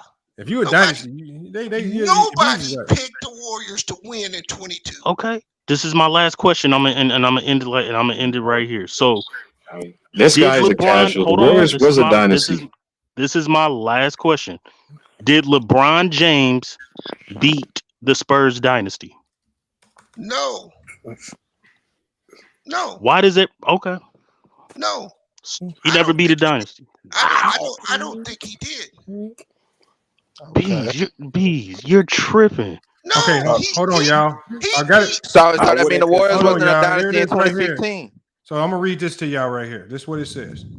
So I said, how long is the Golden State Warriors dynasty? So basically, what it says the Golden State Warriors dynasty has spanned from 2014 to 2015 season through the 2018-2019 season. It says during this period, the Warriors won 3 championships: 2015, 2017, 2018. Appeared in 5 consecutive NBA finals. The team was known as a revolutionary style of play. And it talks about the players involved: Steph, Clay, Draymond, Steve Kerr, the addition of Kevin Durant. And it says Kevin Durant from 2016 further solidified their dominance for the following 3 seasons until Durant left the team in 2019. So from what it's saying here, it's saying their dynasty ended in 2019. So Kevin Durant turned into a dynasty? No, so hold on. They were dynasty before they got KD. That's They what were you're saying, right? dynasty before they got No, they weren't. You got to win 3 said, You got to win at least 3 championships in a time 2014. span. He said 2014. Did you not hear him? But that's 5 The years. 2014-15 That's season. still 5 years that Bees is. It's not the 8 years that Mac Def was Okay, trying to but do. 2 of those years they didn't have KD in 2014. It doesn't matter. They won 3 chips in 5 years. Okay, retard. but that's not what I'm saying. I'm saying part of those years KD wasn't a part of the team. They weren't a dynasty for the first 2 years, right? But we're talking. We're not talking about the player. We're talking about the franchise. Forget the players. I agree with he him. extended the dynasty. Y'all just made That's what Bees' Lamont point. just Y'all read. know that, right? This made Bees' point. No, to you, I consider it. 2022, they still were a dynasty. No, they weren't. Okay, let me ask you. They had To the me, they same were. core pieces. They had Iguodala, they had Draymond, they had Steph, and they had Clay. Oh Lord. That is their So four. So the first 2 years they had those same 4 guys. when they were a dynasty, but then that last year that they won, they weren't a dynasty because they were older. Like what are we saying? I got them as a dynasty 4 and 8 years. I don't care what nobody says. You dummy. They won championships with the 4 core. How is that not a dynasty? Oh man, Kobe got two dynasties, man. If the Warriors were competing, Kobe do got 2 dynasties. I don't care. Him, Shaq, were and the him Warriors and Pau Gasol. competing for a title in those seasons? Hands down. No, in the 2 seasons, 2020 and 2021, no. No, then they're done. No, they're not. You can't say they're not a dynasty because we didn't expect them to win. That doesn't mean that they weren't a dynasty. Do you understand English, bro? B's going crazy. Do you understand English? Hey man, you sound like you show me a dynasty. You show me any dynasty that didn't compete in 2 or 3, 4 years. Show me a dynasty where they weren't a contender. It doesn't matter. Like he on his last leg. Contending. Yo, chill out. They were a dynasty. That's cool. I can be on my last leg. But you know what? He sound like he on his last leg, man. I can buy 5 of you, nigga. I got I don't know. Bro. They still have the Warriors dynasty 2015 to 22. It's 4 and 8 years. 5 of you. That's crazy. I don't know what that means. That's just weird. To the L dude that's not in the chat no more. He said he tried to say that about the you super ain't team. Nobody. You just did got LeBron not start the super team era when he went to Miami so he could beat the Celtics? Who was that? Almighty talking? Yeah. Because wait, what did you say? I didn't hear you. No, remember how the dude, the L guy, he said that who created a super team to beat LeBron? No, LeBron started the super team when he went to Miami so that he could beat Boston started it, didn't they? No, we're not going on that, Yeah, man. Boston did. Hey, Boston I'm gonna did. say this. You're right, Lamont. The definition of You're super right, team Lamont. started with LeBron, but the NBA has always had super teams. He's not wrong. But we're not finna say Magic Johnson, Kareem had a super team. Those players were drafted. We're just saying that. Right, look, the NBA. Those players were drafted to the team. Doesn't matter. The NBA How is the Warriors not a dynasty and they The won Warriors with are a Wiggins? dynasty. I don't care. That's what I'm saying. How they Hold not on, a this is what it dynasty? says. Nobody's saying the Warriors not a dynasty. He's just saying the time span. I'm Damn. on NBA.com. But yeah, this is a moot point, but man. Just hold on move one on. second, y'all. Let's just move on, man. Hold on, Kobe. Hold on, Almighty. How? Hold on, y'all. Let me read this, y'all. I'm on NBA.com. So it says for this Warrior team, it says there was a 3-year gap between championships from 2018 to 2022. It says during that gap, they did not reach the NBA Finals, and the team's roster underwent significant roster changes aside from the core players. It says the NBA landscape in terms of competitive teams, star players had evolved since the last championship.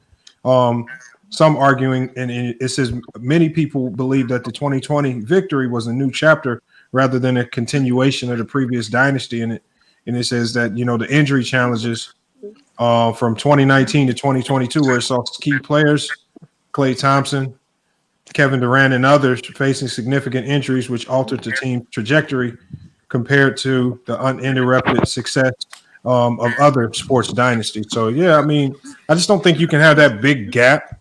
And just because the team was a good organization and they found a way to bring in some good pieces to get them good again a lot faster than most teams could have gotten good, I don't know if that's a continuation of the dynasty as we knew it. I wouldn't say it's a continuation. So what Lamont's saying is right. So look, I would say that the dynasty Bill Russell really started. No, wait, real quick, hear me. The dynasty is up until they got James Wiseman because they were in a lottery. After James Wiseman, when they won the next 2, then you have the second dynasty. Like Lamont said, it's a new beginning. So up until James Wiseman, 1 dynasty. After James Wiseman, 2nd dynasty. They don't have a second dynasty. Yeah, they don't have a second dynasty. No, MacDuff, what 2022 did, and this is all they did. Just concede, man. They got it. They got it. Bro, let me finish. It's not a dynasty. We can move on. Did you fell out of school, Negro? You said that I do what? MacDuff, this is what. Hey, Brandon, come on the panel, bro. Brandon funny, bro. Brandon, come on, man. Hey, Brandon funny as hell, bro. 2022. That's how y'all perceive it. I don't see it like that. Solidified Steph Curry. Brandon be cooking, That's bro. all it did. It solidified Steph Curry in the all-time debate. It Okay, put him you in got there. it, Bees. Before You that, won. bro, You got shut your fucking mouth. you Come on, y'all. Can y'all let people finish, y'all, man? I mean, Beans isn't wrong. No, I'm saying we don't need to belabor points, though. Come on. No, bro, I just made the point, you idiot. Because for the longest time, everyone was saying that Steph couldn't do it without KD. Bro, be quiet, Then when KD left, and he did it. So Beans is So not wrong. so that's what that ring did in 2022. Beans is not wrong. It solidified Steph Curry. I agree there. That is true. Because a lot of people were doubting if he could do it without. A lot of people were really dismissing his championships up until that point. That right. They really dismissed him. And so what they did was what happened was when Steph won again, as opposed to dismissing Steph, they just started trying to diminish KD and said, KD was just riding the coattails of Steph. So they just kind of flipped it. Right. They flipped it, which is the problem with people nowadays. They always contradict their arguments whenever something proves it wrong. Bro, it's nothing but video showing timeline, the return of the dynasty, they timeline 2015 to 2022. Return of a dynasty. That's the timeline. Y'all could go what y'all going with, but I'm saying it's 4 and 8 years to me. 4 and 8 years. Yep. Bro, you cannot go visit the lottery and talk about your dynasty is still continued, man. Bro, it's over with, bro. When you got to go to the lottery, No, it's over not, with, bro.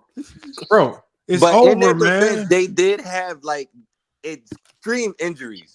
Like, it don't matter. Injuries can end a dynasty. That's part of that's how dynasties end. Time out. So hold on. Tell me what dynasty hasn't ended with injuries. One dynasty or is it two? The Bulls dynasty didn't end. The Bulls, the Lakers, the Celtics. Pippen was done. But they came back and they won multiple though. Pippen was done. Pippen was done, and that's why Jerry Krause didn't want to keep the team together. You're lying. No, Mac Def, I agree. I still think it's a dynasty, but they're just talking about the timeline. That's all.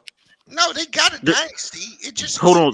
With KD. I would be wrong. I would be wrong if I said the dynasty Lakers and it was from 2000 to 2010 because Kobe. That'd be wrong if I said that. Why not? Because that's too much of a a gap. It's not that he didn't go to the playoffs. Not true. Because from 2002 to 2010, they won 4 chips in 8 years. Yeah, but the core wasn't there. No, you're all over the place. Hold on. Let's stick to. No, I'm not. I'm talking about the Lakers fucking dynasty from 2000 to 2002. That's their dynasty, the 3-peat. But I can tell you. I don't know. Kobe got 2 from 2002 to 2009 was their next championship. That's a freaking 6-year gap. I can take 8 years in the 2000s and add Lakers and give them 3 to 4 chips. Why can't I call that a dynasty according to your logic? Okay, Lamont, can I ask you a quick question? I didn't get what I definitely don't get what you're saying. Yeah, I know you're making up something. Lamont, if the Warriors do like a documentary, do you think like a doc of their dynasty would they add that 22 championship a part of it as a dynasty? What they're going to do is they're going to tell the story of how they won all their chips, but in that documentary, there's going to be a portion, probably the saddest part of the documentary, that showcases how their dynasty run ended, and nobody thought they could get back to the mountaintop. When they ended, when KD left, like B says, nobody thought they could get back to where they got. And Clay has never been the same. But because the organization's so good and they went and drafted Jordan Poole, right? They went in, traded for Wiggins, who at that point in time was their second best player. Payton, yeah. So they went and got a whole bunch of new pieces, and they came back and surprised the league with one. And they surprised the league not because they were the best team. They just had the best playoff run. And they weren't even the best team. It was an unprecedented run. But it wasn't. Well, they also had like the best defense too. It wasn't a continuation of the dynasty. No, I get it. I was just asking, would it be a part of their dynasty? No, it's going to be a part of their legacy, but it's not a part of the dynasty run. That championship is probably the championship that cemented Steph Curry's legacy because it was independent of the dynasty run that they had. And nobody thought he could win one without that dynasty team behind him with KD and those guys at full strength. That's why he's the greatest point guard to ever walk the grace of the NBA. When did the Spurs dynasty end? What year? I don't know. You tell me. I was just asking. I'm not sure. It ended in 08. 08. Brian never beat a dynasty. Bro, y'all be switching. Y'all don't keep the same energy. But it's hard to say when it ended because every year they were still contending for championships. They never won back. Hold on. The Spurs never won back-to-back titles. So what was their run? That's what I'm asking. LeBron in the finals. They're saying it's from 03 to 07. They're saying it's from 03 to 07. The Spurs never won back-to-back. So what was their run?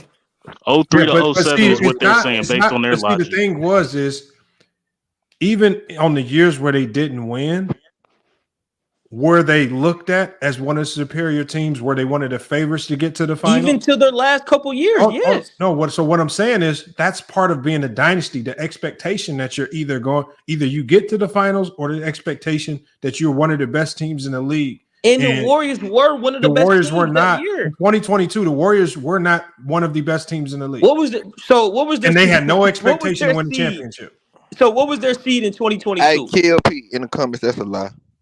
What was their seed that year, Lamont? They was top 4, I believe. Okay, but your seed, hold on. Utah Jazz was a number 1 seed. No. But the Warriors also had the best defense because going into the playoffs, and one of the reasons why they weren't expected to win is because going into the playoffs, Draymond, they had just got Clay back. Draymond goes down with injury. They hadn't even played with their core 3 guys. Like that, that they were getting back from injury. Draymond just came back from injury. Clay wasn't 100%. You didn't know what to expect from Wiggins. You have Jordan Poole. You don't know what to expect from him. It all came together at the right time. And what made it more beautiful, it was that independent of any dynasty run that they had, it was unprecedented. You just got to give them their credit for a hell of a run.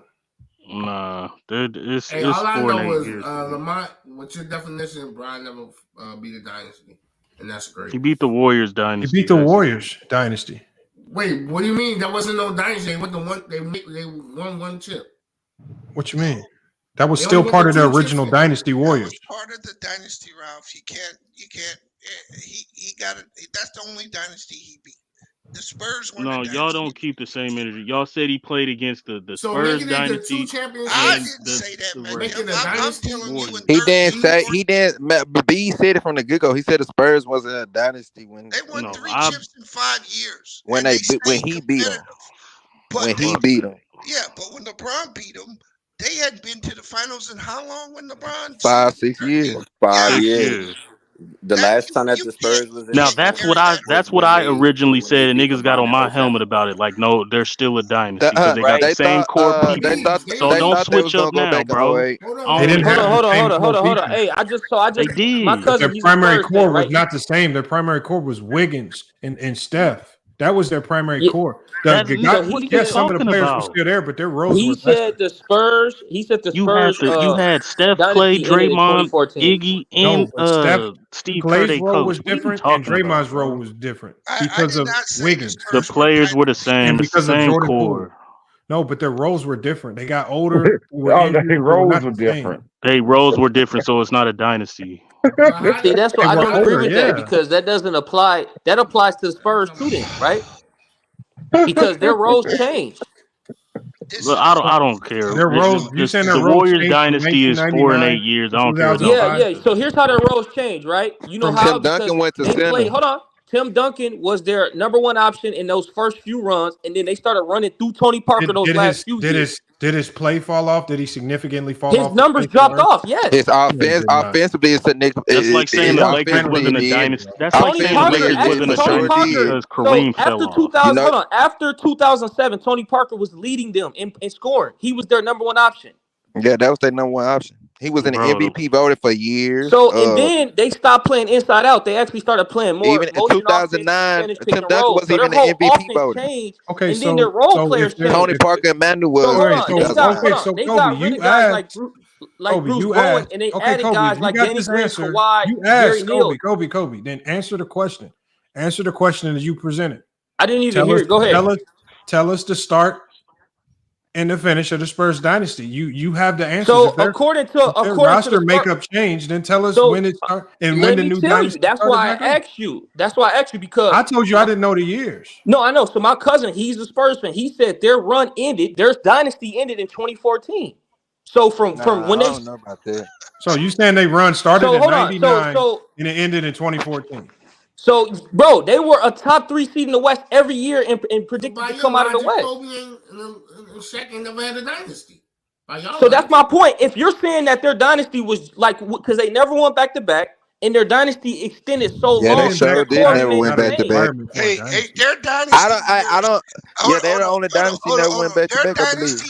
Bro, so Lamont, here's the thing. In 2014, they were the number. Okay, In 2014, so Kobe. So hold on, let based me on finish. this logic, In 2014, the Spurs weren't a dynasty. No, here's what Spurs are. No, I'm saying the opposite. 2003, and it ended in 08. No back-to-backs, all this stuff. That means they not. So hold on. So hold on. Hold on. Let me ask you a question, right? So from 2008 to 2014, they were never predicted to come out of the West. Did they come out the West? They came out the West. Yes, they came out the West in 2013 and 2014. 08, listen, 08, 09, and 2010, they wasn't predicted to come out the West. So hell no, they weren't coming out the West. But from 2012, as long as 2011 Kobe to was at his 2014, best, they weren't coming out the West. From 2011 to 2014, they were a top 3 seed every single year. That don't make them a dynasty, bro. They still had their core. What are you talking about? The only year that they didn't come out was that 2011 year in 2012, and they lost to OKC in 20. I'm starting to run. I just said 2008, 2009, and 2010. They wasn't predicted to come out the West, bro. Matter of fact, you might. I don't know. You have to check 2008. You might be right. Bro, I'm telling you, in 2008. No, I'm just saying for 08, that might be, but y'all have to fact check. 08 was the end of their dynasty, SFL. How was it the end of their dynasty when they won? They had lost in the Western Conference Finals to Kobe. I remember. Yeah, so let me ask you this. So let me ask you this. When you say they're the end of their dynasty, are you saying because they didn't win a championship, that was the end of their dynasty that 1 year or those 2 years? No, I'm saying from 2003 to 2008, the Spurs were either winning the chip or were in the Western Conference Finals or the team to beat. 2011 and 2014, it's the same. They were in the Western Conference Final. So hold on. They didn't. In 2012, they lost to OKC in the Western Conference Finals. And then the next 2 years, they made the finals. They were not in 2011 or 2012. They were not predicted to come out the West. 2009 I'm telling you, bro. I know what I'm talking. 2012, 09 or 2010. Oh, you're right, because your cousin told you, right? No, I'm not. I didn't say anything about. I said he's a Spurs fan. I'm talking about what I'm looking at. I'm looking at it right here. Look, bro. Look. These niggas is goofy, man. To me, this is what I'm. Nigga so he gonna act like the Spurs wasn't up 2-0. Yeah, you know what though? It was up 2-0 on OKC. OKC came back. This is still when we look at the rosters, right? So they won in 07. The core was still the same, bro. It doesn't matter. Hold on. Okay. So they won. They were NBA champions in 07.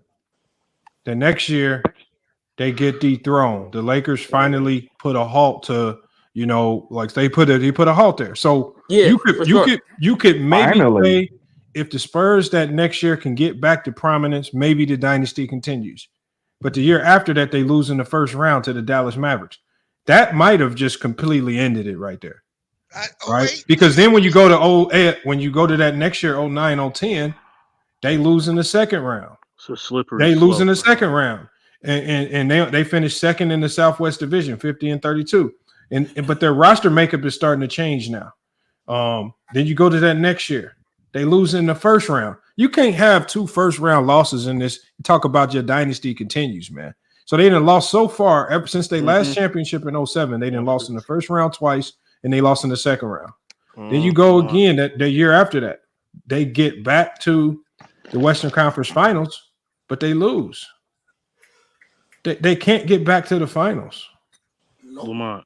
Until 2013 when they lose to the Miami Heat. Lamont, the But 80 you can't have Celtics these were a hiatuses from dynasty. winning, talking about the dynasty continues. Yes, man. you can. The 80 Yes, you Celtics can, are a bro. dynasty. Every team doesn't win back-to-back championships, bro. Bro, that's more than back-to-back. That's cat. Bro, from So- 07 to 2013, they didn't go to a champion. When they won in 07, they didn't go back to the finals until 2013. 2013, 6 years. Yeah, 7 years. Man, that's over with. their dynasty ended in 2008. 8, yeah. To me, once Kobe you put a an end to that dynasty, shit, man. Kobe ended it. nah. GOAT. To me, once you a dynasty, bro, your shit it's don't over end with, man. until Kobe you shut it down, man. You got to give done him Bean credit. shut this He shit shut that down. water off, bro. I ain't gonna lie, he y'all shut it down, and they didn't disrespecting the get back dynasty until is what it is. 2013. Two things. at the The By the time they Celtics got and back in 2013, bro, by the time the they get back in Celtics in the 80s, 2013, the Celtics in the 80s had a dynasty. Tim Duncan's in his 15th year. Mono Ginobili's in his 10th year. I mean, the whole And makeup. they were a top Kawhi seed Leonard was all the those You rookie. sound years, bro. stupid, bro. That Shaq wasn't on the team in 2008. I hate these niggas in the comments. This Right. is a The Spurs were completely a different dynasty. team. I They don't just care be what you talking, say. bro. The makeup That of this timeline team is still completely goes. different. They got Danny Green now. He's a third-year guy. Steven Jack. Like the makeup of this team is just different by the time they And get back. Shaq never led a series against the Spurs to beat the Spurs. Kobe led every Hold on. series versus So the Spurs. there's two things. 2001, The two 2002, and dynasties that I want to 2004. hold on. The Never two led one dynasties that I want to series. talk about. The Celtics had a dynasty in the 80s. Yeah, I don't want to do it to them. They won in 81. Then they lost in the first round in 82. Then they got swept by the Milwaukee Bucks, I believe, in 83. And then they won another championship in 84. They go to the finals in 85. They win in 86, and then they lose the finals in 80. I don't really hear anybody calling the Celtics of the 80s a dynasty team, though. What are you what? No, Lamont, it's crazy you said that because I hear the Celtics of the 60s I called thought the the same dynasty thing. Like the Celtics are a dynasty in the 80s. The Lakers of the 80s was dynasty. So Lamont, I've heard the Lakers of the 80s dynasty, but I haven't heard The Celtics won 3 in 6 years. That's so their Howard, dynasty. but they won run. 3 in 6 years with 3 All-Star players. 3 all just because you have good players don't No, make you but it's dynasty. not that. You won 3 championships in a 6-year window. That's not a dynasty to you? I just never heard of this team being referenced. No, as a I'm saying dynasty. to you, is that a dynasty? No, what I'm saying is I have to go back and look at the makeup of each team. No. and how it I'm was done. asking a specific No, question. because it changes. It's not always the same. Okay, so today Y'all in making today's y'all make- basketball, No, Kobe, if you're trying somebody to make it wins seem 3 like it's championships, fluid. It's not No, fluid. I get it, but I'm these just talking teams as about. a hold on, Kobe. Hold on. It's not fluid. The way we label these teams dynasties or not, it's different. There's a lot of factors that go into it, and I just haven't heard of the '80s Celtics being referred to as a dynasty team. Larry Bird was really good with 3 MVPs in a row. So Lamont, let me ask you this: You're saying in today's today's basketball, if somebody wins 3 championships in 6 years, if the Nuggets win again this year, and then they go on a year hiatus, and then they come back and win another championship the year after that, you wouldn't call that a dynasty? Well, it would depend. Do they keep the roster the same? Do in between year? Are they going to the core guys were the same? The top 3 guys. Hey, Mac, no. I'm just talking about the core, the top 3 guys. Lamont, hold on. No, the core guys: Jokic, Jamal Murray, and Michael Porter Jr. You want to call the core 80s guys. Celtics a dynasty? You can't. I just never heard of them talked about like that. That's disingenuous, bro. That's crazy. I've never heard that. Y'all making it seem like they'll get labeled to become a dynasty. It's the same for every. Cause no, anybody with common sense would win. If you win 3 chips in 6 years, dynasty.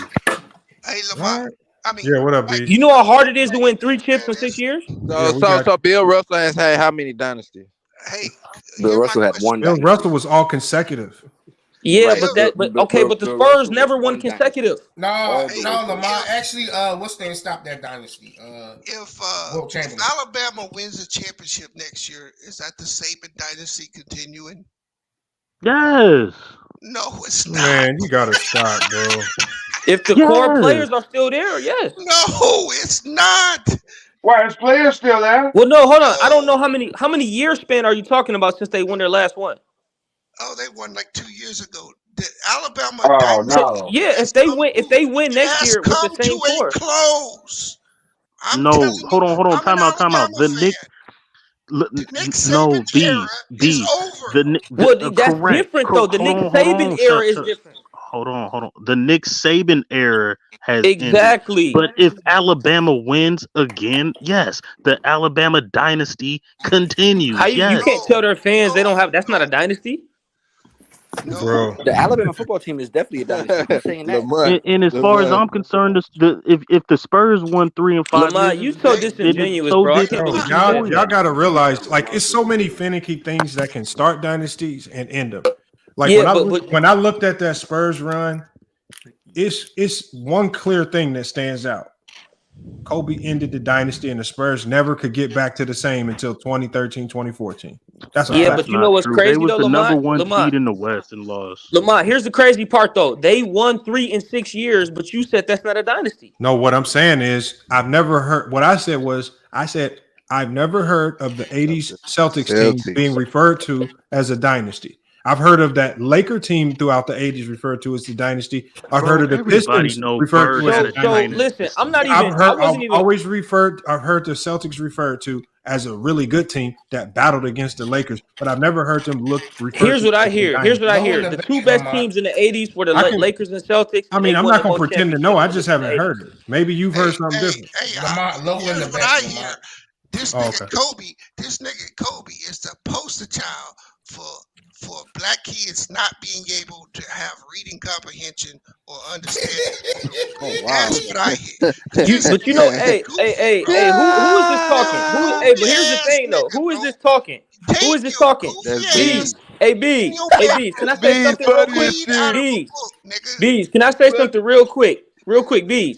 As crazy as you talking, I know you over 50, right? I'm probably 30, 40 years younger than you. And I make 10 times money you ever made in your life. Oh wow! Man, what does that got to do? Here we go. So my reading comprehension skills got me really far in life, my boy. Get the cash up, then. I want to know. Here we go with the nigga boo. Yes. Facts. Go ahead and donate if you got big pockets. Donate. Yeah, hit the cash up. Here we go with the nigga boo stuff. No, that's a fact. Like, you come on here, you don't even know me, but you coming at my pockets. Like, what type of nigga is you? I know. I listen to you talk. He said he coming at his pockets. This nigga coming at my pocket. Like, what type of man come at another man's pockets? Like, what could you possibly But anyway, like I said, Lamont. Okay, so look, what I'm reading here, Kobe. Because they won. Hold on, Kobe. I personally believe that. That's just me. Kobe, I don't know give if it to you you do, for the but 80s. I believe that. For the 80s. This is why it says the Celtics of the 80s were a dynasty. And this is something I couldn't recall right off memory. It says they had 5 NBA Finals appearances in the 80s, 81, 84, 85, 86, and 87. So it's not the 3 championships. It's the 84, 85, 86, 87 consistently in the NBA Finals plus the finals wins. So they were in the finals for half of the 80s. Now that makes more sense. If you'd have told me that, then I would have said they was a dynasty. But 3 hold on, you said hold on, say that one more time, Lamont. They were in the NBA Finals 5 years out of the 80s. Hey, Lo. Yeah, but that's everybody knows. That's what I'm saying, bro. I don't think LeBron. Hold on, look. When people say LeBron didn't have a dynasty, that's what I'm saying. Lamont, hold on. I honestly believe he had a dynasty. Lamont, you got a basketball stream and you didn't know that? Listen to this goofy. Bro, I don't sit here and act like I remember Boston. No, I thought you was around watching the games back then. Nigga, no, man, come on, man. Nigga, you was old niggas, man. Y'all you think Lamont is? That's what I'm saying. That's exactly what I'm saying. How y'all think Lamont is? Old niggas, man. My fault. I'm a young buck, man. I don't know too much about no 80s, man. Y'all some old heads. Yo, Bees. Lamont might be an old head, but he's not prehistoric. Man, Lamont not even old. What is y'all talking about? Lamont at least 30. He at least 38, bro. Bro, you ain't bro. He like in his early 30s. I think he just hopped in. Okay, well, hey, bro. I don't know. I'm 24, bro. I don't know. That is wild, man. Even if he was 38, he would still be fairly young when that stuff was happening, though. No, I'm just playing. Hey, I'm just playing not with him. 38, though. I know for sure he's not 38. I'm just playing, Lamar. You know I'm trolling. But no, I thought that they were a dynasty because when I hear always talk about the 80s, they always talk about the Celtics. What I'm saying is, if now that I know they were in the finals for 4 years in a row and they also won the championship, They were in the finals in 81 as well. They lived in the finals. So yeah. Yeah, I got you. But they won 3 though, right? Out of those. And they won 3. Hey, okay, I got you. Yo, B, what up? So, quick question. Do you see the Warriors winning in 22 as a continuation of their dynasty? I do, yeah. Why? Because the reason you could argue the reason why it stopped is just because 2 of the 3 players were injured. Thank you. And my argument is that it did stop with those injuries. Now, them winning again, all credit to them, but it wasn't a continuation because, like Lamont said, you in the lotto, you're not really competing. There's too much. Okay, but if that's the case, though, then they're not a dynasty. I hear what right you're now. saying. I hear what you're saying. I mean, their 3 best players. Two of their 3 best players were completely different when they came back.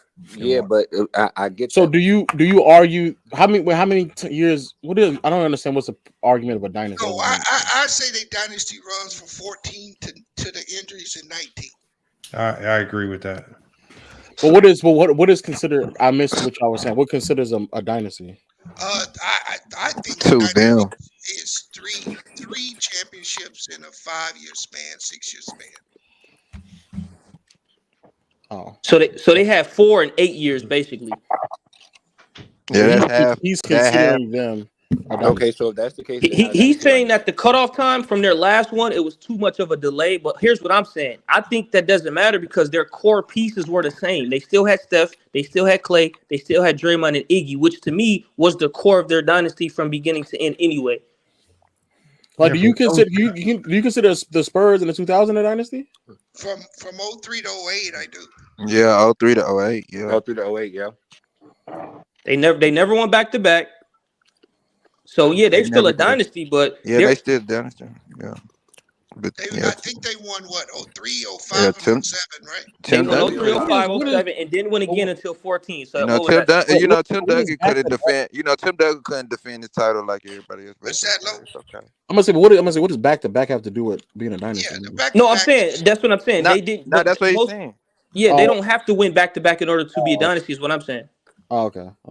But my thing is, if you're the way I look at it is, if you're a championship contending team with that same core, and let's say you win 2, you lose, and then you win another one the next year, to me that's still a dynasty. Or if you win, well, that's not what the Spurs did. No, I know. Brandon, but the Spurs, man, they won every other year though. They won every other year. Brandon don't like coming up here, man. He be getting deep fried for that first year. Oh, but Brandon, from 08 to 14, he didn't got caught in so many lies. They weren't competitive. Brandon got the longest win I ever heard from anybody. Part of the reason why I don't consider like 2014, quote unquote. I mean, I see what you're saying, but 2014. Like all 3 of the core pieces, I guess, in the Spurs they did play different. Like Duncan is a completely different player. Ginobili's different. Tony Parker was their leading scorer for that next couple years, I believe. Yeah, but then Kawhi's like being introduced into it. So it's like at that point, like I don't like the makeup of the roster and how they played and their identity as a team had changed so significantly. I don't really. I can see why. I guess so. Here's my question. Legend of winning. Let's say Legend of winning. Let me ask you a question. The extension of it, I don't really think so. If they do a Spurs and a Warriors documentary, do you add in those last 2 championships that each team got as part of their dynasty? Do you add it into the documentary? Yes. Is that yeah? You add it into the documentary. If I were to say it's part of your dynasty, you would say no. No. Okay, I got you. Yeah, it wouldn't be a part of the legacy, but it might not be part of that dynasty run. Yeah, you definitely care about that. Put in documentary. With Ginobili, Parker, and Duncan retired. I don't care about that 2015 ring. I do not care about that 2015 ring at all. 2014. Yeah, 2015. I don't care about that ring. Warriors is 4 and 8 years. Well, I personally don't care about that ring either, especially because I had to leave, but. The argument that they were making it seem like the 2014 ring for Duncan is like why like no one doesn't care about that ring. That doesn't Duncan's legacy and why it doesn't matter. To him it matters, but to us it doesn't. Yeah, I personally don't care. Like my arguments or my stance on Duncan didn't change because in 2014 he won a championship. Like he had already provided more than enough evidence of who he was as a player. And the 2015 ring that Curry got, bro, it didn't make me uplift Curry, bro. I'm sorry, bro. It didn't. Kyrie and Kevin Love was out of there, bro. That's the truth, bro. It's the same argument people. Okay, it's the same argument that freaking Draymond Green. My fault, Beans. Go ahead. No, you good, bro. It's the same argument what Lowe is saying. I 100% agree with him. It's like people thinking that if LeBron wins another chip, that somehow adds to LeBron's legacy. It don't. The book is written on him. Well, it depends on how he plays. Let me just say that. It depends how he plays. I don't believe it does anything. No, if he plays, which the difference is that Duncan in 2014 isn't playing like a top 5, top 10 player in the league. LeBron still is playing at that level. Like but the same thing like Gary Payton and Kareem in '88. Like who they were at that point in their careers isn't necessarily. That's not a definition of who they are as players, but who LeBron is now. Even though he's not the exact same player he was in like 2018, for example, he's still like relatively similar to where he once was. But like who Duncan was in 2014 in contrast to like 2003 is so completely different. Well, if the Lakers win it this year, is that a continuation of the 2020 dynasty? Come on, man. I was wondering about. I know you're trolling right now, but no, the 2020. No, that's not a dynasty. Yes, if you win 3 championships in a certain time span, I don't care. well, that's what I thought. Nah, you tripping. That would only be 2 though. So that's what I thought. I thought a dynasty. That's what I thought a dynasty was: winning a certain amount of chips within a certain time span, but having the same core together while doing it. Yeah, that's what it's always been to me. 3 chips in 5 years. So like, what is? Can we establish like, what is that foundation? Is it 3 chips? You know, listen, bro. Everybody ain't Michael Jordan, bro. Everybody can't have 2 dynasties. Hold on, time out. The like Bulls this, don't have 2 different dynasties in the 90s. It's 6 and 8 years. No, bro. The Bulls have 2 dynasties in the 90s. No, that's one dynasty, bro. No, it's not. But hold on. How is it one dynasty? Bro, they got 3. So you saying all of it from 90 to 98 is one dynasty? They won 6 and 8 years. Nah. Hold on, but Lamont. Lamont would say this. Here's what Lamont said. He said the role players changed though. No, that's not what I said. What I said was how you define a dynasty is fluid.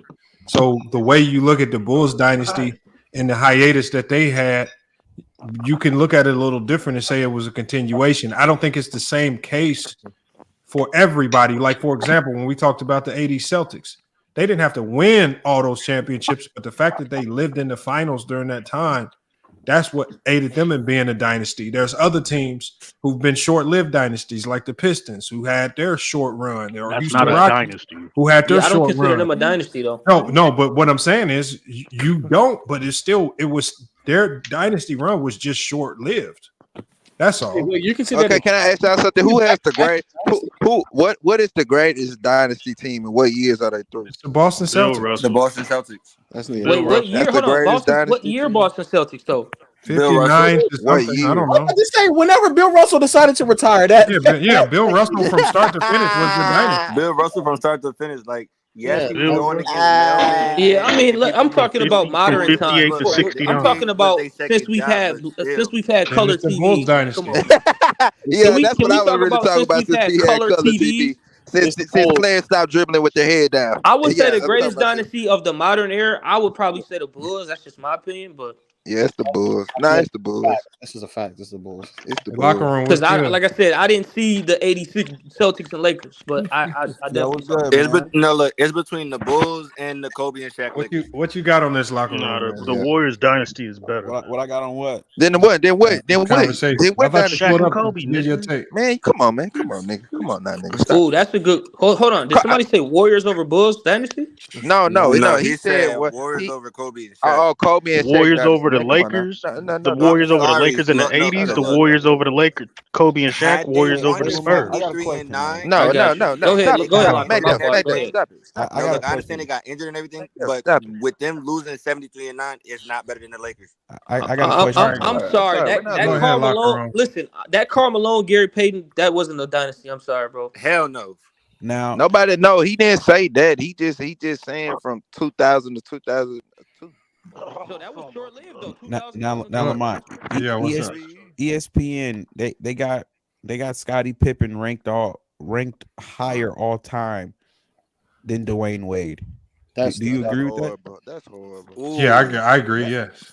What? Wait, but why? Lamont? Yeah, why? Wait. bro. That's a you conversation. could make an That's a argument. Yeah, conversation. No, my argument is okay. So, That's a conversation. No, it's not a conversation at all. For me, it's not either. Wade is better, but No, you could. no. Hold on. No. But I agree. Hold on. No, I agree. I didn't ask who was better. I agree. I believe that it could be argued that Wade is a better player. But when I do my all-time rankings, and I always tell people it's not fair, it's about also what you do with your career and the team that you were on and the team success. So when you calculate Scottie Pippen's individual success combined with the team success, which just like we give Jordan credit for the 6-0, I got to give Scottie Pippen the same credit for 6-0 because this is a guy who was top 10 of his era over the course of their dominance. So he's not wrong. So when Scottie Pippen's a top 10 player of his era over the course of their dominance, he's arguably the best defensive player of that era, while Jordan was probably the best offensive player. I mean, he did his part. It's not like he was just a slouch. He was top 10 in MVP voting multiple times, 4 or 5 times. I have to give him full credit for the 6-0, and that would, for me, elevate his career over people like D Wade, whose career was kind of cut short with injury. Who's higher, Pippen or Havlicek? Oh my God! Hold on. Let me say this though. Pippen or Havlicek? That's tough. Lamont. That's tough. I put out a community post earlier on the channel. Are you serious right now? And I got a lot of pushback. Yeah. So we ended up doing a show earlier, and I was pretty much saying how, out of all three of the LeBron, Kobe, and Mike, that pretty much Kobe and Mike Brandon, be quiet. had more help than LeBron, but the whole narrative on the internet is that LeBron has had more help. But you just said that LeBron did have more help. Hold on. I had a stupid debate. Y'all let him finish, y'all, please. I think most people would have Dwayne Wade as LeBron's greatest teamate. I think most people would agree with that. I think it's AD. I think most people would, and I think most people would agree. And I think most people would agree that Shaq was Kobe's greatest teammate, and then obviously Scottie is Mike's greatest teammate, but Shaq is ranked higher than Dwayne Wade all time, and so is Scottie. So if we're really talking about help, I think LeBron has had least help out of. Hey, bro. I hit on the. I think you're right. I think you're right in your conclusion. Doing so bad. I think you're right in your conclusion. I just think that what the measurement to determine who had more help is one player. Is not necessarily in who's greater or anything like that. I think the greatest measurement is. He's talking about one player. Hold on. I'm sorry. Somebody, hold on. No, it's not you. It's Almighty. You got to echo. You got to echo Almighty. No, what I'm saying is, I think for me, what determines how much help you have in any individual season is not counting how many Hall of Famers you have, because that means we would have to count George Gervin when he played with Michael Jordan. And does that really count as help? So no. Or we would have to count Dwight Howard when he played with LeBron or Shaq. That does that really count as help? No. So I think the best way to identify how much help you have is to look at the all NBA level talent on your team. Who was all NBA? So did you have any teammates during that individual season, or especially during your championship runs, were your teammates all NBA on either side of the ball, whether it was just all NBA or all NBA defense? And that tells you how great those guys were in the moment, as opposed to what those guys did over the career. And you're just saying, okay, because they're with this X player, that means he had all this help. When just a lot of times when you go across the years, a lot of times when certain guys play with great players, like when Jordan played with Robert Parrish was no longer great. George Gervin was no longer great. And so you have to look at your all NBA help in the moment. And when you look at all NBA help in the moment, Bron probably has, next to Kobe, has had some of the least. He's had the least all NBA level help next to him. Good take. Let me say this, because when I did the debate with the pull-up pie trash, a lot of people didn't take into consideration because you know, I lost the panel vote 5-2, which was nasty. I mean, I was just nasty. But the reality is, right? I can see why. Okay, but the reality is, Lamont, is that Kobe Bryant, when he came into the league, he had a player on his team that was top 3 in the NBA at that point, and that was Shaquille O'Neal. So Kobe won his first title with a player that was better than him in year 4. Shaquille O'Neal, if you think about it, right? Shaquille O'Neal and Kobe, they both won their last title in year 14, right? So Shaq, he didn't win a title as the second best player until year 14. Kobe won a title as the second best player in year 4. LeBron has never had the luxury of being a championship winner as the second best player. He could have did it in 2011, but if he played good. So he could have did it in 2011 if he played good. My bad. I'm sorry, Locker Room. Go ahead. He could have stepped up to that role, though. So when you think about, like I said, to tie it all back, when you think about it, and even if he would have won as a second best player in 2011, that was what his year. That was year 7. He was in the league, year 8. So Kobe still had more help, goofball. But one player doesn't define how much help you have on your team. It does when that one player is a top 10 player of all time. No, it doesn't, bro. That's like saying well, Kareem. Really. That's like saying, well, Magic. Well, the one player Magic played with doesn't like. Come on, bro. He played with Kareem. Bro. So let me ask you something. We saw Scottie Pippen, Hakeem, and Charles Barkley all be on. Was Scottie Pippen, Hakeem Olajuwon when it was Charles Barkley. They was all on the same team at one point. Did they just have just that all time great that great help what are you trying to say? You think one player doesn't mean they weren't great. Listen, hold on, Locker Room. Your whole thing is one player is the measure, but you still have to perform. Bro, you still have to perform. What is your question? Do you think is one player the measure for you on Hill? No, I'm just looking at, because the 3 guys that are typically in the GOAT conversation on YouTube for the most part, it's LeBron, Kobe, and Jordan, right? So when you look at those 3 guys and you take their greatest teammate of all time, which is what I did, and you look at all the great teammates that each one of them played with, LeBron played with the worst one. If we're talking all-time ranking, but that's fine. I think it actually would be Michael. It depends on how you rank all-time. It depends how you rate Scott. I don't know. I don't look at. It depends how you look at Scotty, bro. But it'd probably be Michael most likely, bro. But what? Okay, well, I hear what Locker Room. I don't be quick with it. I see what you're saying, Locker Room. I just think that I think most people would argue that the help that someone had is beyond their best teammate, because there's 3 other players on the floor with them, right? So sure, Shaq is a better player than all of them. But beyond Shaq in those years, it really wasn't that much talent. And then I think also Kobe kind of separates himself from everyone else because he went to 3 more finals and won 2 of them with Pau Gasol. And by your logic, Pau Gasol is by far, not even remotely close, by far the worst out of everybody. Only player to repeat without a top 75 grade all time. Right, but what you have to take into consideration, low. What you have to consider, though, right, is that you only hold Kobe in high regard because of the 5 rings. But no. But 3 out of the 5 rings he got as the second best player.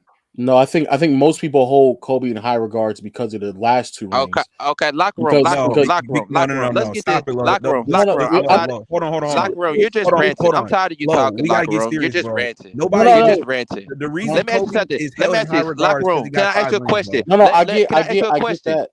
Can I ask you a question, Locker Room? Did Scottie Pippen ever lead a series ever for the Bulls, leading up to any championship that they won? And what did he points? lead?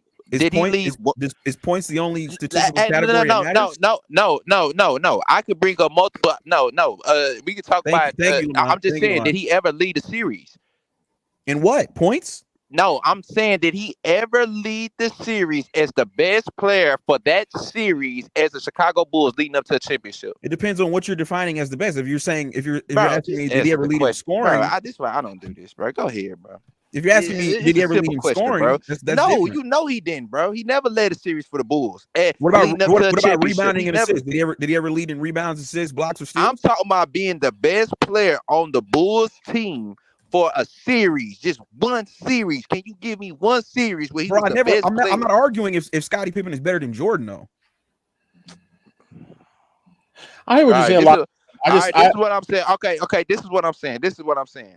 All I'm saying is that in 2001, we clearly seen. Let me finish. I'm not just saying because of win shares. We clearly seen that Kobe led the 2001 playoffs in win shares. We clearly seen in the second round when he was only 22 years old, he put up 35 points, 9 rebounds, 4 assists on 47%. Then he went on to he ended game 4 with 48 points and 16 fucking rebounds. Went on to the next series after that in the Western Conference Finals, led that series as well against the Spurs to sweep them, averaging 33 points, 7 rebounds, 7 assists. He kicked off that game, the first game against the Spurs, with 45 points and 10 rebounds after just coming out. I'm just saying there's no second option that put up the type of numbers Kobe Bryant did as a second option. The closest duo that came to averaging 30 on the side of each other is Kobe and Shaq for 2001. When we're talking about Kobe performances, you can't ignore that he was performing on an MVP level in the playoffs. You can't not deny that he was averaging 29.4. So what about that 15 he put up 30 from Shaq? But I'm saying as a second option, he's the help, right? Yeah, he's the help. If you're the second option, you're the help to the first option, right? But the point I'm trying to make is that LeBron doesn't see. You just clown LeBron for playing bad in 2011 when they lost. LeBron averaged 17 in 2011 in the finals and lost, and you clowned him. But when Kobe averages 15 in a win, you praise him. It doesn't make any sense. I didn't say nothing about that. No, because you give credit. Champion Kobe credit for the championship. But we got to keep it a bug. The difference between those two finals is that Kobe, I believe, in game 2, game 3, he had played the first 8 minutes that Jalen Rose clipped him. When he came back, I believe. I think SFM. I think his point that he's trying to say is, I don't know. Kobe had the luxury of playing bad because he had a superior player on the team that could carry, while LeBron, if he played bad, there was no superior player that could carry and propel them to a championship win. It was all on LeBron. Then and so you just like this point. Hold on, SFM. The point that he was just trying to make is just that Kobe played bad. They just happened to win because they had Shaquille O'Neal, the most dominant force in the NBA at the time. And unfortunately for LeBron, when he played bad, because LeBron at the time was the most dominant force in the league. And when he played bad, he didn't have the luxury of deferring to another guy that was considered superior to him that could carry while he played bad. So he's just talking about the individual performances were similar, where they both played bad, but you reward one because of the outcome and you shun the other because the outcome didn't come out in his favor, but they both equally played bad. Why don't you just clown Kobe for playing bad the same way you clown LeBron? Because it's the context. It's the context. See, one thing is we cannot ignore context, or you cannot bring up numbers that don't give context. The fact is that Kobe Bryant played 8 minutes in one game in 2000 in the finals, and then it was another. Let me finish. Let me finish. Your locker room is funky right now. It's stinking and sweaty. Then after that, he played another game where he fully just missed the game. He basically missed 2 games, but let's keep this coming. Let's keep this known. Who Kobe Sounds was like top 5. That's all. He was okay. Who was going to guard the perimeter if Kobe didn't come? Because that game that he did not play, they lost. Let me add. They lost. It didn't matter how dominant Shaq had played. They lost. Let me just add on to excuses. Hey, let me ask. Okay, let me ask Lamont. Why Shaq couldn't win? He got drafted in '92. Why he couldn't win with the Magic? Let me finish. Hey, locker room, bro. You just talk, bro. Just let me know. Ain't no stop, bro. You don't run shit around here, bro. This Lamont shit, bro. Real quick, can I add on to the point? Hold on. Okay, you're going back to Orlando, and you're talking about. Okay, why he didn't win Orlando? When that team, you can't because there's no Phil Jackson. There's no Laker organization. The team construction is completely different. There's no Phil Jackson in who. Can I add on to the point? So for example, right? They give credit to Kobe for his 5 titles, right? But the majority of his titles, 3 of them he won as the second option. Meanwhile, they shit on Scottie Pippen, who has 6 titles, and he was and never led a series. He never led a fucking series. Did you not hear me name all these series? Only, but SFM, only, but again, the only thing he never led in, like Kobe Bryant. Never. The only thing he never led in was scoring. He at times led as the best defensive player. He led sometimes as the guy with the most assists, best facilitator. There were times, where he led in all other statistics. So the only thing he never led in was scoring. And the problem with today's society is that the best scorer is always looked at as the best player. And the guys that do all the other stuff, like Scottie Pippen, he's never going to get his full credit. Okay. And I can say that Kobe has multiple series where he led in scoring, which was in 2001. How many times are you going to say Let me finish. Let me finish. Let me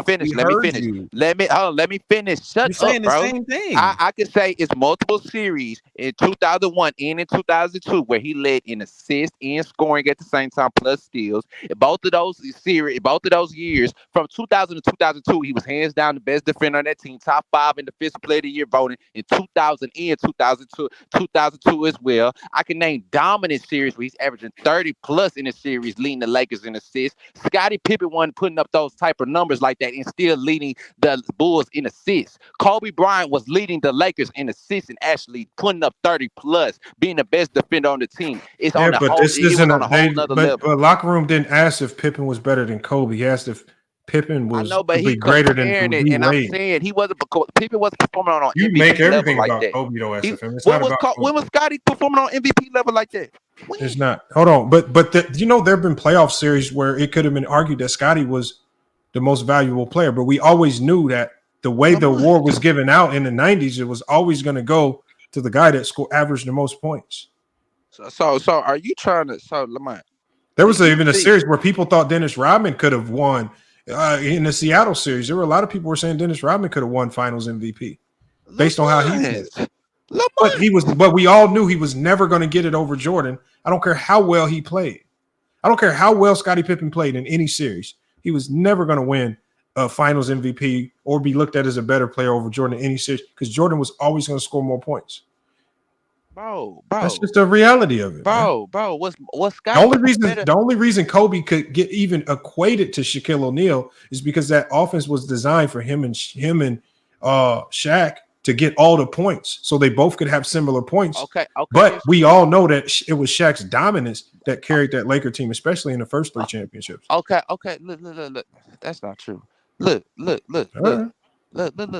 Mike. Do you honestly think that Scottie Pippen was a better playmaker than Michael Jordan? Do you honestly think that? Scottie Pippen was a better playmaker than Michael Jordan. Yes. Okay. And it wasn't close. Okay, who's creating all that gravity? I don't care how you explain gravity. Scottie Pippen's a better playmaker than Michael Jordan. Okay. Jordan having the ball in his hand and scoring is not. What they're trying to do, Lamont, is they're trying to dirty up the argument like they always do on FYF. It's very disgusting what goes on over here. But like I said, man, when you look at it objectively, LeBron James has had the least help out of Michael Jordan and Kobe Bryant. So I would agree.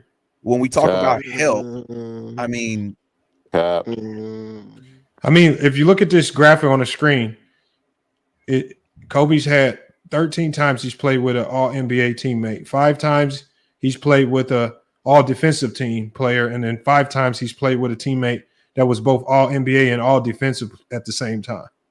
That's help. That's a lot of help. Kareem 8 times, Michael 6 times. And LeBron has only played with an All-NBA level player 5 times, 2 times All-Defensive, and 1 time there was a player who was both. And I'm assuming that 1 time was probably another reason why Lamont, why Kobe, for example, is not in the GOAT debate is because, like I said, you played with another top 10 player, so y'all kind of cancel each other out. So Kareem and Magic cancel each other out because all the Magic rings. Yes, they do. Yes, we don't need you to explain it. Yes. Okay, so yes. Exactly. Okay. Yes. Thank you. So we just gonna cancel Kareem out because of that. We gonna do Kareem like that. Okay. So like I said, Lamont, right? The reason why the Jordan LeBron conversation is so fascinating is because when you look at not only what they did individually, like for example, me personally, right? The reason why I got LeBron as the GOAT over Mike, and I talked about it on the show earlier, is that here we go. Michael Jordan never won without Scottie Pippen. He never won without Phil Jackson, and he never won without the Chicago Bulls. Meanwhile, see, they always talk about 6-0, but nobody talks about LeBron being the first player to win Finals MVP on 3 separate franchises. Nobody talks about that. So it's like, to me, when we're really being, based and being unbiased about it, it's pretty clear to me who the GOAT is. It's more impressive to do it on one team. You had to do that. I don't know about that. I think that could be argued. To do that on one team is much more impressive. Oh, well. You had to do it on 3 other teams. I mean, bro, now Lamont, when you do it on one team, notice how he didn't mention he couldn't do it without Scottie or Phil Jackson either, though. It's just when you do it on one team, you're heavily relying on organization being extremely good at what they do and consistent. And the one thing that the Lakers proved with Kobe is that if the circumstances for Kobe needed to be ideal, meaning for Kobe's ideal circumstance, it had to revolve around Phil Jackson. And there's nothing wrong with that. But he needed that infrastructure with Phil Jackson there for him to win championships. No other coach could get it done.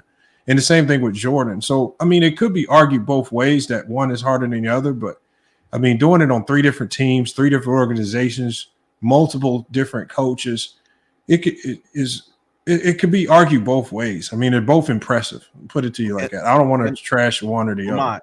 You know what these dudes have done on YouTube too? They've said, oh, well, LeBron's played with the most top 75 players of all time, but they're not ranking them though. Yeah, but none of them were in their prime. Most of them weren't in their prime. Exactly. That's another good point, right? So when you look at like AD, right? AD's top 75. Okay, so if they were in their prime, if you're talking about a top 75 player in their prime, that generally means they were probably all NBA. So wait. But all NBA could be if they're injured, they're not making it. No, they're not getting enough touches. No, don't do that. You can't do that because you can't do that because are you saying that there's some way possible for LeBron James to make Anthony Davis not all NBA offensively and defensively? Well, if he plays enough games, because a great player is going to be great. Like, there's nothing LeBron can do. I don't care how many shots he take to stop AD from being all NBA. As long as AD stays healthy and plays, as long as he plays the requirement to make those teams, he's going to be those teams. So if unless you're telling me that some of these other stars he played with just didn't play enough games, or whatever your excuse is, I mean, what are you saying? It comes down to touches. So what player? Games played. Who? But who though? What player? What player did LeBron absorb the ball so much from that player couldn't get enough touches to be all NBA? Who? Kevin Love didn't get enough touches. Okay, so Kevin Love, who came to that team as a third option, didn't get hold on. When has so how many? So how you know how hard it is? You know how hard it is for a team to have 3 all NBA players, right? So are you saying what I'm saying, Joe Biden, is what you're saying is any person that voluntarily or wants to go to a team as a third option, like Chris Bosh did, you understand that you're sacrificing a lot of stats and you're sacrificing a lot of the things that labels or awards that are used to label you as great for the betterment of the team. You cannot, name one team in NBA history that had 3 all NBA players at the same time. It's tough to do. So that's why is it tough to do? So that's context. Why is it tough to do, Joe? Bringing context into the conversation. I'm just asking you, why is it tough to do?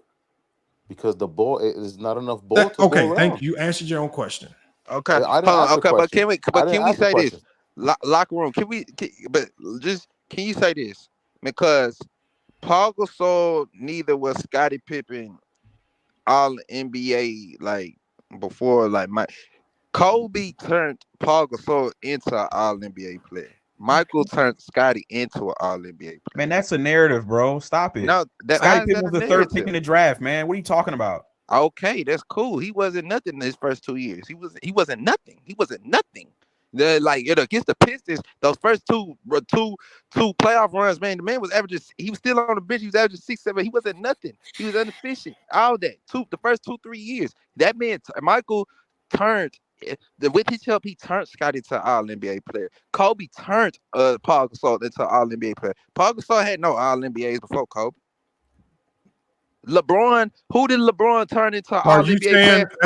Are you saying? Who did LeBron turn into an All-NBA player that wasn't an All-NBA player before? That's what I'm asking you. Hold on, SFM. Let's not go down this road because I want to go down.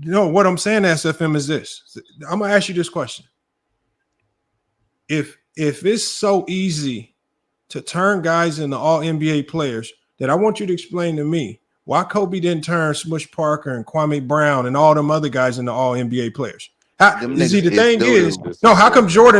Jordan didn't re-energize George Gervin, or how come DeBrad Sellers, a guy who was top 5 draft pick, how come he didn't elevate Horace Grant any more than what Horace Grant? How come he didn't turn all these other guys into All-NBA players?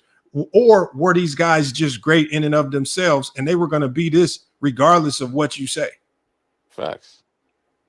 I don't know. Because how come Kobe didn't turn Nick Young and them boys into All-NBA? He didn't turn no Kwame, number 1 draft pick, all the potential in the world, into nothing. He didn't turn these guys. So how come he didn't turn nobody else All-NBA? Man, Pau Gasol was the 3rd pick in the draft. Oh, Paul Gasol had the talent. Had the what? He had the talent. Thank you. He had it already. But he did not have that. He wasn't. Paul his Gasol game developed with Kobe. His game developed with Kobe. That's what I'm saying. No, he was just on a bad Memphis team.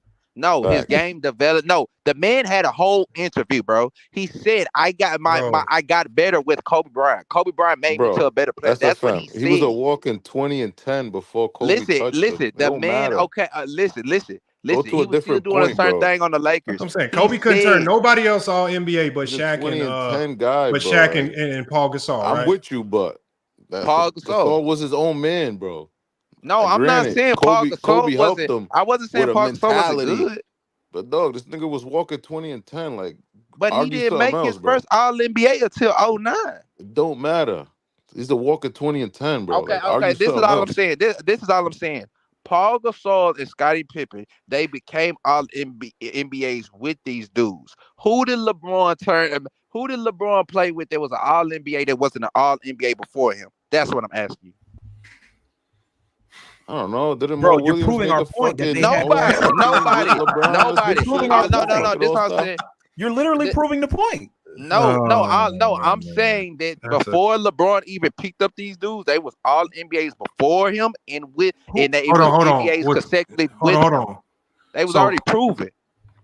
Paul Gasol wasn't proven. Scottie Pippen wasn't proven to be that. Hold on. So these Kyrie Irving. Proven. Are you telling me Kyrie Irving was proven before he joined up with LeBron? I mean, he was a budding star. Was he? No. Was he proven? Well, we know he was. Hold on. August All was a budding. Remember, budding star don't count. Facts. So facts. No, it does count. I don't know what. Hold on. Was Kyrie Irving proven before he got with LeBron? He was 23 a game, man. No, was he proven? I mean, on the SFM's, way of Kyrie thinking, Irving was Kyrie Irving All NBA. Was Kyrie Irving all proven to be All NBA? Was he proven All NBA? No, he didn't become All-NBA until he played with LeBron. So that means LeBron made him. Okay, that's cool. Wasn't Kyrie getting lottery picks before LeBron? Was Kevin Love All-NBA?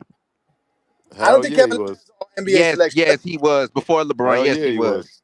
Yes, he was. Hell yeah, he was. The best power forward in the league. Hey, SFM, I got a question for you real quick. Exactly. Hold on, SFM. So if Bron had a teammate win 3 finals MVPs on his watch, would you niggas say that he wasn't the second option? If he was, who said wouldn't say that he was the second option? Okay, because when locker room, I don't know. I don't get what you're saying. I don't get what you're saying. I know you don't, and I know you don't get what we're saying. If he was putting up the type of dominant performances Cody was, then I don't know. Cody putting up too many dominant performances. So you're saying, hold on, 15 points per game is dominant? No, we're talking about through the playoff and finals. You're talking about just 1 year. They won 2 more finals after that. In the playoffs. The road up to the final. the road up to the finals can never be left out. If the Magic Johnson West MVP like how they had now, if they had that back then, Kobe would have won it in 01 and 02 for the playoffs. Facts. What? He's not winning finals. And if they have finals MVPs with Bill Russell, okay, finals is one round. The playoffs, the West playoffs is 3 rounds. And I'm saying if they would have had, and I'm saying if they would have had the Magic Johnson Western Conference MVP like they do now, that Steph Curry was the first one to win, Kobe would have won it in 01 and 02. So now you making you don't know that. We're not talking about that. We're talking about finals. I'm telling you that. Well, I'm telling you due to performances. I'm telling you that. No, we're talking about finals. The man asked you a simple question. If LeBron had a player win 3 finals MVPs on his watch while he was on the team, would you accept that player being a second option to LeBron? Would I accept it? Yeah. This shit is sick. This shit is sick. Yeah, I would. You can still be a second option, but you can't be a second option. It ain't never been no other player to be no second option to put up the type of performance. That's all I'm saying. Ain't nobody ever put up the type of performances Kobe did and been never in NBA history. Never. Hey, salute, Bees. Appreciate you pulling up, man. You feel me? Like that's what I'm saying, bro. Like I could go back and look at Kobe run in 2001, and I could clearly see he was putting up better shit than LeBron was in 2013 in the playoffs. Do you have Kobe ranked higher than LeBron? Bro, come on, bro. I don't even got LeBron in my top 5, bro. That's why he's talking. You have Kobe. Can't nobody. Listen. I can't go back and look at Magic Johnson, Kareem Abdul-Jabbar. I can't go back and look at Tim Duncan or all these other players, even Shaq or Kobe. When did you start watching they basketball? have a negative in the finals for something. This man has a negative 86 in the finals. Not the only reason I don't have him on my top 5. There's much more reasons. But hold on, wait. I thought you were talking about the playoffs. Now it's about the finals. Now you just want to. I'm just saying it's one of the reasons. We was talking about Scottie Pippen and Kobe Bryant. We were talking about bad. You are bad. Hey man, LeBron can't never be in my top 5. Wait. So Kobe didn't shit against the Pistons? Okay, that's cool. Does he have a negative 86 in the finals? So now we gotta. He's plus 30. He's a plus 33 plus minus in the finals. Lamont, LeBron is a negative 86. LeBron is a negative 86. His first 2 finals were shit. He played shit. This is why in 2015 he played shit. He's known for playing. It's hard for me to go back and forth with these Kobe dudes, man, because like they're literally delusional. Man, how am I delusional? And you go hard for a motherfucker that's got a negative record in the finals with a negative 86 in the finals. SFM. Did Kobe blow a 3-1 lead and stop shooting in the game 7? But y'all call that nigga mumble mentality? Yeah, with Smush Parker and motherfucking. No. Oh, okay, so he get the quick. Now it's happened to making all NBA players. Hey, matter of fact, I don't use excuses. He showed these. That's an excuse. You just threw out Smush Parker. No. He showed. That's an excuse. No, I'm saying fuck the Kwame Brown, Smush Parker. And then Lamont, he talking about he want. Hold on. Why can't he make one team? An all NBA player? Why can't he make Smush Parker all NBA player? Because it's Kwame Brown. You can't make him all NBA nothing. Why? But if Kobe was who you say he was, he would have.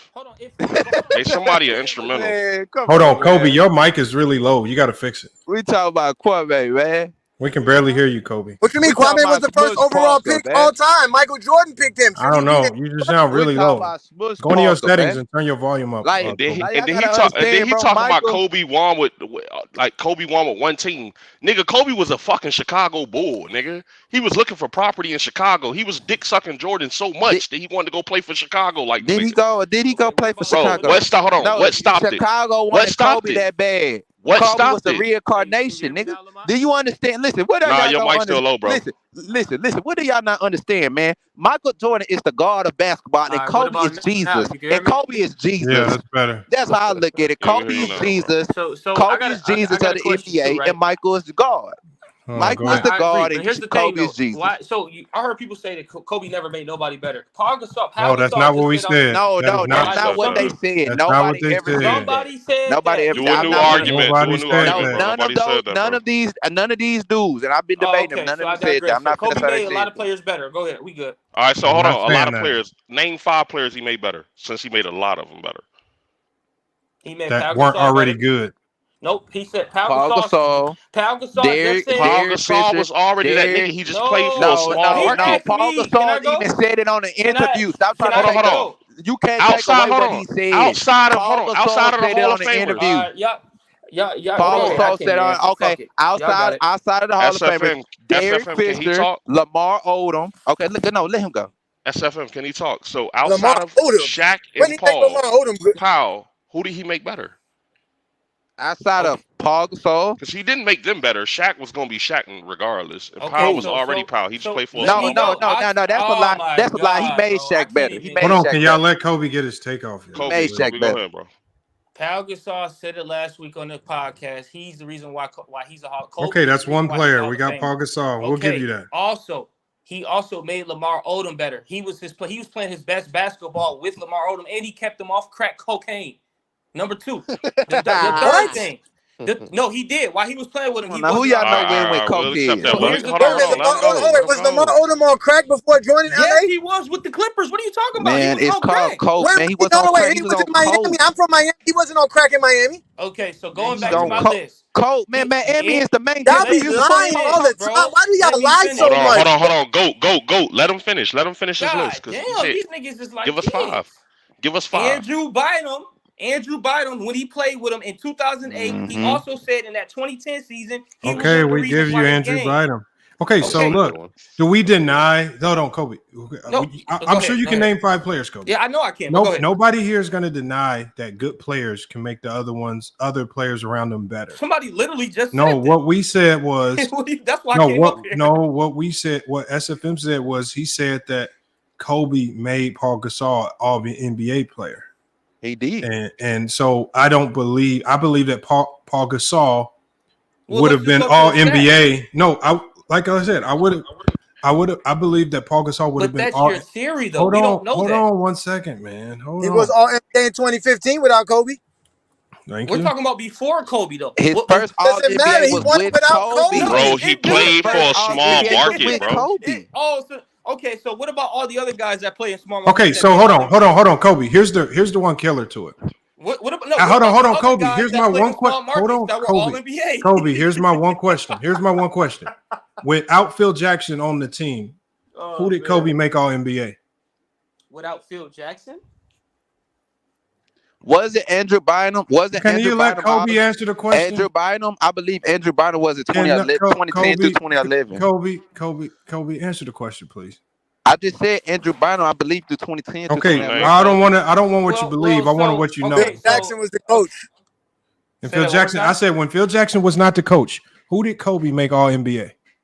Well, there wasn't any sufficient players that he played with. Okay, he played with Kwame Brown and Smush Parker. So what I'm saying, Kobe do with those? So that was Phil Jackson. So it sounds like if it was Phil Jackson making them all NBA, not Kobe. When Kobe got guys that had potential, when Kobe actually had decent players that could actually play, he made those guys better. Smush Parker and the ones he couldn't, he bullied them. The ones he couldn't. Hold on. Matter of fact, y'all wrong. Andrew Bynum. Lamont, 2012, Andrew Bynum. Good players. Hold on. Phil Jackson wasn't the coach, bro. Phil Jackson wasn't the coach, bro. He made good players great. He can't make trash players great. There's a difference. What are you talking about? You can't make the players didn't make themselves great. Players great or you don't. Hold on. So are you saying that he couldn't turn Mo Williams into an all-star, or he couldn't turn Boobie Gibson into a really good player? So you saying he couldn't do those things? Boobie, what? So, for example, I'm confused. He couldn't. Hold on, Kobe. So, are you telling me that Kobe didn't have the innate traits to turn a guy like Mo Williams into an all-star, or elevate a guy like Boobie Gibson into a role where he's starting for a team that's in the NBA Finals? Anderson Varejao. Yeah. So, are you saying he couldn't do that? He did it.